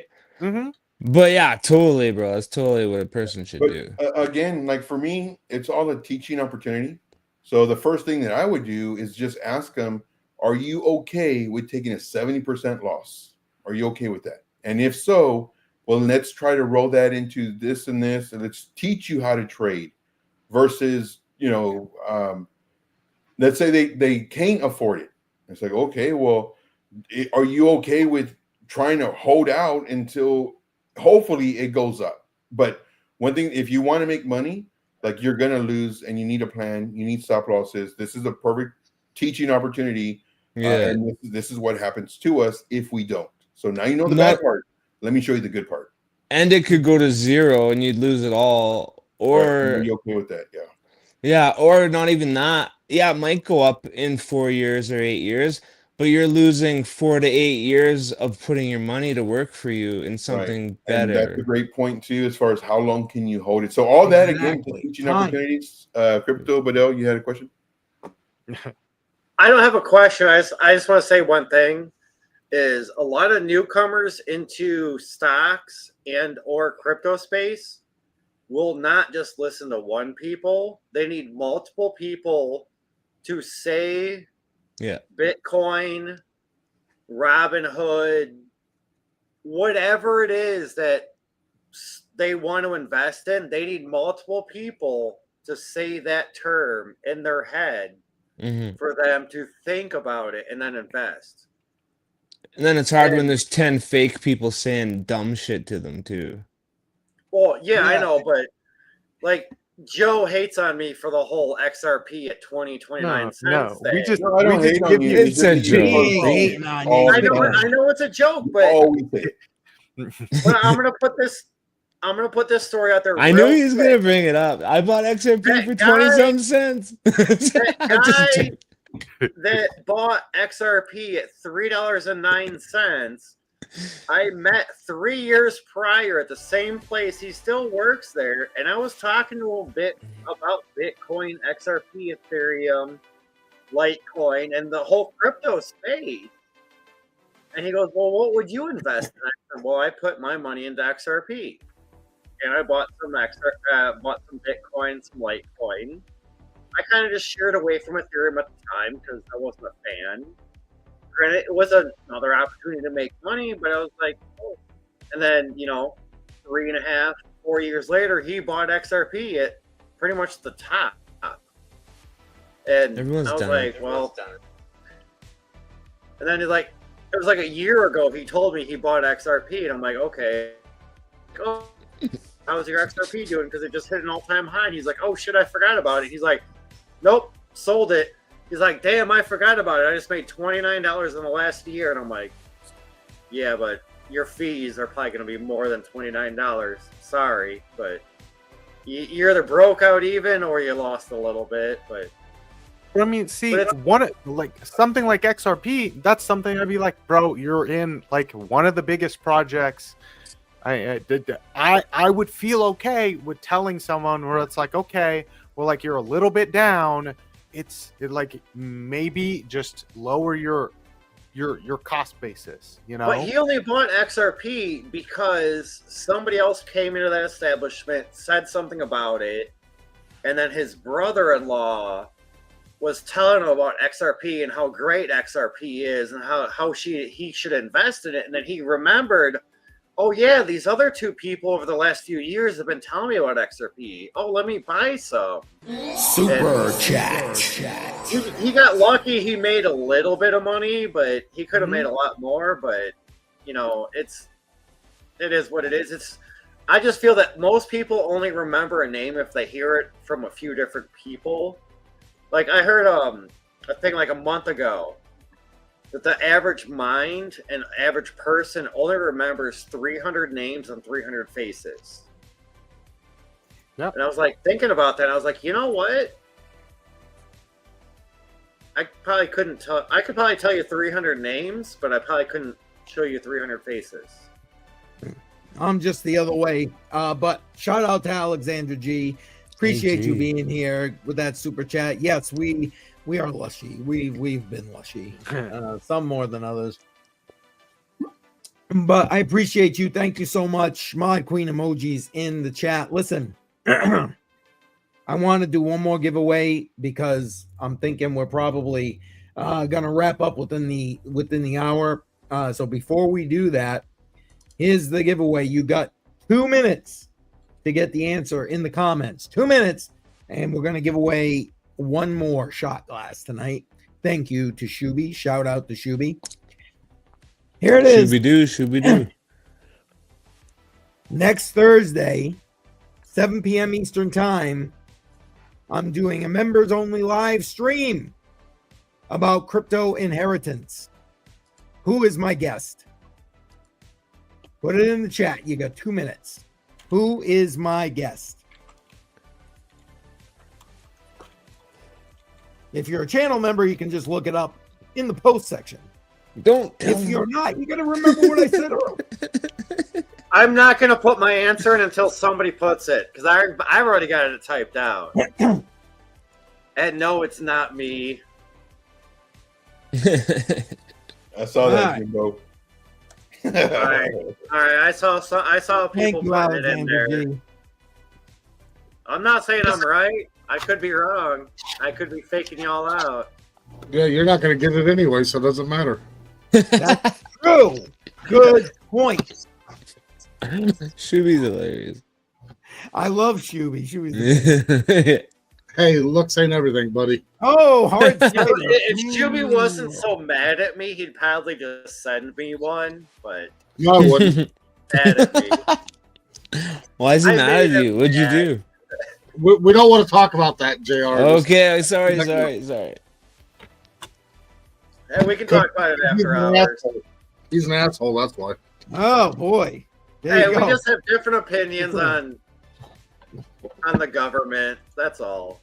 No, if I would have showed yeah. I would have showed you the post, you guys would have all agreed with me, I promise.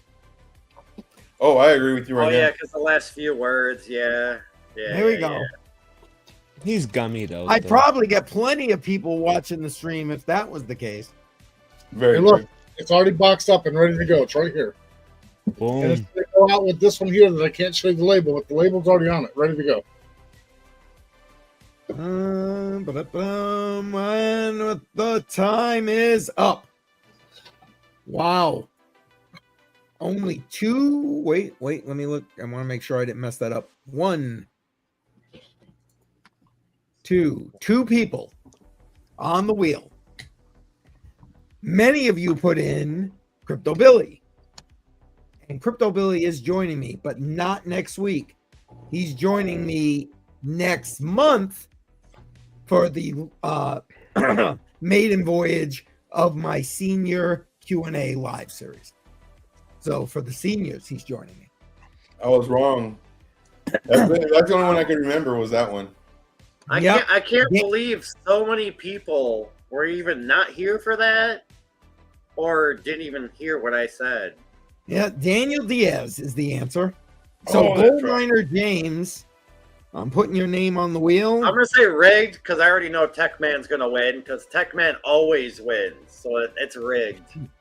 And I Tech, vote for I called out the one winner before he even spun the wheel. Like, as he clicked, I said, oh, so-and-so is going to win. And he did. all right.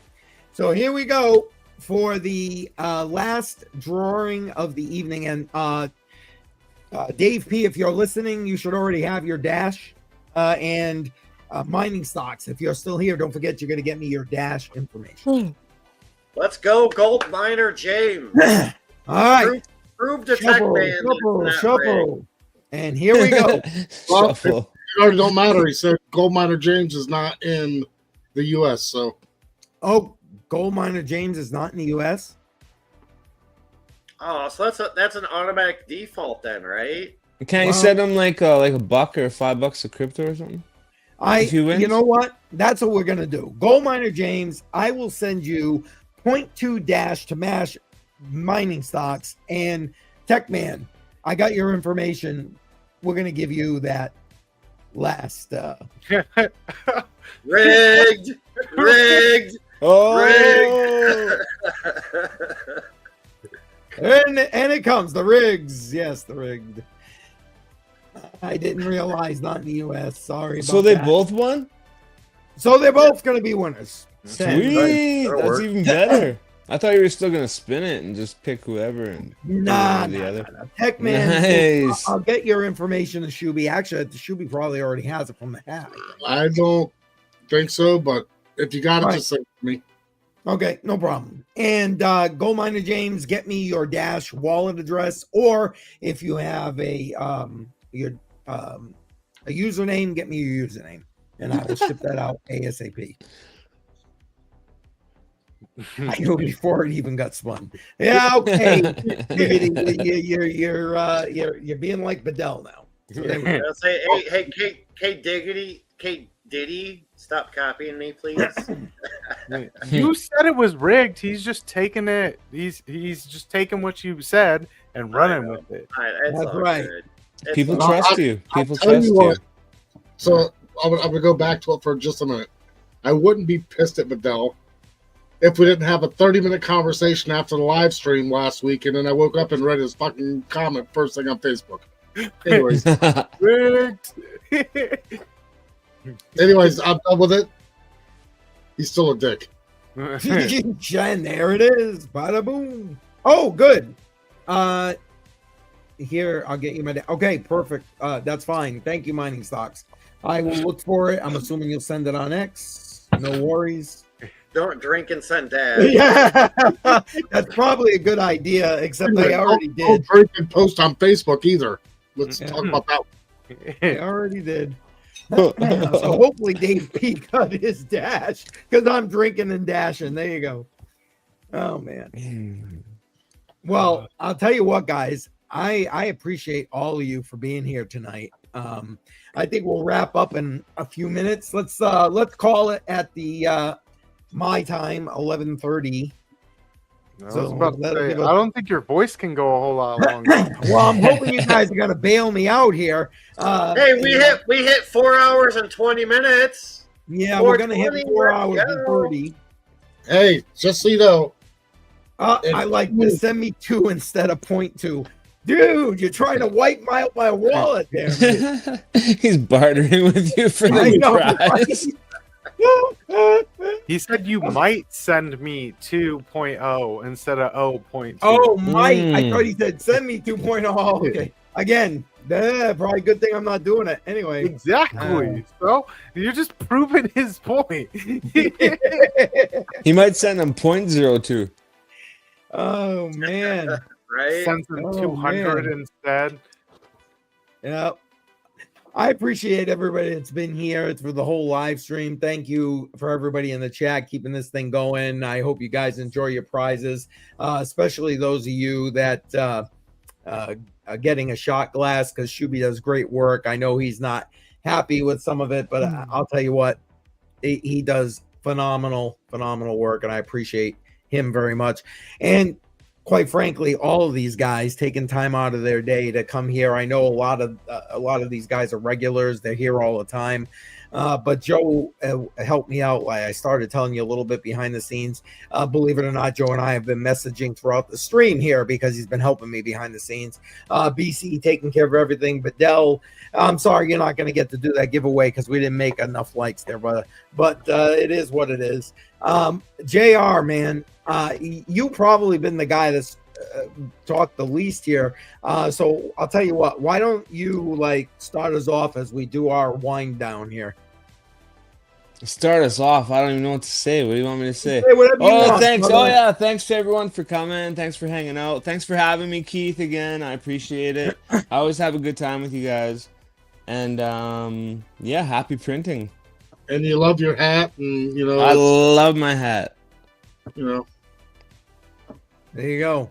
I appreciate you being here, man. Thank you so much. Let's go that way. Bedell, go ahead. You're next. Go ahead. Hey, I just want to say thanks everybody for joining, tuning in, and the special speakers that we had. Andy for being here. Yeah, absolutely. And Billy from Billy Goat, and of course Jimbo Fat, Jimmy Jim, who's still here. Thank you so much for coming on and speaking, showing some stuff that you do, and a little bit of the side stuff that you do on the side with the card packs opening. But yeah, I mean, other than that, thank you guys, everybody. Happy 100th for everybody. All right. Shooby dooby doo. You are next. Shooby buckets in the chat, Thank folks. you, everybody Thank you for the support that I've seen with my laser side hustle. Yes. Oh, Jimmy, I just subscribed. I found your channel because I didn't see it in the chat again, but I found it. So I'm subscribed. I'm going to watch it because Yeah, come hang out with us, man. that's one of I do. I mean, I love trading cards, but I'm like, my cards are like crypto. I hodl them. I don't want to get rid of them. They're my babies. I want to hold on to them. I don't want to get rid of them. So, I mean, I appreciate everybody who's here week in and week out and all the stuff we do because it gets my name out there. And I made a little money on the side, for people ordering stuff that I do too. So I appreciate everybody here. And I'm just glad you like what I do. And I really love that you love what Keith does because he puts a lot of time and effort into everything. I mean, there's member streams, there's live streams, there's My snippet. ebook. Yeah, I got everything going on. I appreciate you, Shub. I know all behind the scenes, man.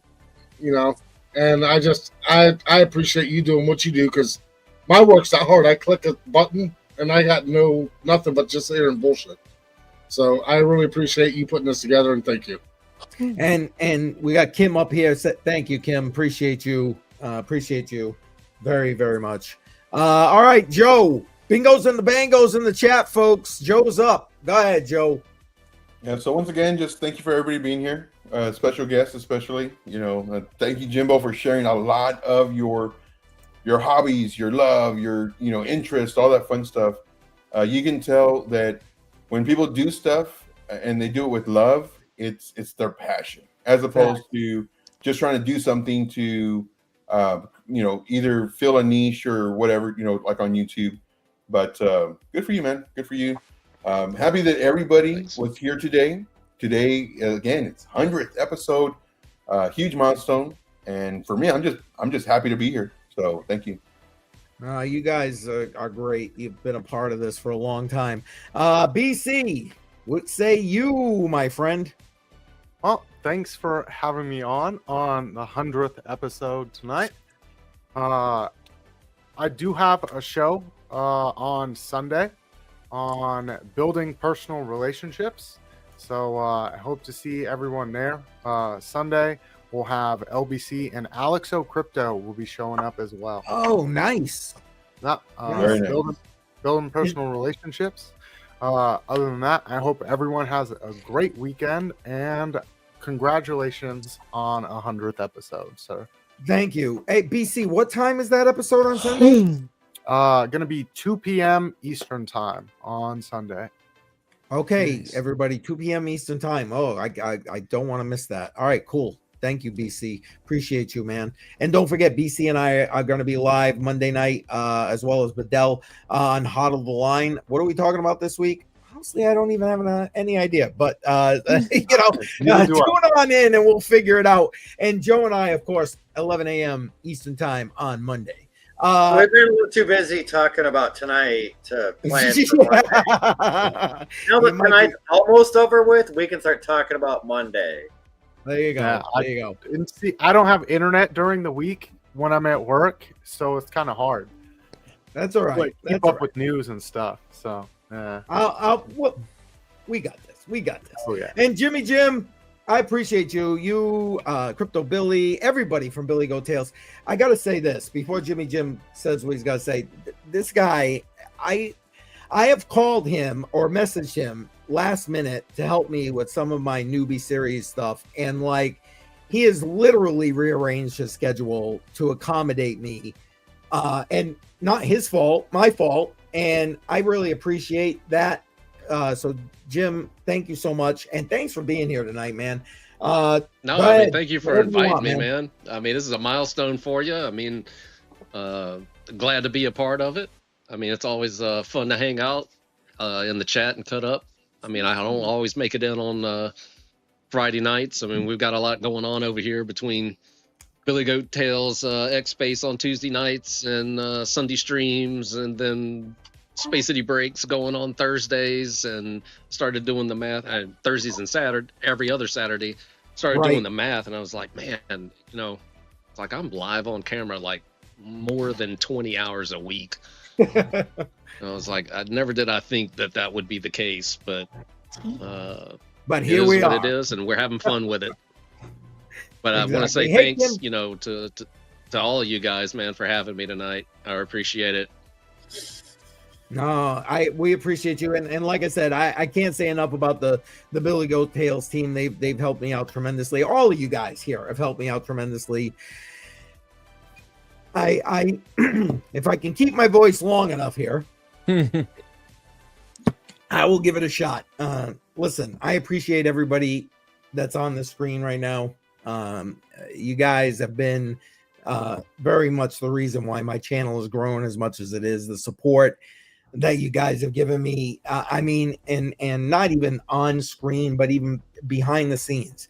You know, there's been some times and you know, that you guys have given me some support where I honestly, we all get to that point sometimes where we just want to like, okay, that's it. I can't do anymore. I don't want to do anymore. And a number of you guys here on the screen have helped me through that, and I appreciate that. A lot of you know what I got going on behind the scenes. I appreciate that. And to everybody that's in the chat and that comes here every week, I really appreciate you. I hope that you'll continue to come. I hope that you'll share this out. I hope that you enjoy what we do here, and I hope you'll become more and more of the conversation as we continue to grow. And before I get any more emotional, I am going to get out of here. So we're going to wrap this up. I really appreciate everybody. Thank you guys again for being here tonight. And again, next Friday, we'll be back at it, the 101st episode of Crypto on the Rocks. So please make sure you're here and have a good night, everybody. I appreciate all of you. Thanks, guys. Take care. Thanks, everybody. Good night. Good night.